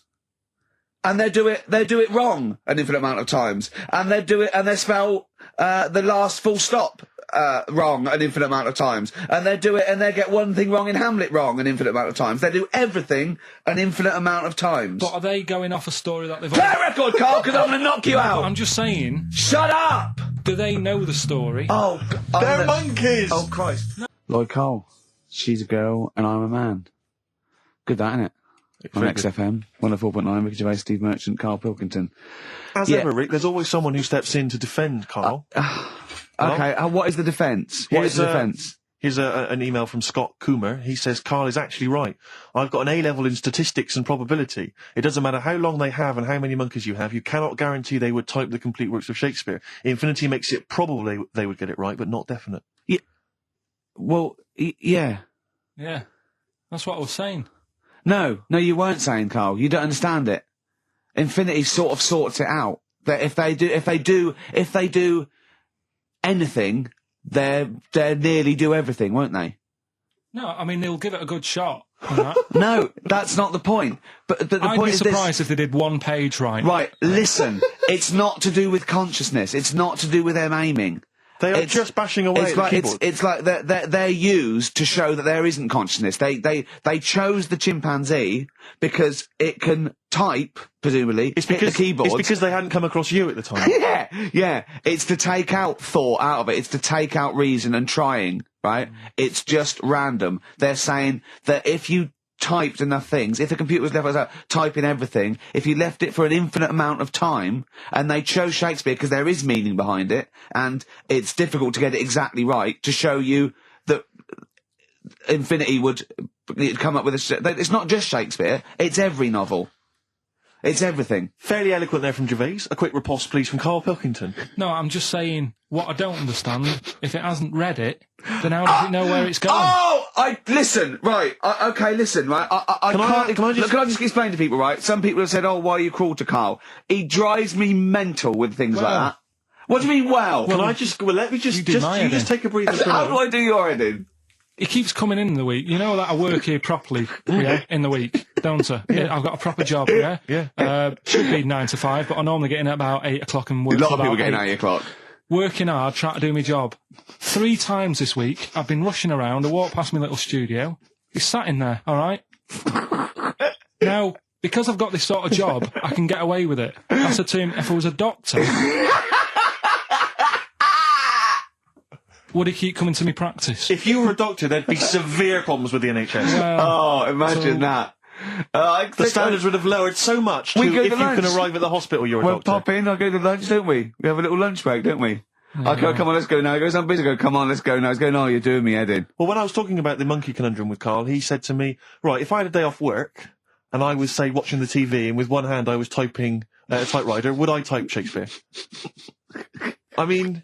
Yeah, but you see, there's certain things. We were talking a little bit about this stuff the other week, weren't we? When we said you were going on about Einstein, and I said he's not that good. E equals MC squared. It sounds good, but I've never used it. And that right? I've never used it. You haven't used 2 and 2 equals 4, Karl. The fella with an apple fell on his head. It could have been anyone sat under that tree. Do you know what I mean? It's just annoying. Lucky. And Newton gets all the credit for his laws of the universe. Well, other people were working whilst he was having a lunch break under the tree. So in a way, it's like he didn't deserve to have that success story. Again, forget the apple and the tree and whether he was sitting down having a lunch break. It's totally irrelevant. Yeah, but what I'm saying is there's certain things that will just happen. It's like, I think we were talking when we were out eating the other week. We were talking about Noel Gallagher. Well, this is the reason the monkey discussion came up, right? Noel Gallagher... I don't know what to say. I don't know what to say. Rick, I don't want to misquote Noel. I'm like Herbert Lom in Clouseau. I'm going to get a twitch whenever he opens his mouth. I don't know where to start with some of his statements. Well, as I say, this discussion began because we were talking about a quote that Noel Gallagher supposedly gave. Now, I don't want to misquote Gallagher, but the gist of it was that he said, had I... written Wonderwall or whatever, instead of the Beatles writing Strawberry Fields or whatever, I'd be the one that was considered the great songwriter and it wouldn't be the Beatles. It's just the fact that they came first that meant that they get all the credit as being the greatest band in the world. I don't know where to start with that statement either. I mean, that's Gallagher's thing and he's, well, whatever. We know what we think of that. What was your point, Karl? You agreed with him, didn't you? Yeah, I reckon, right? Do you know we've talked about putting a baby in a room before and it'll know what colour it is and stuff? If you've got a room that's painted red... Right, but forget that, because that's going to confuse him. Hear him out. Listen to me. Say if they did some new TV show, right? Like, what's that film with Jim Carrey in where The Truman Show. The Truman Show, right? So they make up a little room, and some woman has some kids, and you say, right, let's put the kids in this room, and they don't know what's going on outside. They don't know anything about, like, EastEnders and that. It's like their little world, right? They don't know anything that's gone on. How could a child survive without EastEnders? Right, listen. So you sat in the room, right? And then when they're all asleep... Right, wait for this bit. Someone Have you heard this bit? Wait for this bit. They're all in a room. Yeah. They're asleep. Yeah. Someone pops in, puts a guitar next to the bed. right? Nipped off out again. They wake up in the morning, and one of them goes, "What's this?" They don't even know it's a guitar because they've never seen one, right? They're talking English, though. Yeah. We just left the guitar out of the vocabulary. Right. So There's plenty more to come. So one of them will pick it up and they'll go, "I don't know what it is," and they'll start strumming. They'll go, "That sounds good, doesn't it?" Give them a few weeks, they could come up with Hey Jude. Whereas typing Shakespeare, a monkey that can't even spell, I see that. they can't answer it. I might come with you, Rick, if that's all right. We've got to sort out that Christmas special as well. Yeah, no, sure. All right, I'll see you later. I'm shooting off then as well. Cheers, Carl. See you later. Flaming Lips. Yoshimi battles the Pink Robots on XFM 104.9. Before the ad break, Steve Miller Band, Fly Like an Eagle. Great track. Lovely to hear that. Brilliant track. We're not scared of playing that sort of stuff, are we? Indeed. We've got some great... I think we're underestimated here. People think we're just like, two guys and a buffoon in a room. But we're so much more than that. We try and put together a whole package for them, don't we? For their Saturday afternoon listening pleasure. If there was an infinite number of us three in an infinite number of studios, broadcasting for an infinite number of shows, would we ever do anything half decent? Yeah, we eventually... Would we ultimately come up with something quite good? What was that email that you were laughing at? I can't, it's too rude. What does it say? It's too nasty. Oh, go on, give me the gist of it. The gist of it was that it would mean that if there was that infinite number of monkeys, eventually, besides the fact that they would type the complete works of Shakespeare, they would also type the sentence, "Karl Pilkington is a genius." But the email also said it would also type, "Ricky Gervais is I can't say the word, but... I know. Yeah. But a number of times they type it and write, "Karl Pilkington is a genius," and Ricky Gervais is a cund. Exactly. Yeah, that would be there a lot. Yeah. Before we carry on with anything, I should just tell you, we're on the subject of emails. There's one emailer we're always looking forward to hearing from. Dickers! Richie Anderson! Dicky Docky Doo! Richard Anderson, thanks for emailing. He's my biggest fan. He's now. one of the biggest fans. He absolutely loves me. But not afraid to offer some constructive criticism. Go on, That's the what's he great said? thing about Dickie. And from Anders this week, he says, "Ricky, I'm lazy, I talk nonsense, I'm badly organised, and I believe in ghosts. Can I have a job working on your show?"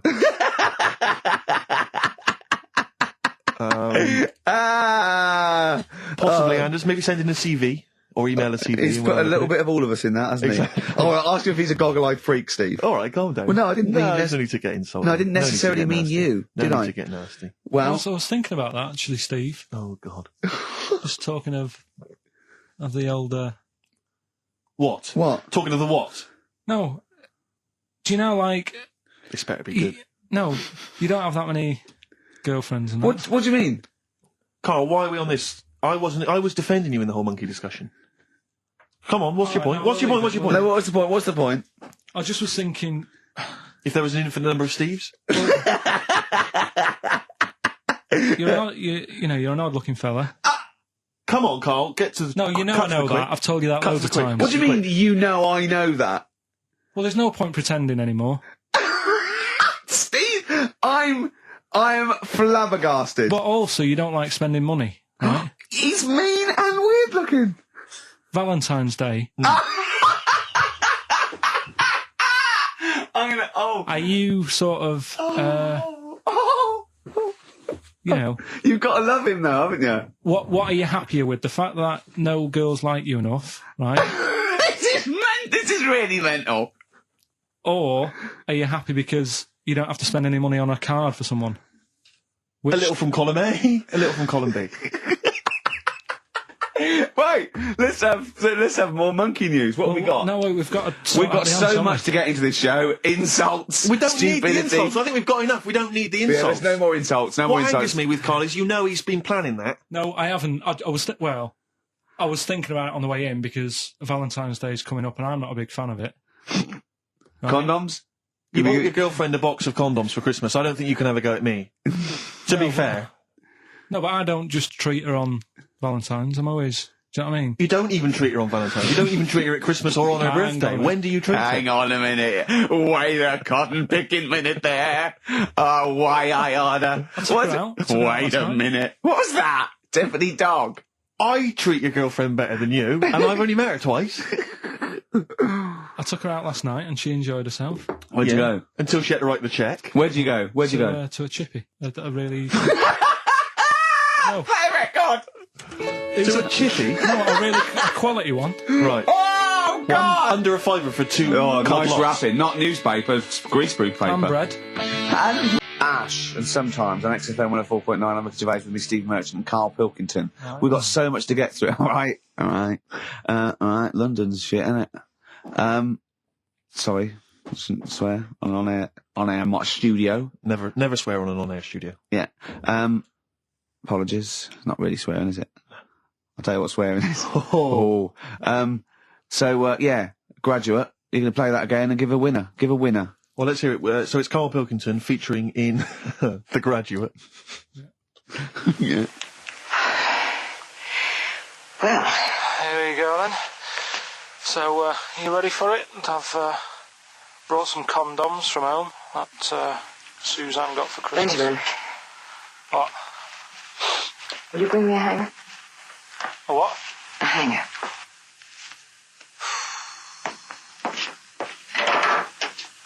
Tell you what, I've got wood. What? Just saying, I've got wood. I've got metal ones as well. What sort do you want? Either one would be fine. All right. There you go.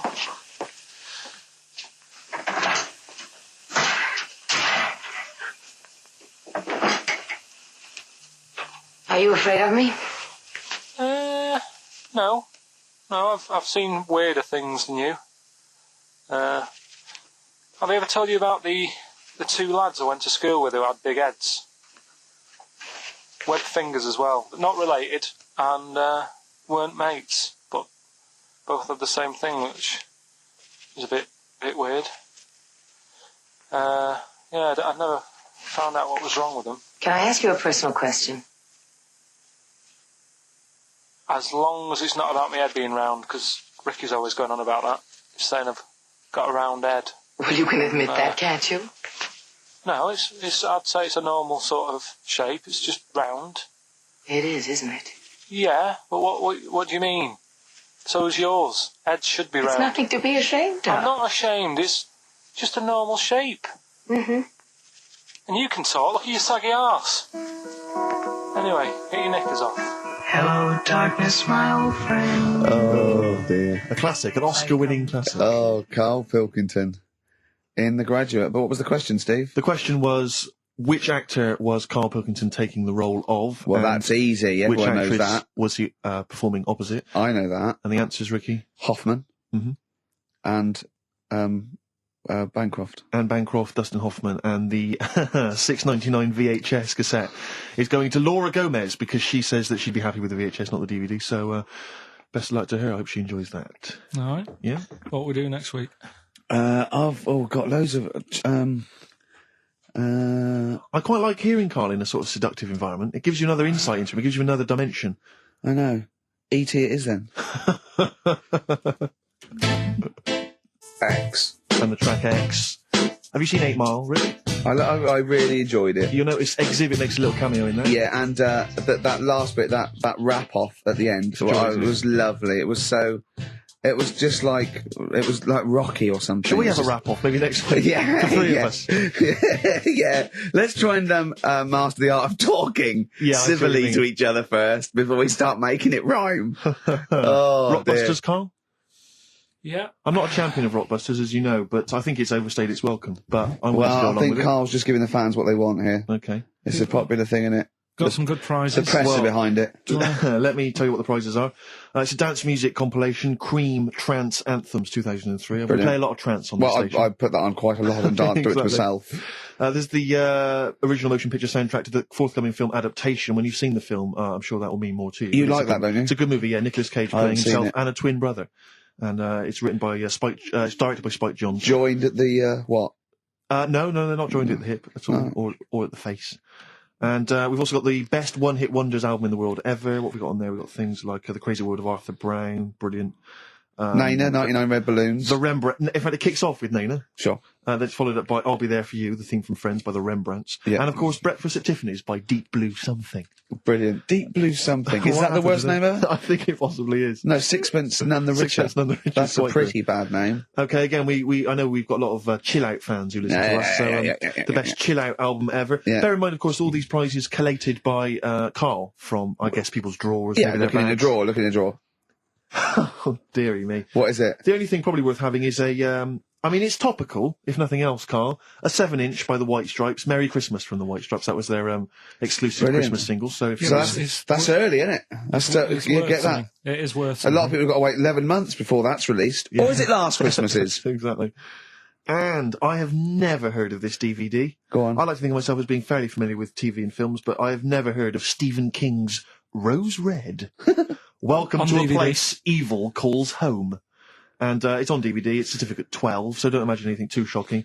And it looks appalling. Is Rose Red Mansion truly haunted? To find out, Professor... Okay, we've got the gist of it. They're not very good prizes. They're cobbled together, but if you've got nothing better to do, call in if you know the answers to these clues. It's Rockbusters. Let's not let them call in, Rick. Please don't let these people call in. No, they're not calling in. It's email only. Carl, don't interrupt me. I'm just... ricky.gervais@xfm.co.uk. Email only. I can't stress that enough. We just don't want to speak to you people. Right, go on. Right, so I give some initials out and a cryptic clue, and it makes up the answer and that. Well, sometimes it does, yeah. Go on. There's two of them, there's a new aspect, which I'll explain about in a minute. God. The first one is, cryptic clue is, well, if he would have been wearing an helmet, it would have been alright. And the initial there is B, right? So, well, if he would have been wearing an helmet, it would have been alright. B, right? Band or an artist. Second one, why are them Jamaican fellas swinging fish around their head? Okay. Alright, initials Just fills me with... DS. Why are them Jamaican men swinging fish around their head? Alright? And the final bit, to Rockbusters. It's a new bit. Last week I played you this.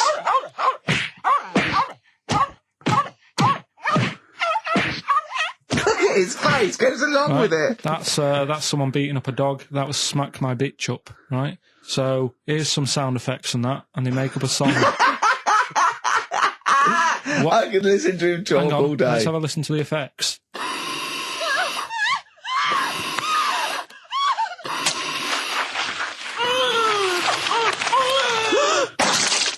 That's terrifying. Right, I told you not to play that one. It's rubbish. No one will get that. Well, we'll see. I heard that. I can't always say, I said it's rubbish. No one will get it. No, it's not the one you think it is. Ah, right. So, email in, ricky.gervais@xfm.co.uk and you can win that stuff. I'm a little bit confused. I'm here. I've heard what you're saying. We've discussed this in the past. I don't know what's happening. What's that? Is that a clue? That's a cryptic clue. That's screaming to a song, is it? To do with screaming. Well, don't say it. So it should stand up by itself. Don't give them any clue.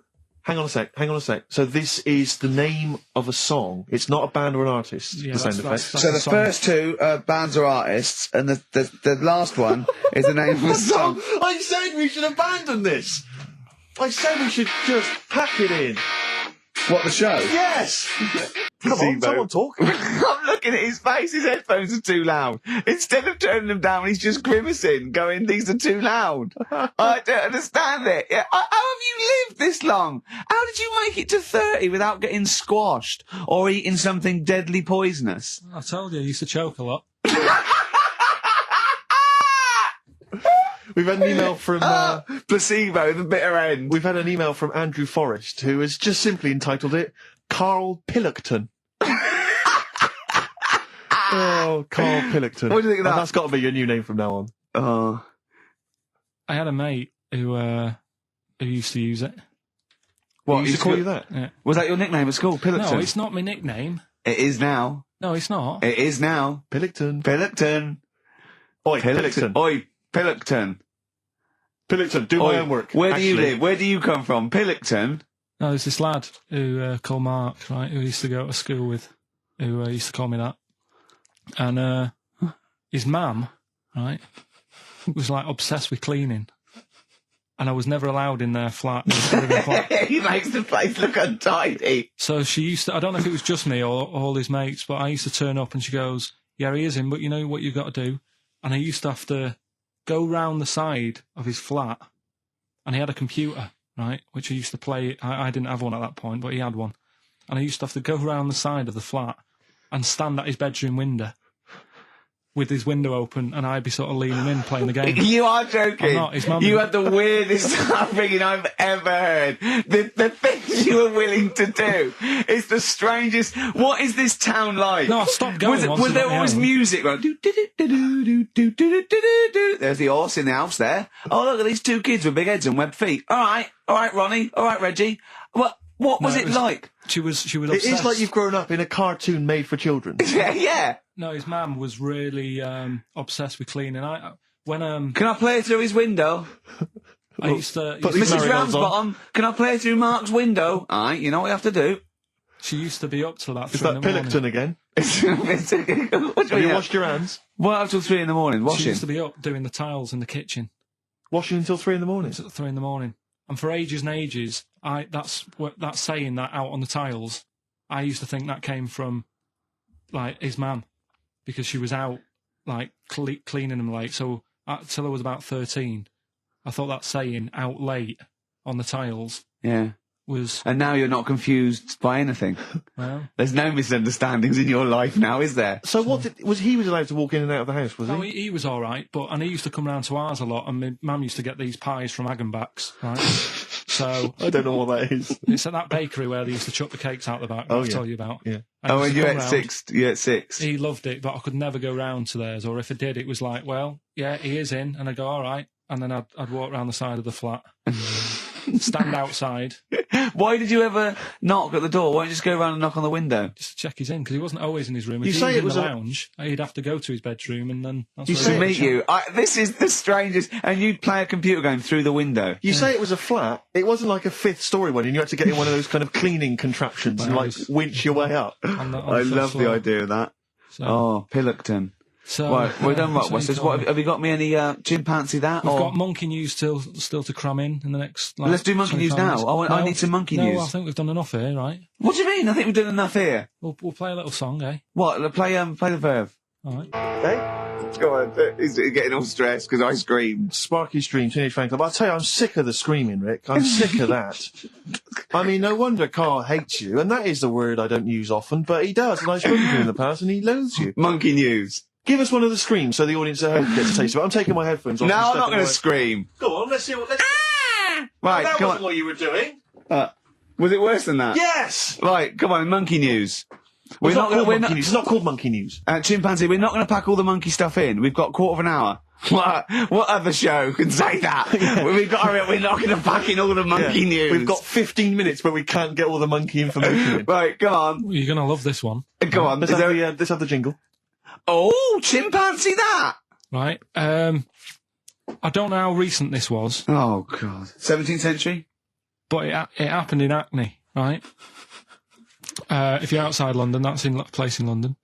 And it's this monkey that's going about Hackney, nicking DVDs. Even the monkey didn't go for videos. Even the monkey knew, well, there's no point in getting on VHS. The gradual on VHS. You're having a... Throw it back. Right, and there's a girl called Lisa who works in our office here, right? And I mentioned it to her because she lives in Hackney. I said, you familiar with this? And she said, oh, I remember something about it, which annoyed me. The fact that a monkey's running riot, but she didn't know the full story, and she lives there. What do you mean a monkey? Do you mean a chimpanzee? Or a monkey? I don't know. Is he a zoo in Hackney? Is there a zoo there? I don't know what sort it was. But it was like... Is there a zoo in Hackney? I don't know. That's what I was asking. So, right, get on with the story. So anyway, it's been robbing stuff. And the other bit that really puzzled me, right, is the fact that... And you're not easily puzzled by monkey news? They took fingerprints. What do you think about that? Well, they took fingerprints, presumably because they didn't know it was a monkey to start with. No, they did. They saw it, nicking stuff, and they said, get fingerprints. So that means there's more than just one doing it. I'm going to have a heart attack. He had to fax them to Interpol. Yeah. We know that is. Yeah. It's Brian the monkey. Yeah. Yeah. So Sorry, I don't understand. He was stealing DVDs, specifically DVDs. DVDs, I think it said watches and stuff. What, breaking into homes? Yeah, in Hackney. Maybe. Are you sure it wasn't a kid with a mask on? No, seriously. How was he breaking into homes? They go Up the drain pipe. They're good, aren't they? They're good, aren't they? But how would they do that? So is that the news? Well, how much do you want? Is that monkey news? For this week? Well, I don't know that it's true. Again, I've got nothing There was other stuff. There was another story that I found about a monkey, but I would like to know from someone if in Hackney do you know what I mean? And I missed that one on Crime Watch, which would have been good. Right? But there was another story about one that kept getting on buses, not paying its fare. And just sat in a corner reading the paper. Reading the paper, Carl. You're an idiot. But that wasn't in London. You're an idiot. That was in America. It wouldn't read the paper. Why would it read the paper? Because it was its way of sort of going, oh, well, if I'm reading something, maybe the inspector... The inspector will notice my hairy hands. Oh, Carl, you're such a fool! Well... Pilkington. Carl, we've just had a news flash that an infinite number of monkeys in Hackney and an infinite number of typewriters. Yeah. We don't know what for. At this stage, we've got no more information. And they've taken back an infinite amount of graduate on video. This is rubbish. Supergrass, seen the light. I just think of people sort of of a Saturday going, you coming shopping? I go, I can't, I'm listening to XFM. There might be some monkey news. And they waited 2 hours for that. What sort of a show has a feature called Monkey News? Well, I have to say, the monkey story has been corroborated. Which one? Well, this one, it says, police in Britain this week are on the lookout for a very different kind of burglar. A chimpanzee who has been sighted breaking into a house in Hackney, stealing a mobile phone and leaving. The chimp is also the prime suspect in a break and entry in a nearby house where part of a radio was taken. One policeman stated that it might have been trained to steal, but a monkey's not going to think, that's a mobile phone, I'll just have that. Look at Carl's face. Yeah. Fact. That's fact. So, Rockbusters then. Yeah. Get these out of the way, we're running out of time now. I have to say now that we've had no answers that have attempted even to guess all three. Right, you see, that's because you're an idiot. Right, okay, right. Do the questions and the answers. And if I think that it's either too hard or ungettable because it's stupid, we're binning it. All right. I thought we'd already binned it. I'm annoyed that. Right, come on, do it quickly. The first one was, well, if he would have been wearing an helmet, he would have been all right. Right, what's the answer? That was B. What's the answer? Bust head. Right, that works. All Busted, right. that's fair enough. Did anyone get that? I assume some people got. No. People have given up, Rick. People aren't even bothering to contribute. Right, what's the next one? They've just ignored it like it never happened. Busted. Second Busted. one. Busted. Why are them Jamaican men swinging fish around their head? Go on. That was DS. Yeah. 70s band, Trout Spinners.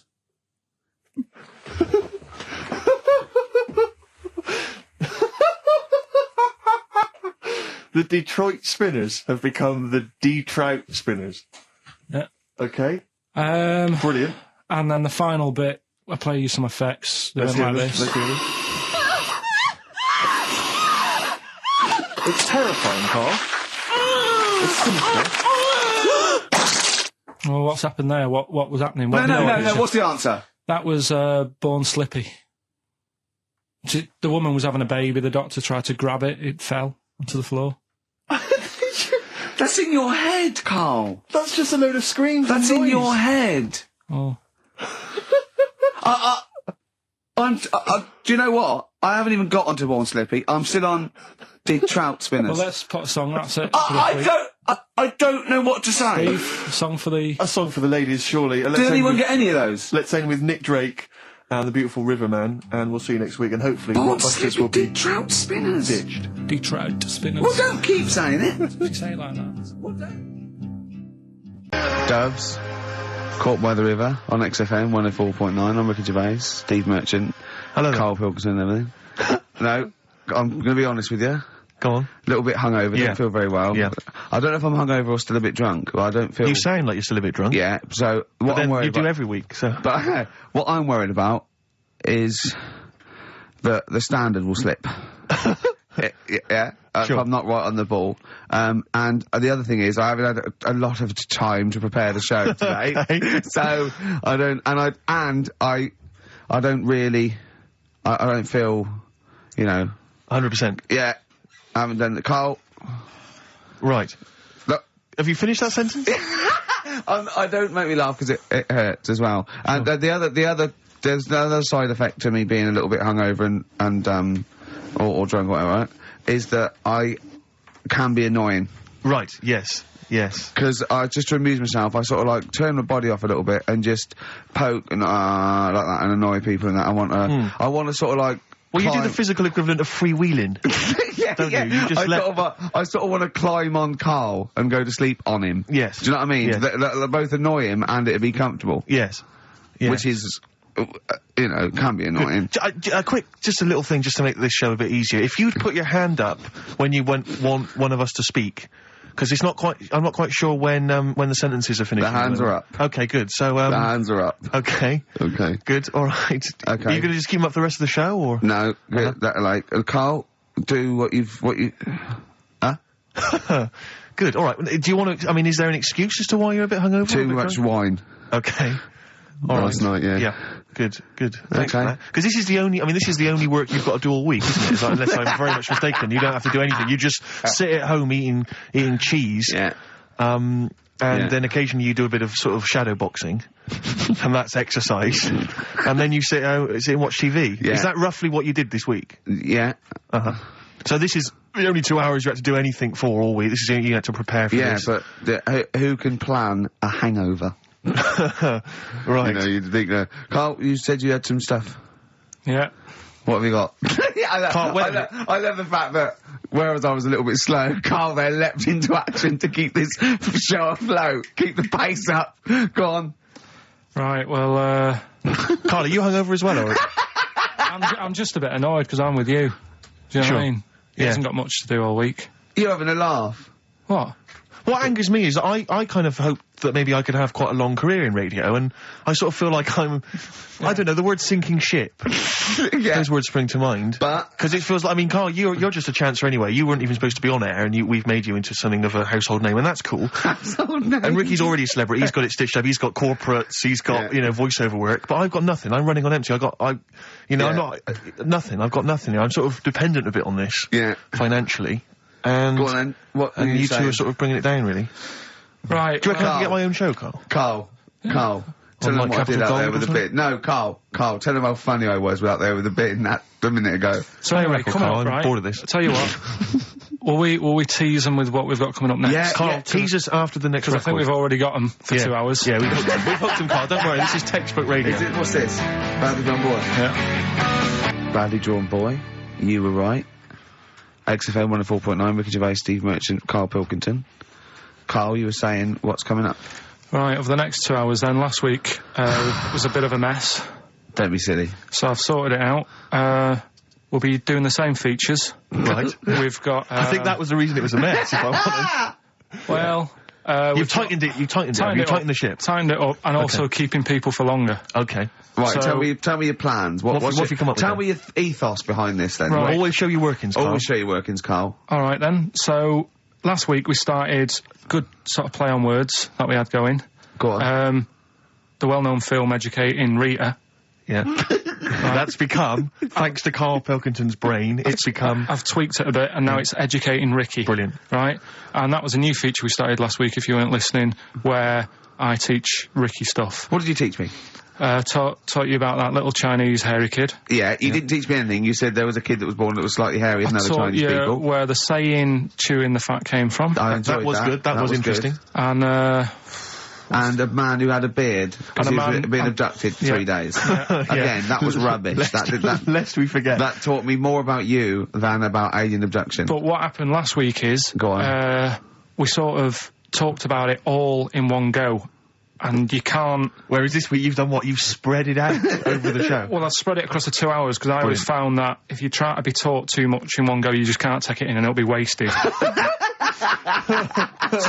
that your experience of school? Yeah. They taught you in 3-minute bursts. Yeah, and not every day. Yeah. Every other When month. you felt like it. Yeah. Right. So that's what we're going to do. right? So we've got Also, Educating Ricky coming up. That's Educating exciting Ricky across the 2 hours. Okay, look forward to And that. what I do is, I've made little headlines again, and you decide which story you want to go All of for them. first. Well, give me the first headline. No, not yet. We'll do that in a Well, bit. give me a teaser. Hang on a minute, I'm telling you what else. Oh, right? yeah. We've also got, we started it last week, Rockbusters. Oh, yeah, that was a triumph. Yeah. I think we went wrong there. Why? By letting you do it? Doing it on air? Not thinking it through. Yeah. Bit of that. Okay, so what's the rules on Rockbusters? We're going to do Rockbusters, Okay. but you email in ricky.gervais@xfm.co.uk when you know the answers, Okay. right? And sort of round near the end of the show, right? Yeah. We'll give out the answers then. So if they think they know the answers, they've got to hang about. Rick, I should tell you now, I'm not hanging about. don't think that the listeners are going to go away empty-handed. because there's some I was worried cracking about that. prizes. I was worried about that. I can tell you where, and don't worry, because Carl has sorted out some top quality prizes. Good. First up, this is stuff that people can win, and be excited about this. First up, it's a DVD of The Office. I don't know how he got hold of it. I don't know how he got hold of it. Because they are like gold dust. Yeah. There's, this is the second gift. Now, bear in mind, I don't know where he's rummaged that from. This is an XFM compilation album. Oh, he's managed to sort that out somehow. Excellent. I don't know how he sorted that out. There's another compilation album, which has got some sort of indie-type hits of these. But this is Have possibly... you got a film to give away? Well, I'm glad you've asked. What 'cause film, though? Because I know you're a big fan of DVDs. It's one of the big hot releases that everyone's keen to get their hands on. Not arbitrary, is it? It's not the only one. This film title won't be an arbitrary film, will it? It'll be a big... Rick, I don't want you thinking that the film that Carl has sorted out here is that he's sourced for us. It's just an arbitrary thing that you wouldn't get. You could buy for $3.99 in HMV. Yeah. Right, they're giving these away. One of those big baskets. Exactly. I don't know who is phoning up to try and win this, but you can be lucky If this winner. is your favourite film, it's yours. Exactly. Okay. But this is the big star prize. This is the one you're all playing for. It's Children of the Corn. Stephen King's Children of the Corn. It's a widescreen presentation on DVD. Imagine getting that and going, excellent. We can watch this now. But Rick, I mean, let me just run through some of the cast. Peter Horton. Pete Horton's in it, and that's about it. I'll tell you what, I don't want to give it away if Hort is in it. Exactly. I'd love to see his performance again. Is in it. Also, Linda Hamilton. I know you're all Linda big fans Hamilton. of She plays a piece of corn. Exactly. And I don't know I've not seen Children of the Corn. I could be wrong, but it says it Carl, says when it's you were rooting around the office, why don't you start throwing like a mouse mat and a pair of scissors and a pencil? Because that is just arbitrary. That's an arbitrary selection. That's next week's stuff. But also, I should say, we also have some. This is a little bit more exciting. We've also got some tickets for DJ Shadow, who's performing at the Brixton Academy this evening. Good, and he's good at 9 o'clock. DJing. So he's very good at DJing and scratching and the plays all the records that you want. Exactly. Plays all the records that you want. Don't bring your own. He's got them all. He's got them all. I've seen him arrive. He's got 2 big bags of them. Yeah. So there's 3 pairs of DJ Shadow tickets. We'll give those away later as well. Don't just start phoning arbitrarily now. No. We'll give those away in our own Is there good any time. lemonade? Sorry? I need some lemonade. Okay, well, while we sort out some lemonade, let's play a tune. Come on, Carl, what's wrong? Whoa, Carl! Ryan Adams from his new album Demolition. Brilliant. A track called Nuclear. Yeah. I've found a new way of making it more exciting. When you're talking about something, I'll go, yeah, brilliant, agreeing with you. Okay. Making it all interesting. Yeah, I can see that, yeah. Yeah. Well, it's a really good album, that. Yeah. And, it's Brilliant. apparently just a collection of sort of demos and songs he had lying around. Oh, I wish I had that. Yeah.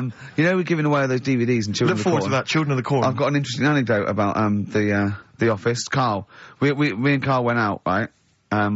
With, me and Jane, Carl and Johnny and Gigi, wasn't it? Carl, I'm talking to you. Wasn't it? No. Wasn't, Gigi. Is it important who won? No. Okay. But we're walking on the street. Carl was there, though, and he can back me up on this. We had a curry. We were walking back, and this little funny homeless fella, didn't he? He, I got to tell it before I go, didn't he? Yes. He came up to me, right? And he recognised it. Talking's more difficult than you think. Right? And he came up to me and he went, oh! He said, I've just nicked 5 of your DVDs from HMV.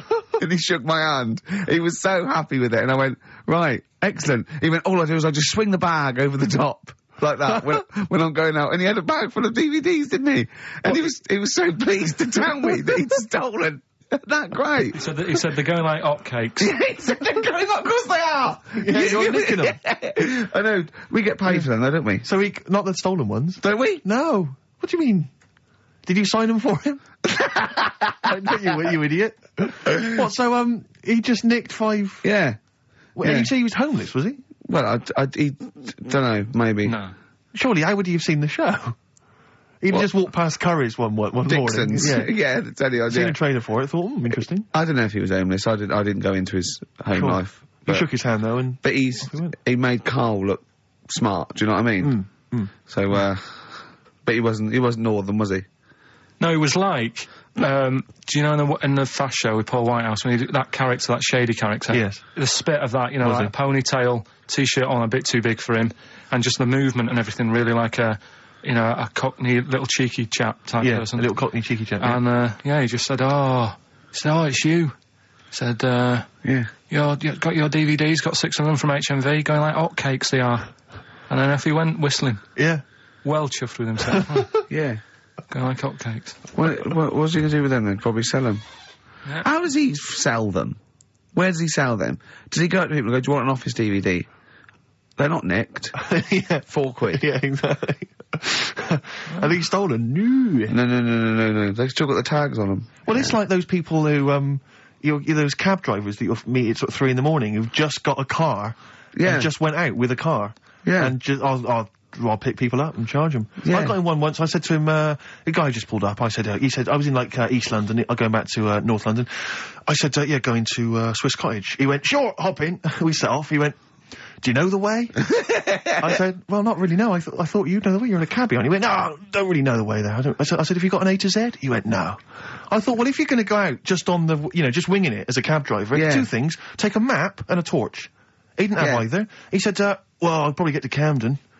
I said, right, I'll direct you from there. Drove on for about 5 minutes, making conversation. About 5 minutes later, he went, do you know the way to Camden? I thought you knew the way to Camden. I don't really know the way. I thought I did. Oh. It was lewd. I mean, Let me out. 4 quid. Exactly.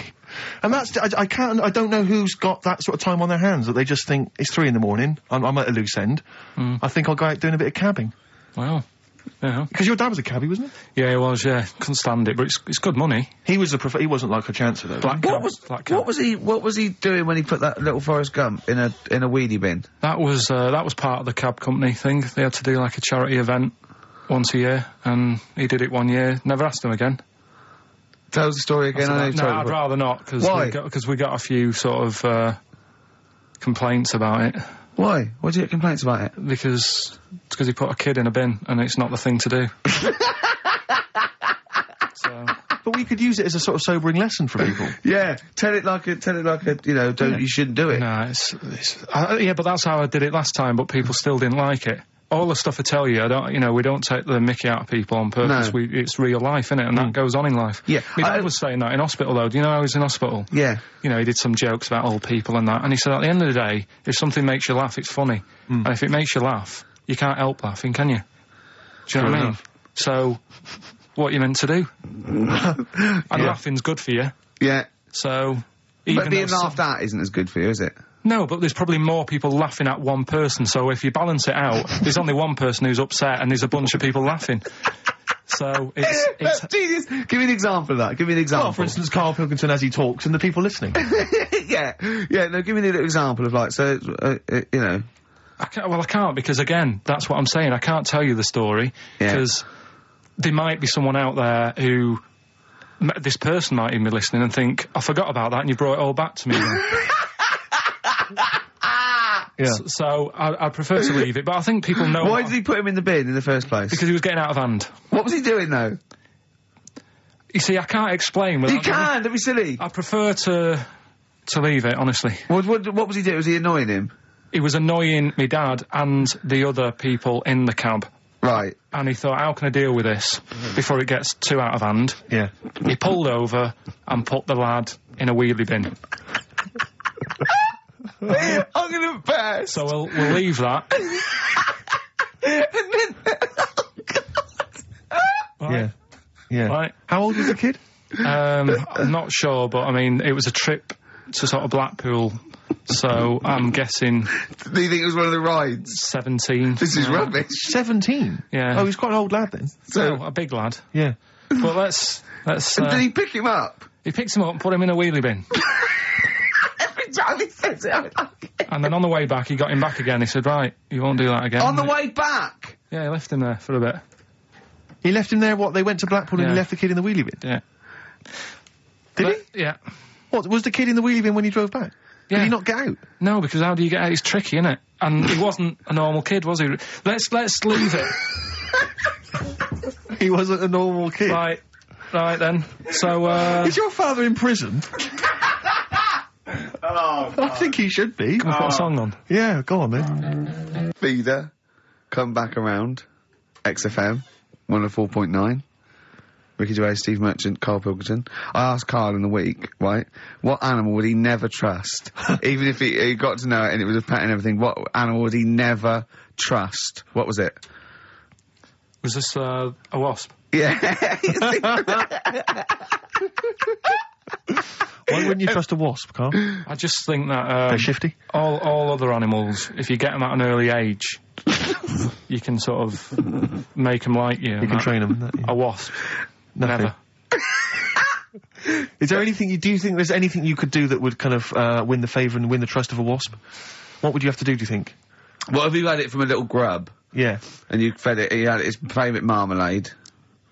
It doesn't affect it though, does it? A bee dies, doesn't it, if it does it, so it's not going to, like, use it willy-nilly. That's easy for you to say. But a wasp, I Do you think they sting arbitrarily? They just sting for the fun of it? They're like sort of like delinquent insects? I think so, because last night, right, I mean, this is part of educating Ricky in a way, but something I learned last night was that tarantulas only bite you if you annoy it. Right. They don't, do you know how people say, oh, if you're in a sleeping bag living in a jungle, a spider will get in there and it'll bite you? Yeah. Apparently not, you've got to really annoy it. The thing that it really hates is having its leg sort of twisted. It hates having his leg twisted. Right. Yeah, but that's more for... Is that what they said in a documentary? No, actually said, Almost certainly not, Steve. Almost certainly not. Were you watching a documentary? No, I was reading it. Oh, you're reading it. And it was this guy... Was it scrawled on the wall in like a public toilet? No, I'll tell you. I'll tell you more about that later. Oh, It's right, part I'm of the thing. Educating Ricky. So if you Part of don't the trust the evil wasp, what animal do you trust? What's your favourite? Well, I also, I said to him, right, supposing your mind, right, your mind's got put into any animal, right, and you've got to get from where you are now, right, to Glasgow, right, as an animal, right, but the authorities will be looking out for it. Okay. And it's shooting you, right, and, what you went through loads, didn't you? I was thinking about it for it must have took me about an hour. So your mind has been put into an animal. And then, yeah, so it's you And in you- this animal thinking right, yeah. you've got to get to somewhere. But the authorities know you're in the animal? Yeah, maybe your body is in Glasgow somewhere and you've got to get this animal to get to you so it can transfer its mind back into your body. But the government knows that I'm... Oh, we've all had that conversation. So the government's going, Carl can't have his own brain back. I only have it with Carl, don't I, these conversations. Go on, yeah. So you're on the way. So think about it. You think about it just for a second. So let's recap. Your body's in Scotland. Right. He's the only one that takes my question seriously. Your brain is in London. Right? And there's like loads of security and stuff looking out in the sky for animals or looking on the field, seeing what's looking a bit suspicious. Trying to get to your body. And they're shooting them. Brain, and they're shooting everything and killing all the animals. What thing would you pick to get your brain to Scotland that wouldn't get caught? And I reckon I've got the answer. A wasp? No, because think about it, a lot of people get irritated if it sort of wanted to get a lift in a car going down the motorway. If someone's driving there's a wasp in the car, it's a nightmare. Yeah, sure. Cause a right accident. Yeah. So think of something that people wouldn't, And the clock's ticking as well. You're taking this really very seriously, aren't you, Carl? You've only got a couple You've given this a lot of thought, haven't you? You have. Yeah. So something with speed. Yeah, it's something got that can travel quite speedily. Well, that's... Yeah. Well, and something that's also inconspicuous. Yeah. Yeah. Is that the sort of thing that's what you're going Yeah. And is it a creature that's native to this country? Yeah. Right. Yeah, it is. I've got no idea, Carl. What are you thinking? Tell him. A flea. A flea? Think Tell him about why. it. Think about it. Right, this flea, it's got my brain. It's dead small, the flea. Thanks for clearing that up. Yeah. And so it goes, right, I've got to get to Scotland. So it jumps on someone who's going to Euston Station. Right. They don't know it's there. No. The government can't see it. God, can't see it, Steve! Think of that statement! Think if you just tuned in. Yeah. Now, People get on the train, goes to Glasgow or Edinburgh, wherever in Scotland it is. It jumps off, it goes right, jumps on someone else who's going the way it needs to go, gets there, still no one's seen it, jumps on me, I get my brain back. Yeah. The government are like, phew. And you feel confident that your brain would fit in that of a flea's? Well, you said there was no problem with the size of it. You said you could. there certainly wouldn't be. So, No. I pretty much you could download everything you know into a flea. So that's genius. Yeah. That's what would good you rather thinking. have, right? Roller skate feet, and there's little wheels, right? Chopstick hands. Yeah? Instead of hands. Chopsticks instead of hands. Wheels instead of feet. yeah. Right? Or acne. How big are the wheels? Can I take you guys back to the old school? Do you mind if we take it back to the old school? Well, yeah, what are you going to do? What are you going to lay on me? No, I just maybe a bit of a De La Soul. Yeah, Is that a problem? Is it a problem yeah. going back to the old school? No, 'Cause I'm not. no, We don't need to go if you don't as want long as it's vinyl shit. it is indeed. Slam it on. I never went. There we go. De La Soul. Old school. Brilliant, roller skating brilliant. Jam named Saturday. Brilliant. Yeah. Good stuff. Carl, so, educating Ricky. You were going to tease us now with some of the big headlines. You've got there. Dancing. Getting grooving. He really is in the He groove there. really is dancing there. Right. Right. So, Okay. the way this works is, What would you rather be, Carl? I teach you Superheroes. 3 things. A frog boy, yeah, that you could leap onto a house, but you had to go blah, first and leap onto a house. You're this frog boy, right? And that could be useful, couldn't it? That's very useful, yeah. Right, amploid, where you've got your hands and microphones, and you can talk into your hand and your whole body. It's like 100 decibels. You can go, "Oi, come here," and people can hear you from miles away. Amploid, right, right. Or sado, right? And that means that you can go up to anyone and go, all right, and they don't know why, they just get fed up for the whole day. Which of those would you prefer? Don't answer now, have a think about it. Have a think about it. The frog thing, do I look like one, or... No, you're just you in your little Ben Sherman shirt and everything, and they go, and people walk along and they go, oh, look at that young child on that roof. He's gonna fall. I wish Frog Boy was here. And you go, blah, and you go down, you go, blah, and they go, here's him. And they don't recognise you when you're squatting. They go, I don't know who you are. And you leap up there and say, and you come back and they go, where's Frog Boy? And you're standing up and you go, don't know, he went that way. Yeah, I'd probably have that one. Probably go with Frog Boy? Yeah. Okay. That's pretty good. Okay, go on. Right, so, did that just go out? What? All that. Go on, I've got a bad... Hey, look, Rick, Carl's really planned this show. He's really worked out. He came in early, he was writing things down. And there's me planning just it. coming up with rubbish And like you were that. just talking rubbish. So, Carl, I know you've been Right. thinking this through. What have you got? So, Educating Ricky, we did it last week. It's where I teach you some stuff, but rather than just teach you something, I tease you, so you want to know more, so you want to take in information, right? So, if only people had taught you like that, Carl. so And also, it's the name of a film, sort of, nearly. Coming up soon, Henry VIII and his, well, how many wives? Come back tomorrow, Carl, to find out. right. The little headlines I've got to sort of tease you with the story. Yeah, this is gonna hurt me, and I'm not very well. Go on. Right, we've got So this is what, sorry, I've just got lost for a minute there. It's Educating Ricky. This is Educating Ricky, Yeah. and these are the stories that these are the things you're going to tell him. yeah. But these are just headline versions. These are headlines. This is not because the actual fact. Then I think people will remember things. Okay, alright, so you, do you know what I mean? sort of bullet points. Who can forget Hairy Chinese Boy? Indeed, I shall never forget that. Yeah. So, first headline, Ooh. don't do that to it. You know it can't live without an head. I've got no idea. It could be about the French Revolution, it could be about anything. I know what it is! No, you think you do. But, No, it's something I taught you! Is it the fact that cockroaches can live for 9 days without a head? That's part of it, but it's something different as well. That's why I thought we'd bring it up. Okay, brilliant. So that's something to... Next one, you won't work it out. If only it was raining. Brilliant. Okay. Go on. And the last one, what's tomato with you? What's tomato with you? Yeah. Look how pleased he is. You're obsessed with puns, aren't you, at the moment, Kay? It just works. I think it works. Yeah. You love puns. So, there you go. So which of those are you going to choose, right? Oh, well, I'm gonna have to choose. Don't do that, you know it can't live without a head. Can we play a tune and we'll come back with Yeah, I that? reckon. Find out what that is. Yeah. Wow, what a history lesson that's going to be. Dandy Warhols and Bohemian Like You on XFM 104.9. I'm Ricky Gervais, with me Steve Merchant and Karl Pilkington. Karl, what's the story then? Right, so what did you say you're going for? You've got your 3 titles, your 3 teasers. Well, I think I'm going to go for Don't Do That to It. You know it can't live without an edge. I'm looking forward to this. Right. Right. So this is Educating Ricky, for those who have Yeah. just tuned in. Now, something that Ricky told me about when he was educating me was that a cockroach, if you cut its head off, it lives for a week, Yeah. right?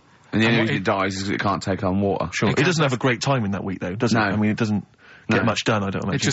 It just needs water, and because it can't find any, like its eyes, it eventually dies, right? No.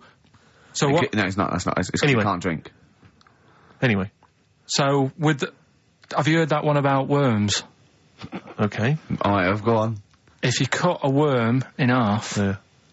a lot of people have said in the past that it'll turn into 2 worms. Right. But that isn't actually true. Okay. Who said that? No, it used to be like, Kids at school they said it on, kids at school and stuff. Yeah. So that, a lot of people think that. Don't pick him up on stuff, Steve. It's bad enough. Sure. So, but what they can do, if you get a worm, right, and you find out which end its head's at, Right. if you you've got its head there at the left-hand side, right, and if you sort of cut it in half, Right. but not in half, so there's more of its neck than the tail, if you know what I mean. Yeah. Yeah. The bit that you've cut off will sort of die, and the rest of the worm will get better. So in a way, you can cut it in half, and it'll survive, but only one half will survive. Okay. Yeah? What have you learned there? I wish you hadn't chosen that one, Rick, to be honest. I know, because it's nothing, is it? Yeah. You know don't know what that information is. joke, how would you tell a worm's head from its you put it in a bowl of flour and wait till it farts, Yes. right? I told my mate that, right, and he went, what if it coughs? Yeah? Yeah? Yeah. Yeah? So, there is a bit of truth in that myth of cutting one in half. Where did you get this information? I don't understand where you get this That information was from the Fortean Times. It was like the myth about worms. Yeah. That was the big article that week. Did it take you as long to read that article as it took you to tell us just then? I like the fact that it starts off debunking a myth Yeah. that we hadn't heard of anyway. Exactly. You know the big thing about cutting a worm in half and making 2 worms? No. Yeah. What's the other one? What's the other It's not headline? the thing to do either, by the way. Don't go doing it. No. It's not very nice. it's cruel. But it can get by and if it's you do. pointless. Yeah, There's no scientific worth yeah. in that. Well, there you go. Okay then. So the others now, you see was the what I others? do. What No, was I the tell you others? the other titles. You're not having them yet. That's the whole idea of this. People will be driving or about to go out doing the shopping. They'll think about that now. What was the other 2? Well, the other 2 They were... won't think about that. They've forgotten No, that. they will. They will. No, they've forgotten that already. If only it was raining, and what's tomato with you? Right, I'm looking forward to that one. No, you've got to tell me tomorrow with you. Look what's happening. You see, you already want more education, and this is what listeners will be doing. I tell you, I wish you were a teacher. I so wish you were a teacher. Do you know what I mean? Kids would be saying, I know it's 3:30, but I don't want to go home, I want more. Yeah. And that's what I'm doing with you. I'm teaching you. Why are taking you in teaching information. me things about not to cut worms in half and what's tomato with you? Please tell me what's tomato with you, Carl. In a bit. Rick, What? I tell you, he's thought the show through. He's Yeah. teasing the audience. You're excited. They're listening. Yeah, maybe. Yeah. So listen, I think we should all, because we got your competition to squeeze and we got all these great goodies. Let's not This is forget. amazing. Hello, children of the corn. I do feel slightly gotta get that guilty away that, before that now this is Karl Pilkington's show. I don't think we should have our names involved. No. It's not fair, is it? And I think we should give Karl the money. I don't want my name to this. It's the Ricky Gervais show. Yeah? Right, the quiz. Yeah. Will we get that out of the way, because they've only got an hour to start. Don't you worry emailing. about that, Carl. I've already got this one. I'm thinking on your terms now. Let's play a tune. We'll come back What with we the big competition information.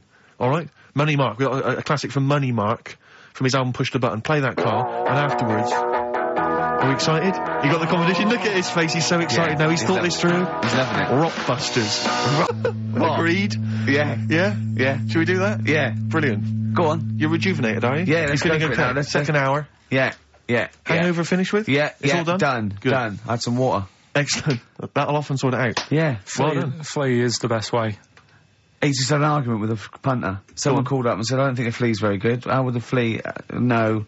Tell him what he said. He said, how would the flea know what train to get on? He went, he gets to Houston and look at the timetable. Yeah. Yeah, and he went, we're not going to agree on this. He got annoyed at him because the bloke said he'd be better to be a wasp. Yeah. A wasp would not survive, would it, on, a Virgin train or something? So...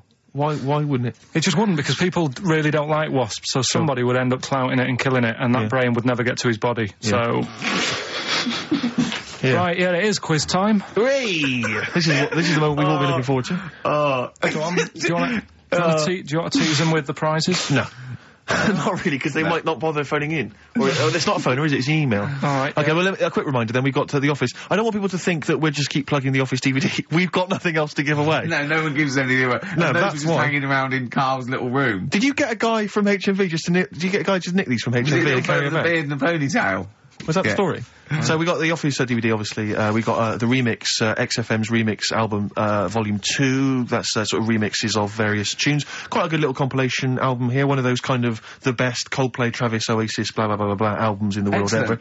And, Just take some of them, because there's nothing in the library. Exactly, have a look on there. See 4 what you fancy. Alanis Morissette, 9 Catatonia. I just counted, didn't that? But the big one, the big star prize that you're all playing for is, of course, the DVD widescreen version of Children of the Corn, Stephen King's horror film, lest we forget it's got Peter Horton as the star. so look forward to that. We're going to give Shadow away separately, are we? We're going to do that separately? Yeah. We'll give away the DJ Shadow tickets at a separate... Right, so we're playing for those DVDs and CDs, and what it's an email competition, don't bother phoning in. The phone lines are lighting up a bit, so put the phone down, get the computer started up, and it's ricky.gervais@xfm.co.uk, if you know the answers to these, right? And the way it works, we did it last week, but if you didn't hear it, I'll give you some initials, and like a bit of a cryptic clue. So, and you work out who the band is or the artist, right? It's always a band or an artist. It's not any TV programs and that. So, say like last week we had S, didn't we? And it was better than the average homeless person, and that was Supertramp, right? So it's not always XFM music; it can be anything. And there's 3 of them. They've got to get all 3, have they? They've got to get all 3 and email in. How long this intro so far has taken. Yeah, but here we go then, right? First initials, LR. LR. LR, okay. Right? Yeah. And the cryptic clue is, you should have thought it through. You should have thought it out before you came in. Yeah, cryptic clue. You've got it? Yeah. I'll take that book to the toilet with me. I'll take that book to the toilet with me. Yeah. LR. I'll take that book to the toilet with me. And don't shout out if you know the answer, because... No. No idea, Carl. No idea. Right, okay, so there's 1. Right, the second one, FL. FL. This one's actually been emailed in as a suggestion. Okay. That person who's done that, don't email in, because you're disqualified from the comp. I'd love him to be a teacher. So... It'd be great, wouldn't it? Just to see him one day. Can't we do that? Can't we get you a placement somewhere for you to teach history to sort of like, 14-year-olds? I think science, Rick. Science would be good, yeah. Right. I'll tell you what. You got a lot of... just quickly, for me, Carl, explain, say, what can we get him to explain that everyone learns as a kid, science? Photosynthesis? Right. So, FL, right? FL are the letters, and the cryptic clue, blow the candles out before you eat the cake. Blow the candles out before you eat the cake. Yeah. Blow the candles out before you eat the cake. The letters there, FL. Alright, we've got LR, we've got FL. Yeah. And finally, the third one, NS. Hold on, how many have they got to get? 3. Don't worry, there's no more after this, Rick. Right? NS. How can I wash up in something shaped like that? Right? That's one of mine. So very quickly recap, just in case we missed any. LR is the first one. LR. I'll take that book to the toilet with me. Cryptic clue. We had FL. Blow the candles out before you eat the cake. And the final one, NS. How can I wash up in something shaped like that? If you think you know the bands, you just email in, ricky.gervais@xfm.co.uk. You win the DVDs, the CDs, and that's it. Brilliant. He's great, isn't he? I could sit here and watch him all day do this. Wow. So ricky.gervais@xfm.co.uk. And we'll give the answers out just before, we finish, because then we'll keep them upped. All right. Carl, just briefly, this is module 4A, natural history. Yeah. Just briefly explain evolution. So, natural selection, origin of the species, Darwin. Just briefly describe. That's the monkey thing. It is, isn't it? Oh, well done. Yeah, go on. Tune, Carl. What do you fancy playing? Rick, I know you're always keen to rejuvenate the reputations of certain artists when you think maybe they've been kind of unfairly treated in the history of rock and roll. Yeah. I'll tell you a band I've always thought has been treated badly. Yeah. The Lemonheads. Go on. You with me? Yeah. Lemonheads, if I could talk, I'd tell you. Yeah. He wrote some good little tunes, Evan Dando, before he went to the potty. What would you rather have, right? Carl, would you rather have a lemon for a head, a radio for a head, what other band is there with something head? Radiohead. Oh, you've done that. Yeah. Or a talking head. Right. Third one. No, but you don't know what... No, because you've got you, and then you've got someone else's head on top, and it doesn't shut up. It's my head. It's my talking head coming out of your head. Yeah, so a radio head, just a radio head, and you can tune in, right? You know you said there, Carl, that wasps were one of the most irritating things on the planet. Can I offer another suggestion? Yeah. You with me on that? I am No, today. go on then. Okay. Educating Ricky, we got two left, haven't we? I'm looking forward to We've still got two more. We've still got If Only It Was Raining, and What's Tomato With You? I'll tell you what, I wish the listeners could see how happy he was when we started getting emails coming in. Oh yeah, people, they're flooding in, actually. Yeah, and he's so happy. He started dancing along going, well, that proves it's a good competition, he said. Look at that, look at that. Look at that, mate. What? There's Look loads of at people that. emailing there. Yeah. And I'll tell you what it is, Carl. It's not the competition. It's this, Children of the Corn. Widescreen DVD. Next week, some staples and pencils. I'll tell you what. A piece of carpet.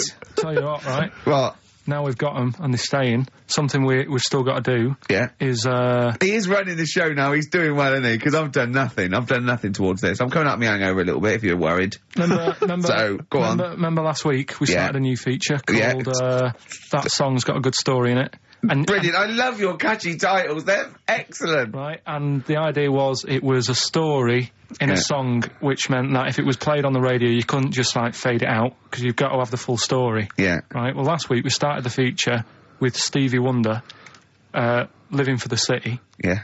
Right? But you played the version where it fades out. Yeah, I didn't know there was more to it, so Steve told me what album it was on. Yeah. I've gone and got it. We've got the second half to that story Yeah. this week.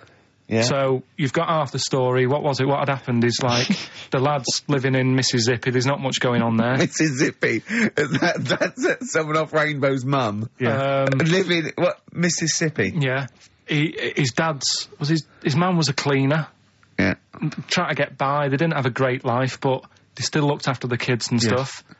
There's more to it than that. Have you got it ready? There's more to it than that! I should hope so. We'll probably do it at about 11:30. So look forward to that, the second half got of Stevie Wonder's Living for the City a week later. I love a show that's carefully planned. So listen, This isn't a show. This isn't a show. This isn't a radio show. This is... I don't know what this is. No, I don't know what it is. We might as well start banging tambourines and it's ridiculous. This is rubbish, right? But wait, some people emailed in, put him in a wheelie bin, went to Blackpool, right? Some people emailed in the songs with stories in it. One of them was Babushka, and he went, "What's that?" And I went to ask Katie Bush, what is it? I said, it's about a woman who dresses up as another woman and seduces her husband. He went, they wouldn't work. Just dismissed it like that. Why don't you think it would work? Because you'd know. I mean, say like, Suzanne, right, who I go out with, right? She can see me from, say, if I'm coming down the high street. Yeah. She knows it's me by the way I walk. Right. So, just the fact that this woman went and put a wig on, there is no... You haven't even heard the song! I know, but you're saying that she put a disguise on and he's like, oh, I fancy her, and he takes her out, and he doesn't know it's his missus. You're not buying it. I mean, I'm controlling this Whereas feature. the flea with your brain going to Glasgow, perfect sense. Yeah, babushka, rubbish. Carl, can we have the tomato story after the next tune? Yeah, Bit of Coldplay. Yeah, love it. yeah. Coldplay, the scientist on XFM 104.9. Right, competition, isn't it? No, it's Educating Ricky Part 2. Oh, is it? Yep. I wasn't even listening. He's doing all the work. I wasn't even listening. Oh, and he's spilled some water down on that. Right, what's this one again then? Right. What's the teaser headline? Teaser headline is "What's tomato with you?" Brilliant. Yeah. Go on in. How excited were you when you came up with that? You couldn't wait to come in and tell us, could you? I think it's a good one because you won't forget it now, will you? I mean, like the worm one. What's so special about the worm? You know, a lot of people think that if you cut a worm in half, two worms will grow, but no. What happens is if you cut the head end slightly nearer the tail than the tail will die, but the worm with the head will be okay. So, it's exploded a myth and taught me something. Right, so the second one, part 2 of Educating Ricky. What's tomato with you? Yeah. What this one's about is, ages ago... Scientific. There's never a date. There's never a country, a location. Okay, settle down, children. This is A-level history. Right. Once upon a time. Yeah. When a mental place with swords was a king, forget his name, but he was a loony. So, and it was literally ages ago. Yeah. So, good luck in the exam. Yeah. Right. So, like, you know, alright, many years ago. Oh, yeah, cleared that up. Go on. They thought tomatoes were poisonous. Right? Okay. Because what Hold on, are they going to be proved wrong at the end of this story? Well, Because I don't want to give away the ending, but is it something to do with are they poisonous tomatoes? No. Oh, you're having a laugh. I don't believe it. But, Go on. I could have been eating tomatoes all this time. Oh, Steve, what's tomato with you anyway? Okay, so hang on a minute. What's Let's just tomato with recap quickly. Many years ago, Yeah. when people thought tomatoes were poisonous. Yeah. Go on, yeah. Well, they didn't know they were poisonous then because they were still eating them. But what was happening? Well, they're not. was- But they're not poisonous. but hang on a minute. All right, and it's not. I'm just going to listen. I'm not even going to talk. Okay, I'm not going to tackle So, anymore. if you remember, years ago they didn't have like pottery plates. they had lead plates, right? What are you talking? Just let him talk. Sorry, what year is this? Let him talk. Come on. Plates made out of lead, and Right. what they'd end up doing, they'd say, right, do you want a tomato? And they'd go, yeah, all right. And they'd put the tomato on the lead plate and cut it, and because of the acid in the tomato, right, it would sort of make the lead runny, and the lead would go into the tomato, and they'd say, oh, it's lovely this, and they'd be eating it. They'd get food poisoning, lead poisoning, what have you, and they'd be really ill. So they thought tomatoes were poisonous, so they didn't eat them for many years. And when then you say someone they, said, do you this mean didn't the happen. people of Narnia? Yeah, this didn't happen. Where was Carl. this happening? Sort of in Britain and that. You put him on the spot there. Oh, I hope there's no uppity pupils at this school when they go, what do you mean, sir? Oh, if you're going to... Oh, I'm fed up with you. Do you understand? No. So the acid... No, you've got... No, right, okay, first of all, Carl, where'd you get this information from? Where did I 14 get times that? as well? Do you know, You can't remember. I don't know where I got that from. I don't know where I got it from. But why don't you think that makes sense? But, what? Someone once got lead poisoning from a tomato? Not just one, loads, and then all of a sudden... No. Why is this educating me? Because I'm telling you that tomatoes... But I can't take anything away from this. Yeah, I don't know what to take away from this. What have I learned? What have I learned? Don't mix lead with tomatoes. Why is this educational in any shape or form? What are you telling me? A long time ago in the land of Glunk, right, where the ninnies did slib, right, they thought tomatoes were poisonous because they ate plates of lead. What are you talking about? Yeah, but we all know tomatoes aren't poisonous. Is that what we're taking from the story? Is that the moral of the story? Don't believe these people that I'd never heard of before. What are you talking about, Carl? I think it's a bit weird.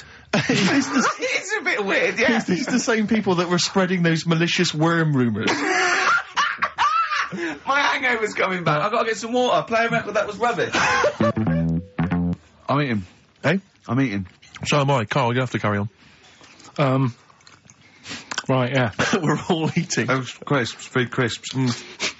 So last week, you were playing your feature, that song I shouldn't switch off because I'm enjoying the story.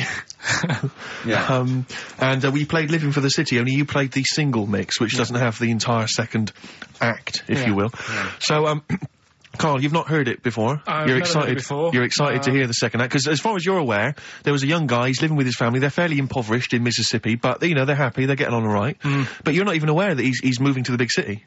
No, it just fades out. Well, that's the city in question. I mean, I've liked this song for must be, 3 or 4 years, and I've always listened to the single version. I had no idea that I didn't know the full story. So It's not. I mean, and I know your attention to detail. You like to know the full story, like where everything. Well, was the whole idea of the feature is to say, you've got to listen to the song. Where was the lead plate thing? Where was the lead plate thing? Where was the lead plate thing? That was like a few years back. Where was it? Where was it? In Britain and Scotland. Yeah. It was a problem all over the world. They had to deal with it. You're making it up now. Is it something you saw in Lord of the Rings? Right. So anyway. Yeah. So the Lion and the Witch. Yeah. Go on. Go on. So far, then, what did we learn in this story from? We Stevie learned so Wonder? far from Stevie that there's a young lad. He's, as I say, he's got a family. He's fairly happy, except they're very poor and they struggle to get by, but they're happy. They're doing it anyway. He's moving to the big city. Carl, this is the bit you didn't realise. Just play the track. Okay, here we go. So this is halfway through. This is halfway through the tune now. This is you've not heard this before, have you? Let's go. Sorry, we accidentally played an episode of Kojak by mistake. We were going to play a song. Carl, what did you make of that then? Yeah, what's happening there then? Eh? He was living with his family. He was fairly impoverished. He went He's on a moved bus. to Was that the a bus he was on, was it? Right. So what's your take on it, Carl? After hearing that, what I've worked out by it, the first part that we heard last week, everything's all right, but it's not that great living in Mississippi, right? So he goes, I'm going to go to New York.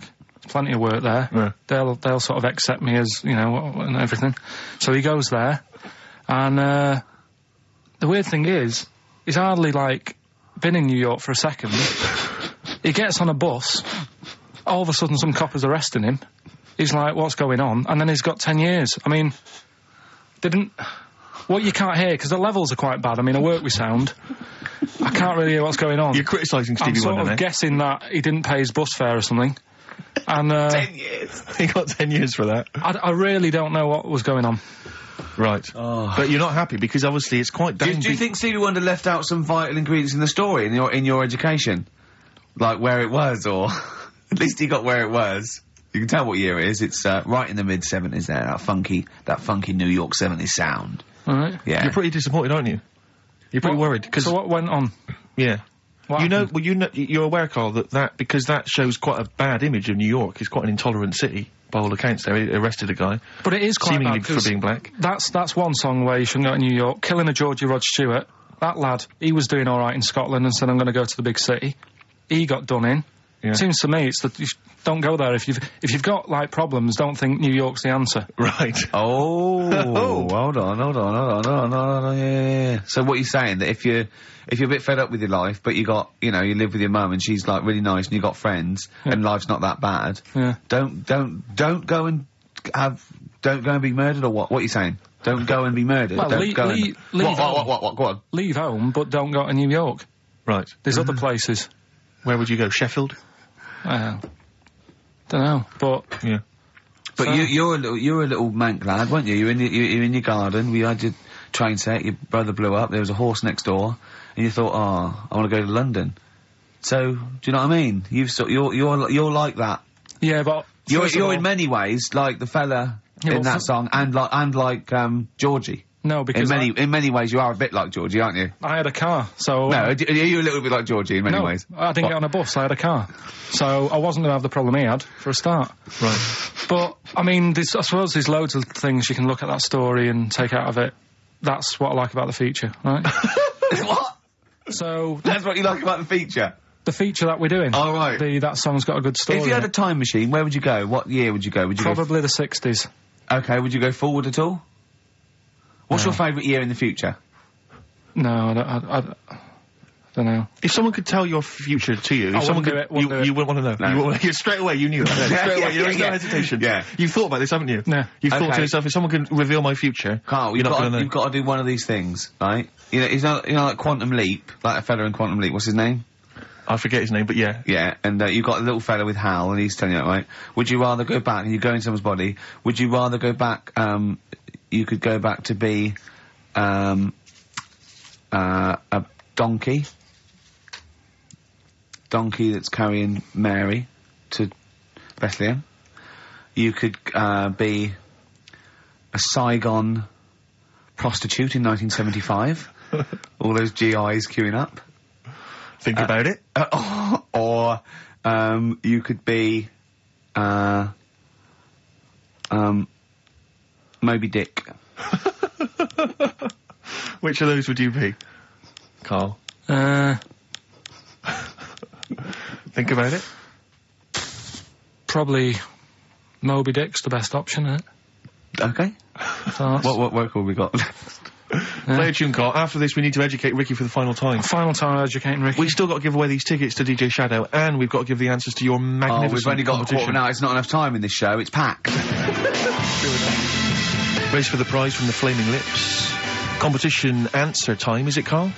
Yeah, we did this like about an hour ago. Rockbusters. Rockbusters. With Karl Pilkington. Yeah, I gave you some initials. The initials sort of made up a band. We had LR, we had NS, Yeah, we just had FL. Well, give us the clues. Give us the clues in the answers. What? Right, so LR, the clue was, I'll take that book to the toilet with me. What's the the answer? answer? Lou Reed. Lou Reed. Good. That's very good. That's Okay. very good, Carl. Well done. All right, okay, next one. FL, blow the candles out before you eat the cake. Yeah? We just play them. Flaming Lips. There we are. Very good. Okay, and the final one was NS. How can I wash up in something shaped like this? Yeah. That was NSYNC. Yeah? NSYNC. NSYNC, it'd be a bit... NSYNC. If you had a sink, you wash up in a sink Yeah. shaped like an N, you'd be like, oh, I've got everything out. So- Has anyone got that? Wow. Right, Well, so... no, there are right answers, I have to say, Carl. You've done very well. It was an enormous response. I'm just going to click on one of these emails randomly. I'm not even going to look. Who we got here? We've got Kath Turner is the winner. Kath Turner gets those great DVDs and CDs, including watching Children of the Corn tonight. Children of the Corn. She was going out, but I imagine she's going to phone a few friends and say, I can't come out, I'm ill. Exactly. They go, you're not watching Children of the Corn. I go, no. And we've learnt as well that there are about 5 other sequels to Children of the Corn, so maybe we'll give those away consecutive Brilliant. weeks. What else have we got to do? Have we got anything else to do? Quick, Carl, what would you rather be, a tree frog or a tree crab? Quick. What would you rather be? Straight away. Tree frog or a tree crab? Tree frog. Why? Don't know what one is. You just said pick one quick. A tree frog or a tree crab? What would you rather be, a tree frog, yeah? Yeah. Okay, what would you rather be, a tick or a leech? They both suck blood, there's not a lot in it. Go on. Leech. Why? Because I heard they've got, I was reading about them yesterday, they've got 300 teeth, and what they do is, if they get on you, right, and you didn't get it off with a match or anything, it would stay there, and it eat 5 times the amount of blood to make it 5 times bigger than the size of itself. You're a scientist! And then it'll just go, oh, I've had enough, and it falls off. Okay. Naturally. What would you rather be, a puppy or a kitten? Kitten. Why? Just look better. Okay. Yeah. Some great adverts there on XFM I enjoyed 104.9. Absolutely. We have to give away these 3 pairs. We have to give these away, Rick. Yeah. We've got 3 pairs of I DJ know, but Shadows. this got to turn up with this and is there's just not enough so time. jam-packed. I think we've planned too much for this show. We have indeed. Next week, I think we have a little bit flabbier next week. Rick, do less. Rick, can we chill out next week, please? Yeah. Go on then. So yeah, any ideas, guys? Any questions? Sort of DJ Shadow related questions? Any Shadow, DJ Shadow. or DJ questions? Carl, any ideas? What does the word DJ mean?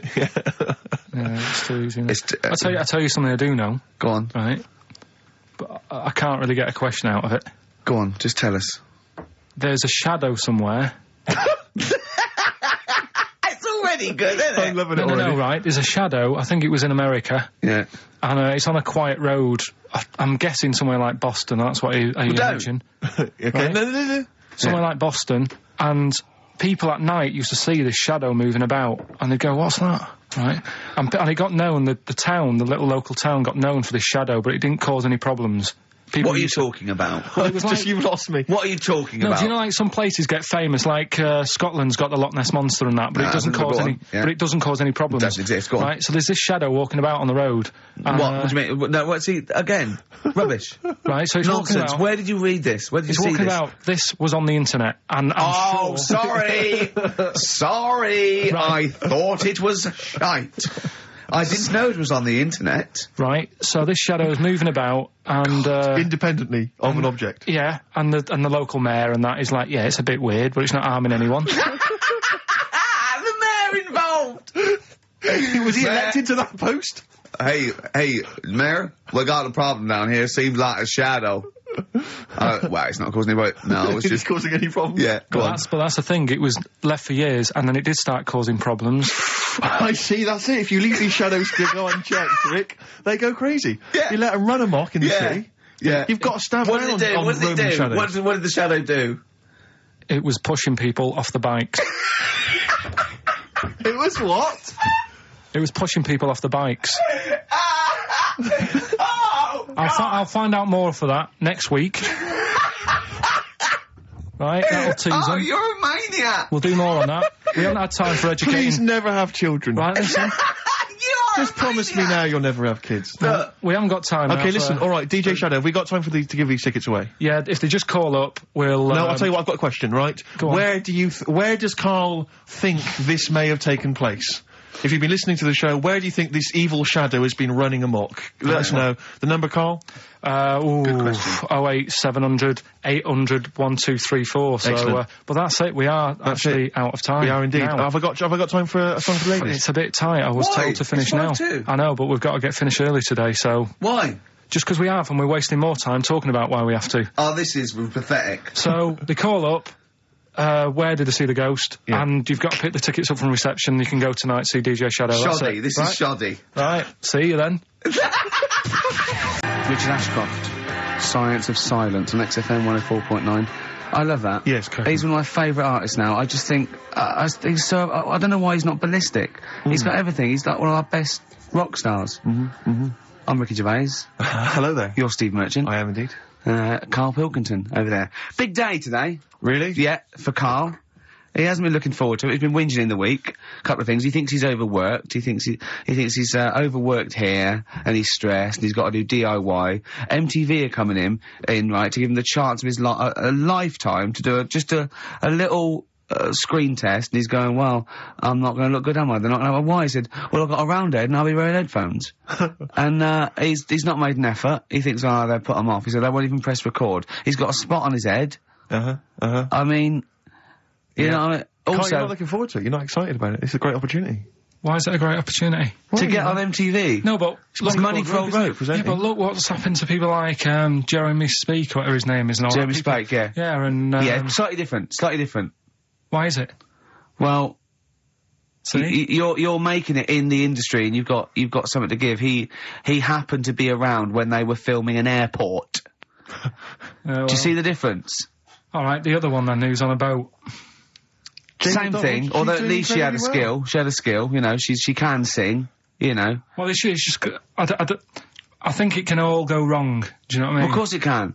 So can sitting in your little room moaning about nothing happening in the world. You know, he wanted to stop educating Ricky because nothing had happened. He said, look what happened last week. I scoured the net. He said, all I found was a dog in a car wash and a parrot and a vicar. I'll Right? tell you what, there ain't much more going on this week. We're talking, listen, me and Steve, yesterday, we took a day off to prove you wrong, and we've come up with two of the most incredible Extraordinary. things I told you about, and they're amazing. So there are things out there, but just go for truth. Go for truth and science Yeah, and that's what I do, discovery. that's what I do. Don't, Yeah. fact is stranger than fiction. You don't have to revert to sort of like God and ghosts. I know, yeah. Do you know what I mean? But the funny thing is, you know, like, last couple of weeks I've been saying there's not much going on. Yeah. I found out when I was looking that there was a day in 1930, right? It was a Good Friday. There was no news.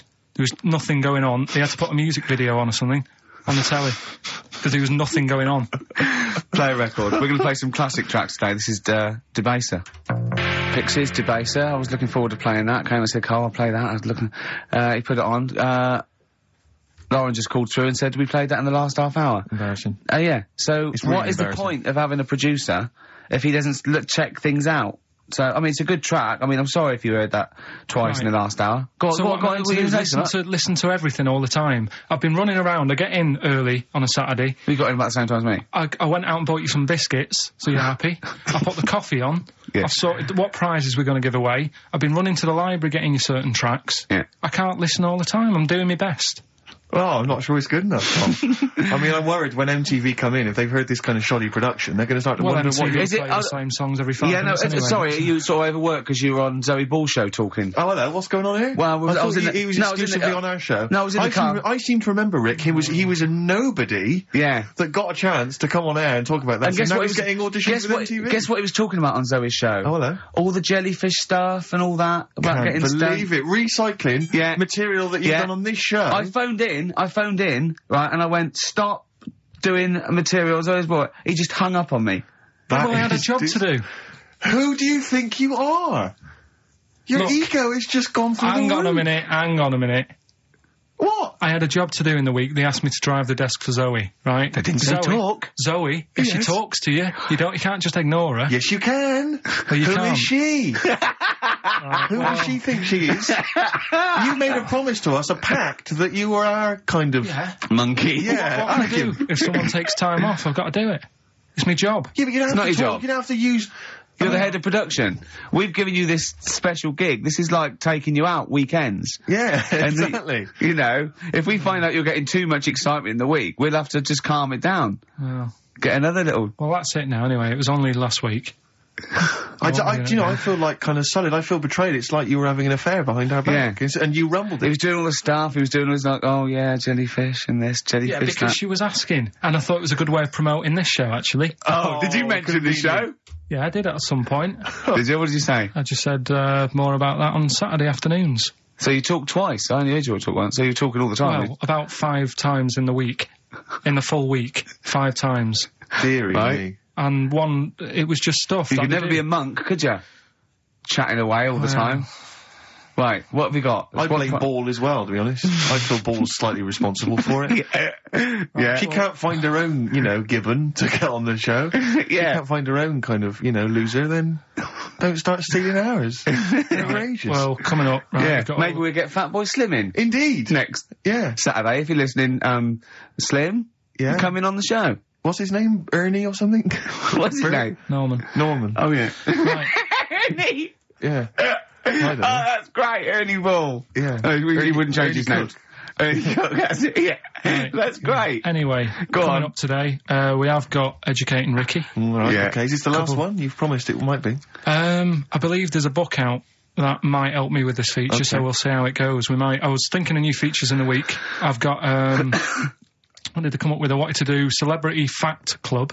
Celebrity Fact Club. All right. I've just got to get some celebrities in first before we can kick that off. So maybe in the new year. Ball and maybe Cook. Zoe Ball. Yeah. Ball and Cook. Yeah, start off. Maybe. Right. And I've also got Cook and Ball stories. Yeah. That's nice. Good one. Cheers. Thanks, Carl. Yeah. Maybe you could sell that to Zoe's show. And I'm also thinking Through the Ricky Hole. Through the Ricky Hole, okay. What's that? That's, I'm quite... No, you just got the title again, haven't you? Yeah. Okay, play record. So, Rockbusters coming up as well. Yeah. Right? Wu-Tang Clan, Gravel Pit on XFM 104.9. We're playing some great music today, Rick. I wonder if we should maybe, it's getting towards Christmas, to think about others. Should we dedicate the show to all the people in the world who maybe are less privileged and less fortunate than us? No. No? Okay. Have you, do the prizes for the, Prizes? Okay. All right, so screw those who are less fortunate, is what TV's Ricky Gervais thinks. Rick, I know you're a big fan of the likes of Bryan Adams, Robert Palmer, Alien Ant Farm, and obviously ZZ Top. Yeah. And so you'll be enjoying the best air guitar album in the world ever, Volume 2. Yeah, sure. Fantastic. Well, Volume 1 wasn't enough. There wasn't enough. Exactly. Again, we've seemed to be able to give one of these away every week. Are you just not sending these out? I mean, these are the same prizes we started this game with, I think, a couple of weeks back. Are you just not sending the prizes out? Yeah, but I want to give, more people a chance, because if one week they listen in and think, God, I wouldn't mind winning that. Sure. If you've got more copies of it, they'll go, well, I'll listen next week. Okay. Yeah? Brilliant. Yeah. So again, this is one of those, the best songs you've heard on an advert ever albums. Mainly mobile phones? Mainly mobile phone adverts, yeah. Although there is the Smash Mouth one, which was used in the Ford Fiesta TV. Oh, yeah. Walking on the sun or something. I forget what it was. The Smashing Pumpkins album that we've given away in the past again. Obviously got a bulk order of those that can't shift them. Wild Weather. I don't know who's interested in this. This is that a double box set VHS of different weather? That's amazing. Yeah, there's that is two amazing. cassette tapes there. It's presented by Donald McIntyre. It's a thrilling trip with the most exciting forces of our wild and turbulent world. So I'm right in saying it's a double VHS like video set of different weather? Yes. Brilliant. Yeah, no, it includes the fastest winds, the hottest desert, and the biggest rain machine on the planet. That's on there. I think you have to. God. I wonder if I hope they're bringing out another box set, Soil. Yeah, absolutely. Just goes through different mud. And this you may be of interest. I've read good reviews of the DVD of this. It's a 2-disc set. The Wicker Man, the classic 70s film, but it's got a bunch of extras in there. That is actually quite a good film. That's actually worth having. I would probably throw the rest away. But the Wicker Man, get it on DVD, and it's quite very interesting. Yeah, but you'll enjoy that. So what this Rockbusters, is it? Yeah, that's for Rockbusters. Brilliant. Well, I say get the ball rolling now. What, of Rockbusters? Yeah, get the ball rolling. I mean, tease them, Rick. Don't sort of spunk all the good stuff early on. I mean, that's dynamite. You can say spunk, I can't. Go on. Well, we've got, actually it's quite good moving it about, because we might have some new listeners here. Yeah. I would have thought so. Yeah. Not after last week. No. Right, okay, so if you haven't heard it before, I'll give you some initials. It's like initials of an artist or of a band. It's Blockbusters. And a cryptic clue to who the band is. There's 2 easy ones, 1 difficult one. First one is, That'll Never Get Off the Ground. Right. Yeah? That'll Never Get Off the Ground? That'll Never Get Off the Ground is the clue. Not LZ. The initials are LZ. You are joking. 2 easy ones. Right. Yeah? Okay. Right, and then you've got, that woman's got her husband's gloves and a pair of her own. Right? Say it again. That woman has got a pair of her husband's gloves and she's got a pair of her own. That's HH. Right? It's a bit of a difficult one. And then the last one, you'll get a right load of bacon off them. Right? You'll get what? A right load of bacon off them. That's L. L. Yeah, so once again, very quickly, you'll get a right load of bacon off of them. You'll get a right load of bacon off them. So first one, That'll Never Get Off the Ground, LZ. That woman has got her husband's gloves and she's got a pair of her own. That's HH. Brilliant. And you'll get a right load of bacon off them. That's L. And it's an email only competition. Email only. ricky.gervais@xfm.co.uk, and we pick a winner before the end.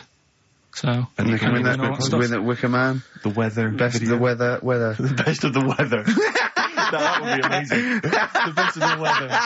As a compilation, Channel 4. Exactly. Winds light to variable. I love 1976 Remember this weather. One from August 1979. Warm, isn't it? Oh, this is warm, isn't it? Oh, the best of the weather. I'll tell you what. You remember how we always play, like, great music, usually? I'm up You've not got another one, have you? Yeah, I'm going to do it. Yeah. This is David Bowie driving Saturday. Oh, yeah, I'm in the same problem. I know, beating a biscuit. Yeah. David Bowie driving Saturday. That's a great track, isn't it? A crash course for the ravers, eh? That's what this show is, isn't it, Carl? Crash course for the ravers. They tune and they go, wow, that's so cool. I wish I was like Karl Pilkington. You reckon? Yeah, definitely. You forgot to read your mum's clues out, didn't you? Yeah, these are just for fun only. This is Carl's mum. She listened one week, and now she sends him a little example of Rockbusters every week. She's got, what did she send? This group would go well with your Christmas dinner. Cranberries? Yeah. They make a few good cupboards. They make a few good cupboards? Yeah. The Carpenters. Carpenters. I was thinking of EMF. What else? I was thinking B&Q. The B&Qs. This group thinks of lots of things. This group thinks of lots of things. Yeah. Go on. Imagination.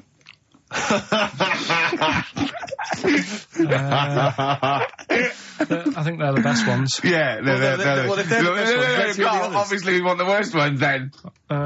Here's one more. She'd really like Blackpool. She'd really like Blackpool. She'd really like Blackpool. Fairground attraction. Not bad. Yeah. Not bad. Right, so there's... Does she write anything else in the letter? Or does she just send them, like, scrawled on the back of, I don't know, a till receipt? She did with the first one, now it's just the Rockbusters. Right. Really? She doesn't bother asking how you are, or... Well, I speak to her in a week on the phone, so... What kind of conversations would you have, then, with your What do you say? stuff? Do you moan about how overworked you are and stuff to her? They're always surprised when I'm getting in late and that. It's like, what have you done today? Well, I've just got in from work and it's like 8:30 at night. A lot of people get home at 8:30, Carl. Next. Just saying, how's the flat going? I was asking my dad some DIY tips the other day. Usual sort of stuff you talk with your mum and dad, really. Yeah. Talking about the bisons with them. I was watching, did you watch The Mammals in the week? David Attenborough? No. I was thinking, actually, right, all this MTV stuff, if there's one reason why I'd like to do it, is I was watching Attenborough, the Mammals programme. I reckon I could do something like that. Right. And just have like me, instead of Attenborough, like a young sort of fresh person, watching, like, certain animals and saying, do we need these? Do you know what I mean? Yeah. Oh, God! What do you call it? Death on Earth? Well, that's amazing! Do we need these? No, because there's loads of stuff. And the audience at home would vote. Would there be some kind of telephone like a vote? vote-out system. Oh, the thing is like, it's something interesting that Attenborough was saying the other night on... Do we need these? On Jonathan Ross's show, on his telly show, right? He was saying, he said, you could take all the humans off the Earth and it would carry on. But take, like, some animals off it, mammals and that, you got problems on your hands. I thought that was quite interesting. Yeah. So it's like, the question is, do we need these? Is that part of the big thing? Right. Like jellyfish. Yeah. We've talked about jellyfish. Yeah. Yeah. So which mammals in particular were You talked about that Zoe Ball show, haven't you? Eh? Which mammals were you thinking we don't need when you watched the show the other night? Any in particular that you thought they don't need them? They're not of interest. Well, I like whales, but I don't know what they do. And they're taking up quite a lot of room. Sure. But stuff like... But like, jellyfish, I looked into because... I was talking about them. Yeah. And they were saying they've got no eyes, no heart, there's something like 97% water. Yeah. They're blind, and they do about 33 miles a day. Right. So it's like, do we need them? Could we clear them out? Yeah. A big net. That would be the programme. What, right, we'll get rid of them. Next week, we'll be looking at... rhinos. I think it's genius. Honestly, I think it's genius. And like going along sort of like picking up sea anemones and going and just lobbing them into the sea. Well, what do you think about MTV doing that? And then I just, in between the bits, play music videos? I play music related to fish, so I could play like Fish. Yeah. Like Rock Guy. Or the Animals. Rock Lobster. Yeah.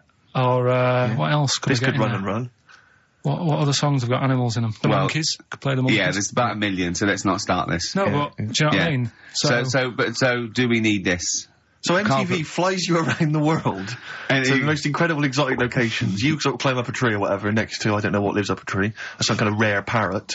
You say, look at that, it's colourful, it's interesting. Oh, you like sloths, don't you? No, they just live up trees, but I'd say, do we need them? Why? Well, what do they do? What do you mean, what do they do? What do you want from an animal? Carpentry. What do you want? I don't like scorpions, right? Right. But then I found out they look after those monkey things. They're not monkeys, they're lizards! Well, alright, yeah, them lizards, they look after the lizards. So there's a reason. But do you need the lizard? Could be your next question. Because the local people made shoes out of them. But not when the scorpion protected them, they didn't. Alright, we don't need them then. Okay. So ultimately, would anyone decide? I mean, do the animals kind of get a chance to mount a case for their survival? I mean, is there maybe someone that comes into their corner and sort of defends them? I'd have like a David Attenborough type character who says, well, they do this, and I'll go, yeah, but do we need that doing? Yeah. Okay. So what does an animal need to do in order for you to feel that it sort of gets a chance of life? I mean, like a pet, like an animal, like a dog maybe, or a cat, I mean, they give a certain affection to its owner. Is that a valid reason to survive? Not particularly for you.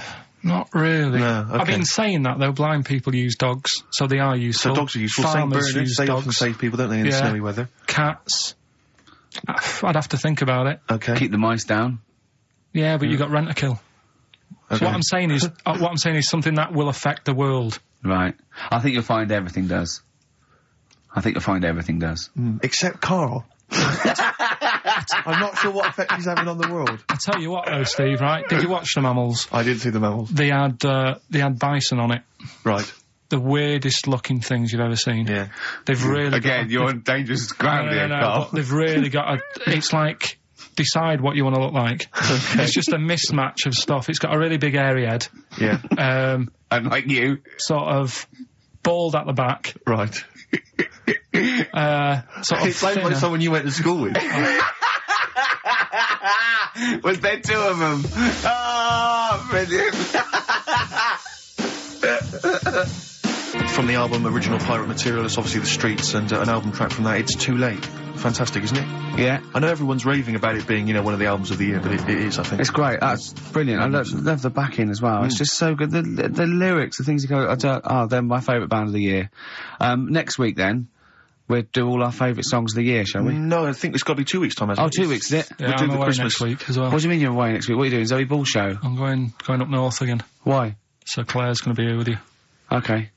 Yeah, at least what are you doing up north? She does her job. Just Suzanne's dad's birthday. So I bet he's a party animal. I've heard that they really kick off, don't they? Is it? Yeah. When? So you gonna be raving? Can't concentrate now. Oh, well, he's all stressed because the lady from MTV's here. She's going to film his little face. So the things he said in the week, he was so worried. He's got worried about the spot on his head. That won't come out. Just you got your best side. On that side. That's all right. Yeah. The camera's out. Look, he's getting nervous now. Okay, Carl. Ignore the camera. Okay, just ignore the camera. Okay. Now, me and Steve have done our research for you, and we've got two amazing things to tell you. What should I tell them first, about the baby or the... Well, they're both equally fascinating, so you choose. I'll tell you the crab thing first, right? Steve actually saw this thing in The Guardian the week, about our research thing, and then we looked into it on Friday, and it is incredible. Right, listen to this. There's a thing in a bay in, New England, right, where it's like the biggest, they make silicon chips and stuff for computers, right? And because of the data protection thing, after they've done them, because they have to destroy the plates, right, well, the information's sort of put onto them, but there's still flakes of silicon. They sort of grind it down straight away, and some of the flakes got into the bay, okay, but some of the information's still on even the slight granules of silicon. Anyway, gets in the water, and silicon is rather like a carbon derivative. They reckon if there had been life on another planet and it wasn't carbon-based, it'd be silicon-based. Because that's simple sugars and it's just COH and that, and it can work with silicon, right? Anyway, the crabs have been taken up, it's in the water, and they looked out on the beach, and, over the years, the crabs have started, sort of putting themselves in formations, like geometric format, and they couldn't work out why they were doing this. And, when they put them in the experiment, they sort of like chopped them up, and they found they'd taken on silicon. And it had sort of got into their brain, and they were downloading information. They picked up little things, because it's just chemical, electrical impulses had got information off the silicon chip, and they were interfacing it. But, this is the amazing thing, one bloke sort of thought of this, and he thought, well, if it's a simple computer with a brain, if it's just a simple sort of electrical thing, then maybe there's sort of, we could get it down. So what they did is they made a thing called a biointerface, and they put it into the crab's brain, just a really simple brain, so it's measured avant-garde, right? And it got impulses from it, and they were getting, like, computer readouts, just flashes of, like, symbols and geometric things right on this screen to read the crab's brain, and it was stuff like, fragments of a...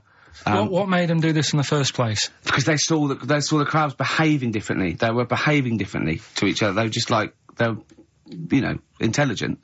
And they were sort of solving problems and all this sort of stuff. Anyway, when they downloaded the thing, it was like they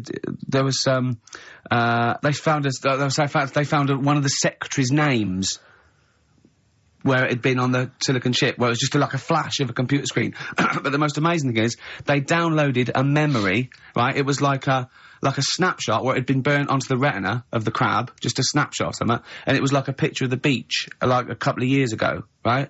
And they also did, incredible, it was like just a digital black and white sort of thing, so they could see what the crab had seen. Amazing. Jeez. Amazing. So intelligent crabs. What are they doing with them now, then? Super brain. Well, they think, this is the upshot, they think they could use it as spy crabs. because they could get these crabs. Also, the other thing is, as generations went on, right, so they'd put a crab in the sea or something, right? Lots of crabs in. And then as generations went on, a newborn crab, they downloaded the memory, and it had the memories of its great all together. It had every memory that any crab had been related to it beforehand. Because it passed it on, it just passed it on. So not even ones that had been eating the silicon stuff? Yeah. No, these are just like ones that have had kids. Yeah. And they've got like... And they know so you'd know everything everything right the way back. So would that work if we ate silicon? Well, I suppose possibly. So what are they going to... Well, they can use them for all sorts of things, though. I mean, that's what's incredible. I mean, I don't know how you train it particularly. I don't know, it'd be quite tricky to train, but I'm assuming if they can do it that way, then presumably they can give it certain silicon information, which they can then plant in it, if you like, within its sort of food. Also, if you get them onto enemy beaches, you'd have like 1,000 digital cameras just sneaking around. You could get like, you know, Osama bin Laden or someone just crawling around. They don't understand the information they've got. No, they don't know they're doing it. They just download a message. So it's not like you could torture them and they wouldn't be able to sort of give you the information because they wouldn't know what information they had because they're just. But the first crab they downloaded, they just kept seeing the same picture of a big crab feeding it, which they really, yeah, wow, that's what like its mother crab or something. Yeah, as it was memories of it as a child. But they're not in colour, presumably. Because no, it's all in black and white. It's just a digital camera because it's just they don't see it in black and white, so it's just like a I don't know. I think it's burnt onto the retina or something. And the only one that they kept were the ones they saw a lot of the time. Wow. I mean, in a way, some of the educating Ricky I've got for you today is on the similar lines. Right. Oh, you've got to be impressed by that. You've got to be impressed by that. That's pretty good. I mean, I'm interested to see, you know, what they do. What they do with what the crab developments are. But yeah, no, that's pretty good. Yeah. But I mean, amazing. Yeah. Amazing. Well, just digest that information, because that's not even the most impressive one we found. I think it is. I suppose it's pretty impressive, but the next one's maybe more shocking. Okay, right. But let's play a tune, and Ricky's got another extraordinary The Cure, Love Song, classic on XFM. So that's the crabs that you can download their memories. But what about other animals that are in the sea, in that same sea, eating the stuff? Have they tested them yet? I don't know. I think they just took it on because their biology, something to do with, I presume they could take up minerals and, you know, I don't know why. I don't know. But anyway, next one, it's just on the horizons, a bodybuilder, yeah? This is freaky. Married another bodybuilder, right, and they're pregnant. And they had these tests, and the baby was very large, but it was causing it pain, right, in the thing, right? And it's almost bizarre, and like after the female woke up pregnant after 7 months, and the baby was walking around. No, it forced its way out of the vagina. Oh, no way. Yeah, it forced its way out. It almost had, like, super strength. Like, and it was pulling her along by the umbilical cord, and and it was a stone. Extraordinary. That's freaky. I mean, you talk about freaky stuff. That's made up. What? It wasn't pulling her along. Well, no, it was she could feel it. Exactly. And it was, do you know what I mean? Like, just went... and just sort of squeezed just got out because it was ready, because all the hormones. Because it thought it was ready. Oh God! Imagine that. Just waking up and finding that in the bottom of the bed. Freak you out, wouldn't it? Because you'd think it was a nightmare initially. And it had hair and everything, didn't it? Yeah, because all the hormones there, like a hair, almost like a beard. It was something in the week about, you know, you've got test tube babies and that now, haven't you? But they've managed to do it. I only caught half the story. I knew he'd be more impressed by the crabs than that. He doesn't care if it's human. No, I am. I'm telling you though, that there was something... I only caught half the story because I was busy, but there's something about babies being able to be born without having any people involved. Or something. It's like putting them in the oven or something, and it's like a cake. And after a certain amount of time, it's ready. I think you can buy those in Argos for kids at Christmas. Well, it's my first baby kit. Yeah. There's Play-Doh, I think, that they can buy. Yeah. So what do you think of that, then? The baby one? Yeah. I prefer the crab one. Yeah. But the baby thing's pretty horrible. Yeah. So it was bigger than like the average. Both we made those up. Yeah, they're both rubbish. They are both rubbish. Despite the fact they're both rubbish. Yeah. They're interesting. We made those up. Both those stupid stories up. Yeah. Imagine downloading a crab's memories and seeing its mum feeding it as a child. Both utter rubbish. I had trouble. Yeah. I knew I was going to have trouble with pushed its way out of the vagina. Yeah. I practiced that about 30 times yesterday with Steve. I was going, I'm not going to be able to do it, mate. Yeah. I'm not going to be able to say that. Yeah. Are you disappointed? A little bit. I mean, the baby one's a bit sort of out there. Yeah. I wasn't really having that one. No. But the crab one, See, now, what's interesting, I think, is it's a useful experiment, Carl. I don't know what it's taught you about yourself. But would you say that that's revealed to you a certain thing? I don't know, maybe... that you're a bit gullible. I mean, you know, what I'm saying is maybe you shouldn't accept or swallow your hook, line and sinker everything you read on the web. Do you not think maybe a valuable lesson I there? feel bad because I said to Steve, he won't be annoyed that we conned him, he'd be annoyed that they're actually not true. You'd love that crab thing to be true, wouldn't you? it wouldn't surprise me if it did happen one day. Sure. Yeah. So, and then he'd laugh. And it's in the break when I said about the crabs, you went, well, I'm keeping them then. Yeah. Yeah. Right, well, I know what you're getting at with the educating Ricky, but, you know. Let's see. You've got 3 titles. Yeah. That I tease you with, different stories. You take your pick and I teach you something. That did happen. That's a little bit of venom. Yeah, go on. First one is, don't rub it too hard, you'll get a rasher. I bet that's bacon related, knowing you. You've got enough is anus. Say that again. Enough is anus. Enough is enough. Well. But it's changed to enough is an anus. Yeah. And you've got, yeah. You've also got, will it be a bloke? Oh no. Will it like a bloke or a woman? What? Will it like a bloke or a woman? Will it? Yeah. Will it like a bloke or a woman? Wow. Yeah, so they're your 3 stories today. That sounds exciting. Okay, well, I'll have will it well, like... we're going to play a record now, Rick, surely. Yeah, and, okay. And come back with... Sorry about the crabs and the big baby. All right. It's a valuable lesson learned. I'll think of a title for him. Yeah, Oasis. The Hindu Times. Carl just did his little screen test down the lens, and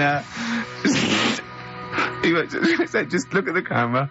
He went, right, do you want to know about MTV? She went, well, it might be VH1. He went, right. He did Rockbusters, then said after the break, some Genesis. I'd dear. watch it. You didn't tell me she wanted all this. I thought you said, because I said you just bring your own camera in and we'll put it down on some tape and pass that on to her. Yeah. So now, I'm doing 2 jobs at once again. This is what I'm saying to you in the week. I'm juggling jobs all the time. I tell you. Right, come on then. How much do I get? He looked straight at the camera and said that. Right. So, 3 stories. Don't rub it too hard, you'll get a rasher. Enough is anus. And we'll have that one then. That one? Yeah. Right, well, do you believe in palm reading and stuff? No. Yes. Sorry, yes. Yep. Yeah, of course. Sorry, I forgot. Yes, of course we do. Mm-hmm. Right, well, there's a fella who, he used to do palm reading. Oh, yeah.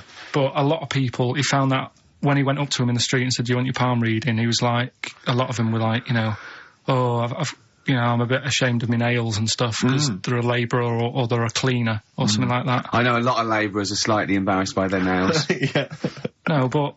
Yeah. So he Look at my bloody hands, Reg. Well... That's that hod carrying. Did I ever tell you that?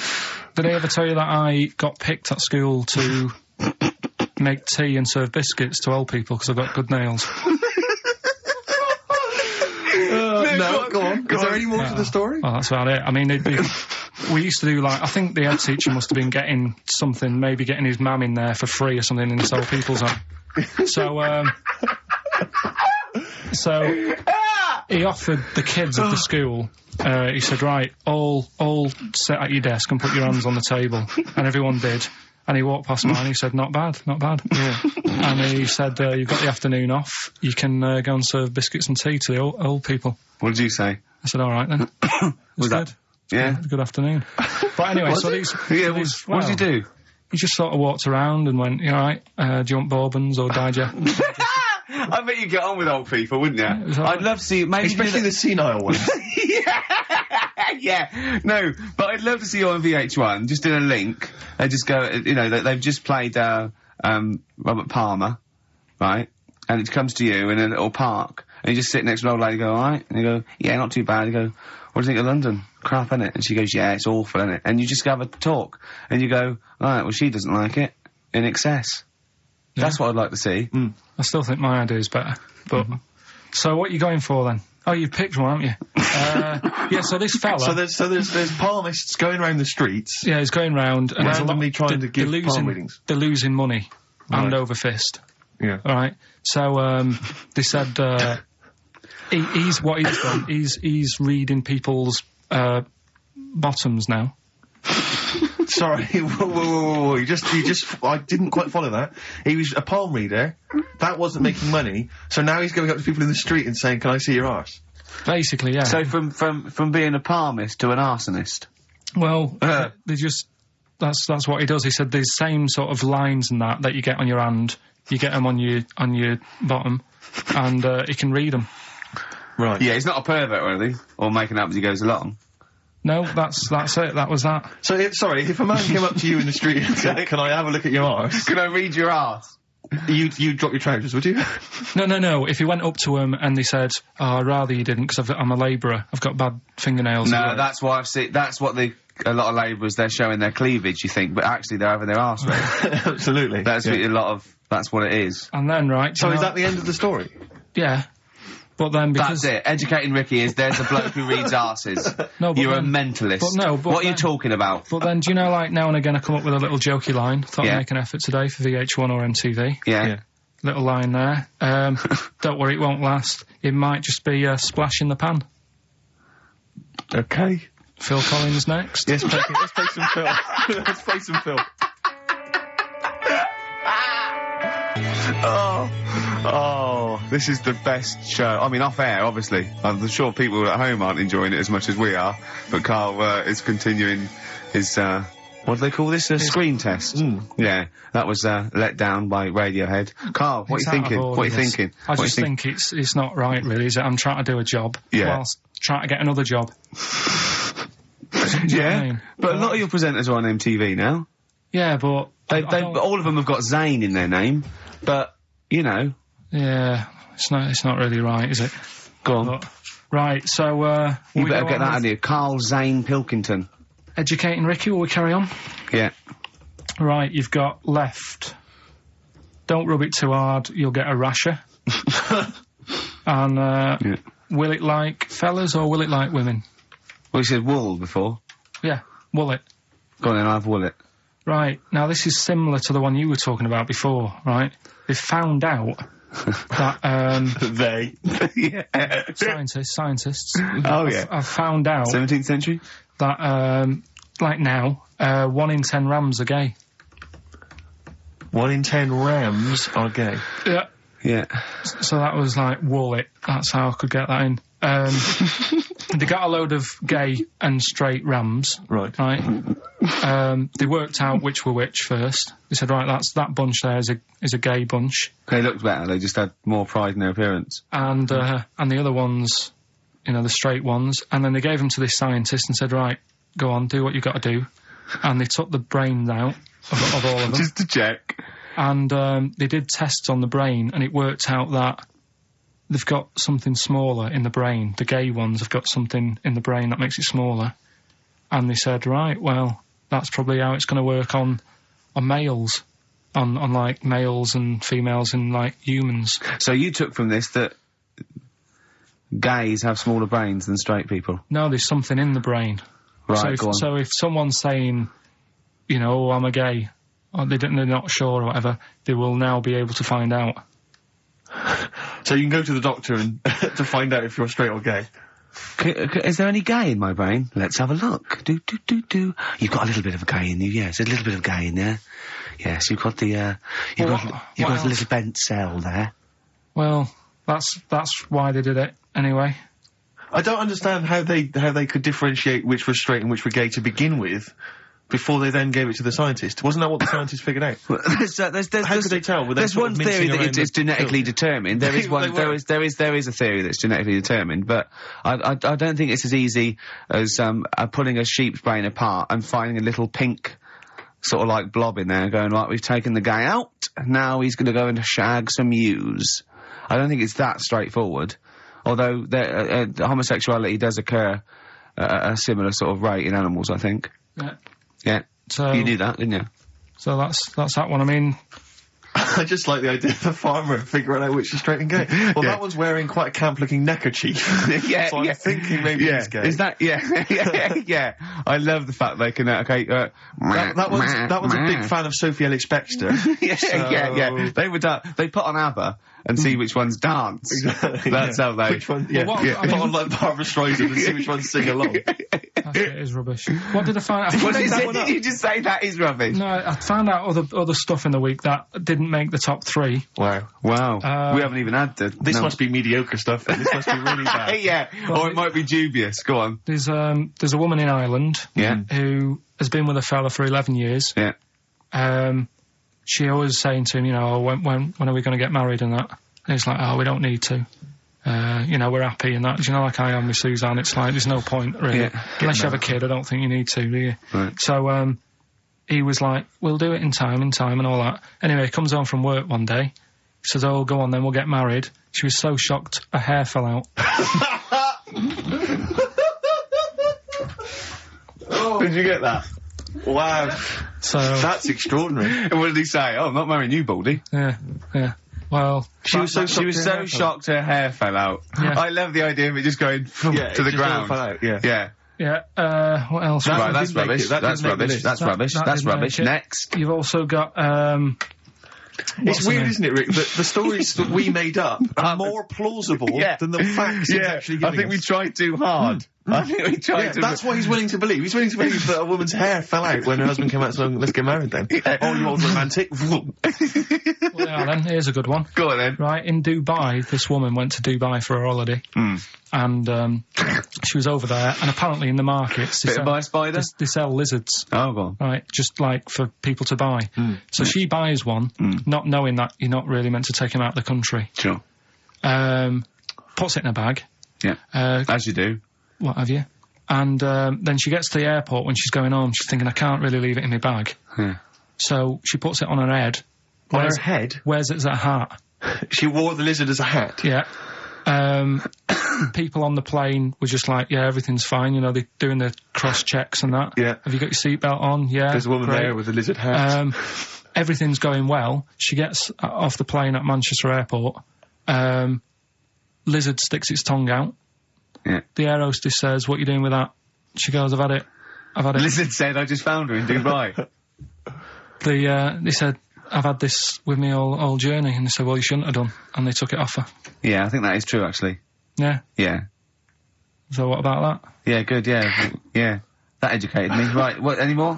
Well, what's that taught you? That's taught you, you know, be careful when smuggling lizards back as some kind of hat. Yeah, just say, lizard, keep your tongue in, you twat. Not at the customs officer. Yeah. And, what else have we got? Anyone didn't quite make it? Anything to declare? I've got a lizard on my head. We've got an old saying one if you want that. Go on then. Are these ones that didn't make the list? These are ones that didn't make it. Oh, right, okay. Because I always get more in than I need to, just in case. Just think if someone's just tuned in now. Is Anders listening? Is, well, I'll tell you, Dickie Anderson? I've got an email from Richard Anderson, Dickie Anderson. Go on. The Dick Machine, which... the big dick, which... now, this is interesting. I think we're wearing him down. Ricky, I think your show might be improving. Go on. That sense of despair and loneliness I normally feel when listening to your show doesn't seem so bad today. He's desensitised to it. Yeah, exactly. Or he's given up. Him down. Or he's just given up. Yeah. I mean, you listen to this long enough and your standards will drop. Let's play a tune. Let's come back with some more Carl's... I don't want to use the word facts. No, it's inappropriate. He's got more screen testing now. The camera's ready for you. Yeah.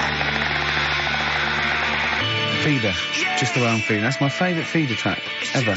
It's bugging me. It's just like a ride track from about 10 or 15 years ago. So if you know, put me out my misery, email in. It's just like a ride track from about 1990. And I can't, it's just the beginning. Drive me mental. Ricky.gervais@xfm.co.uk. Yeah, well, half hour to go. You've done your screen test. Yeah. Reluctantly. I think you had such the wrong attitude. Well, it doesn't matter, does it? I've told you before, if things are meant to be, right, they'll happen. That's how I've got through my life, right? I'm 29 now. Yeah. Never 30, ain't you? Well, yeah, 30, but the camera's still on. Right? So...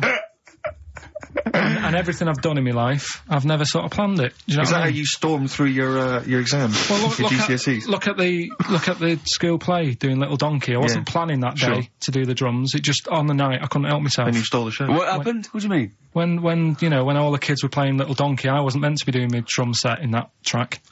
I was only meant to. I think I was doing We Three Kings or something. But when they started doing it, the tune, I couldn't help myself with the drumstick, just like tapping away Right. at the drum. Yeah. And then when it came on, I was like, oh, and I started doing it, and like the teacher looked over at me, and I was like, oh, I shouldn't be doing this, but she sort of gave me the nod as if to say, it's all right, carry on, it's sounding good. Then after it, she went, they love that, you can do that again tomorrow night. Yeah. So I got like an extra part in the play and that. Yeah. That wasn't so planned. you were doing the drum part to We Three Kings over Little Donkey. Yeah. That's weird. That is like Fatboy Slim or something, isn't it? When they mix up. No. Or Moby. Still mashing it up at the age of what, 8? Yeah. No. And that's what I'm saying. And is that when someone was filming it and you could hear your dad on the camcorder going, he looks like a twat? That's the one, yeah. Oh. And that's why I don't want to be on the telly, because I'll always have my dad's sort of echoing voice just saying, he shouldn't be on there, he looks like a... That's it. So that's why I'm a bit sort of nervous about this today. Really? You think it's sort of quite Freudian in a way, sort of? Yeah. Your attitude is que sera, sera. Well, plus I haven't got the look. I'm not pretending, right, that I should be on the telly. What's wrong with your look for VH1? It's not right. It's not right. Jono was on VH1. Was he? Yes. So I'm going up against Jono? No. So... He's gone now, he's moved on. Yeah, there you go, you see. Another one who they gave a chance to, and then he was like, I can do that. He's built up, right? They built him up, you can do that as a job. And then they knocked him down. And he probably started eating. Well, I don't think you can ever knock Jono down. He started eating! And look at him now. Yeah. Right, so that's what I'm saying. So if it's meant to be, right, whoever's going to watch this tape, thanks for the offer and that. But, time will tell. Very wise. So, there you go. And I tell you what, actually, right, it's a bit funny, because we're looking on the web in the week at different sayings, and, do you know the saying... A round head does not an MTV presenter make. Yeah, no, what's that saying? Spark in the pan or something? Eh? Flash in the pan? Flash in the pan, do you know that saying? Yeah. That's a bit like what could happen to me, innit? Do you know what I mean? There I am trying to do my normal job, right? And then you bring me in here on a Saturday, next thing everyone's after me. Yeah. And then it doesn't work out, and I'm dropped. Yeah. And that saying flash in a pan, do you know how it came about? No. Do you know like how years ago they used to dig for gold? Gold. Yeah. Yeah. And they had like a little pan. Yeah. And they'd put the soil in, and they'd rub the soil. Yeah, and it shone in the sun. Now and again, it shone in the sun, and they get all excited and were like, oh, brilliant, some gold. And then they realised it was just the sun flashing in the pan. Yeah. And that's, do you know what I mean? Yeah. So again, that's a bit weird how I saw that saying in the week. Almost like a little thing saying, don't be getting carried away. Omen? So, well, makes you wonder. But anyway. Not really. So, tell you things that make you wonder. You saw Darren Brown. What did he do? Darren Brown, he's extraordinary. Yeah, I told him, but I said, you should peep. A lot of people don't realise who Darren Brown is, and he's, I think, the best illusionist in the country. We went to Jonathan Ross's house for his birthday. I didn't. No, me and Jane, and we went there, and there was lots of people there, and Darren Brown was there. Jonathan got Darren Brown to do, and it was incredible. He did all these tricks, right? I mean, incredible. It was just amazing. And he did one with a bloke who was there, a friend of Jonathan's. I think his name was Ray, and he got him to give the pack. He said, count the cards. And he counted out 52 cards. Yeah? He went, think of any card in that pack. He didn't touch it yet. He's counted 52. They were in his hand. He said, think of any card. He said, what was it? He said, 3 of spades or something. He went, find it in the pack. Couldn't find it. He said, count the cards. There was 51. Right? And he couldn't find the card. And he hadn't heard it. And we forgot about it. He went, oh, it's gone wrong. And he forgot about it. And he kept, so he was going, I wonder where that card is. And he kept looking at it. I found out that about a week ago, Ray went into hospital with appendicitis. Yeah? And the surgeon was really, so there was something crumpled up. There was a thing. And it was a card. It was the card that was in his thing causing appendicitis. And when he came out of surgery, there was a card from Darren Brown saying, was that your card? That's amazing, don't you think? I mean, This that's is like another- incredible. Another thing, and what? And then a crab went, I know what it is. It's a 5 of spades. It's another wind-up. Yeah. Yeah, well, see, I'm not going to believe anything anymore. But that's so good! if I ever... You've learned a lesson! Yeah, but say if all this goes wrong now, right? Cry wolf and all that. Yeah. Imagine I get dropped by MTV. You haven't been asked yet. Yeah, well, whatever. Right, they're short on firemen because they're always going on strike. I answer the phone, it's you saying my house is on fire. I don't know what you're talking about now, Sorry, Carl. have you- I don't know what he's talking No, about. hang on, I think somewhere along the line there, Carl has been recruited by the fire brigade. Did you As a leave that bit out standing in the story? fireman. Start again. Yeah, right, that's what I'm saying. because I just wound you up about crabs, babies pushing their way out of vaginas, Yeah. and Darren What Brown I'm causing saying offence. is Right, yeah. Little, what's the saying about, Little acorns don't gather any grounds. Crying wolf. You Yeah. can take a fish to water and you can't make it swim. Well, Do you know that saying? You can lead a horse to water, but you can't make it drink. Do you know why? because its neck's too long. No. What? It's got an awkward neck. I don't know. That's correct. That is correct. Right, anyway, we've still got to come. Right, It's Carl. been bad today. I'm going to apologise to people listening today because Your mind's not I been haven't been focused, has it? focused. Do you know? Have you ever think that Rolling Stone gathers no moss? You aware of that? Yeah. Do you know where that's from? Where it's from? In Woodstock, right, the band used to go out and get this sort of like moss that used to grow there, and it was sort of like slightly hallucinogenic, right? And they used to come back and they used to all go out, everyone was out there, mamas and papas were doing it, the Doors, they all came back. But Mick Jagger and Keith Richards would never do it, but they'd smoke other people's. Yeah. A Rolling Stone never gathers his own moss. That was what it... seriously, Carl! Right, That's so the we've truth. still got to come. Rockbusters. Have you heard the saying, a fish in time saves 9? The clues were... Have you heard that? That'll never get off the ground. LZ. You've got... Have you heard that saying, out of the frying pan into the saucepan? You've also got... Carl. I'm trying to hold it together now.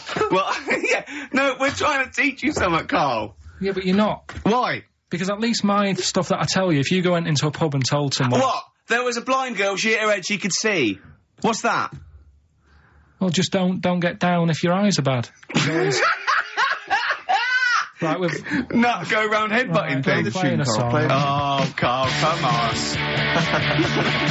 The Undertones, Teenage Kicks, that's one of the tracks on the best air guitar album in the world ever, Volume 2, which is one of the prizes on today's Rockbusters. And John Peel's favourite track John ever. Peel's favourite song of all time. And, so, Carl, have you got the answers for Rockbusters this week? Yeah, we have, yeah. We've got, the first clue. You're upset, Carl. miserable. I'm a bit fed up today. The weather's... I knew when I was walking in today, though, that I'd be But that video, there's lots of weather on that video, so they can, whoever wins this can go home and see sort of the weather you were talking about. The first one was, that'll never get off the ground. LZ. Yeah. The answer there was Led Zeppelin. So easy. Yeah, but I said that to you. There's always two easy ones and a difficult one. Go on. The third one was, you'll get a load of bacon off them. Go on. That was L. Long pigs. No. Yeah. And then the second one was, that woman's got her husband's gloves and a pair of her own. Yeah. HH. Yeah. Yeah. That was Erman's Hermits. So that's the three answers. I'm sure Well, I'd we've got like a to winner. give the prize this week. Herman's Hermits. There's a lot of... Herman's Hermits. That is genius, Carl. That is genius. Oh, Herman's Hermits. There's so many people who are worthy of the prizes, obviously. Herman's Hermits. I'd quite like to give the prize this week to, Tom McGibbon. Just because I like his name. I don't know if I've pronounced that right, but Tom McGibbon. Yeah. I'd like to give that to No, him. you shouldn't laugh at Because he someone's lives name. in, he also lives in Bloxhall Road. I don't know why I find that. Tom McGibbon of Bloxhall Road. I don't know why. Well, you've made a mockery of, made a monkey out of the man. For old Gibbo. Yeah. Yeah. And he's asking that he's got a question there. What? Can Carl get rid of slugs? I don't know what that means. I'm almost certain he can. Just so well done to, if he's been Gibbo. listening, if he was listening a few months ago, he would have known how to. Go on. Because I told you what slugs like. What? Getting in letterboxes. How does that get rid of them? Put some stamps in your garden. They like, they like stamp glue. So, Yeah, that's and what how you does have. how does that get rid of them? They'd keep coming back, won't they? They'd be going, I can't believe it, we'd have to climb those boxes now. There's a fella leaving Well, stamps just out give it for a us. go. You've won some prizes and I've sorted your problem No, out. how does that get rid of slugs? Leaving stamps out for them, their favourite food. Because It's like planting a load of lettuces, they love that. Well, it depends where he's got them. I thought he meant he's got them in his house. Okay. So, to put stamps on the outside. There go. There's loads of stamps out here, lads. Let's leave this house. right, so... Let's get out of this house. We've got one more... Go on. Educating Ricky to... Go on, quick then. I need educating. Right, don't rub it too hard, you'll get a rasher. How was he going to outwit Darren Brown? You said something in the break. Oh, I have to say, Darren Brown, who we bumped into as well, and he did this incredible trick where he puts £40 down on the table. He says, I can tell you which hand you've got a £1 coin in, let's say 5 times out of 5, you know, so I have a £1 coin in one hand, I put it behind my back, I bring my hands out, and he can tell me every single time which hand it's in by asking questions, by doing various Well, he things. doesn't ask, but he just goes, no, you might have it in that one, you might do the same again, but then you're an intelligent person, you're praying up with it, he goes, so it's in that one, and he does it every time. And he gets it every time. Incredible. It's absolutely majestic. And I mentioned this to Carl. Yeah. And, well, Carl, you tell me how you think you could outwit Darren Brown.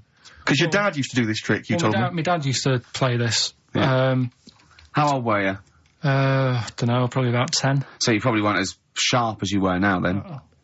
So he used to play it, and the way of telling what hand he's got it in, his hand looks bigger. So that's all you've got to do. That's how he did it then! Yeah. That's so to catch Darren out. So to catch Darren out. It was a bit different because he did it with golf balls, but to catch Darren out, Carl told me, Rick, he did it with a spud. To catch Darren out, the hand which hasn't got the coin in, just make it slightly bigger.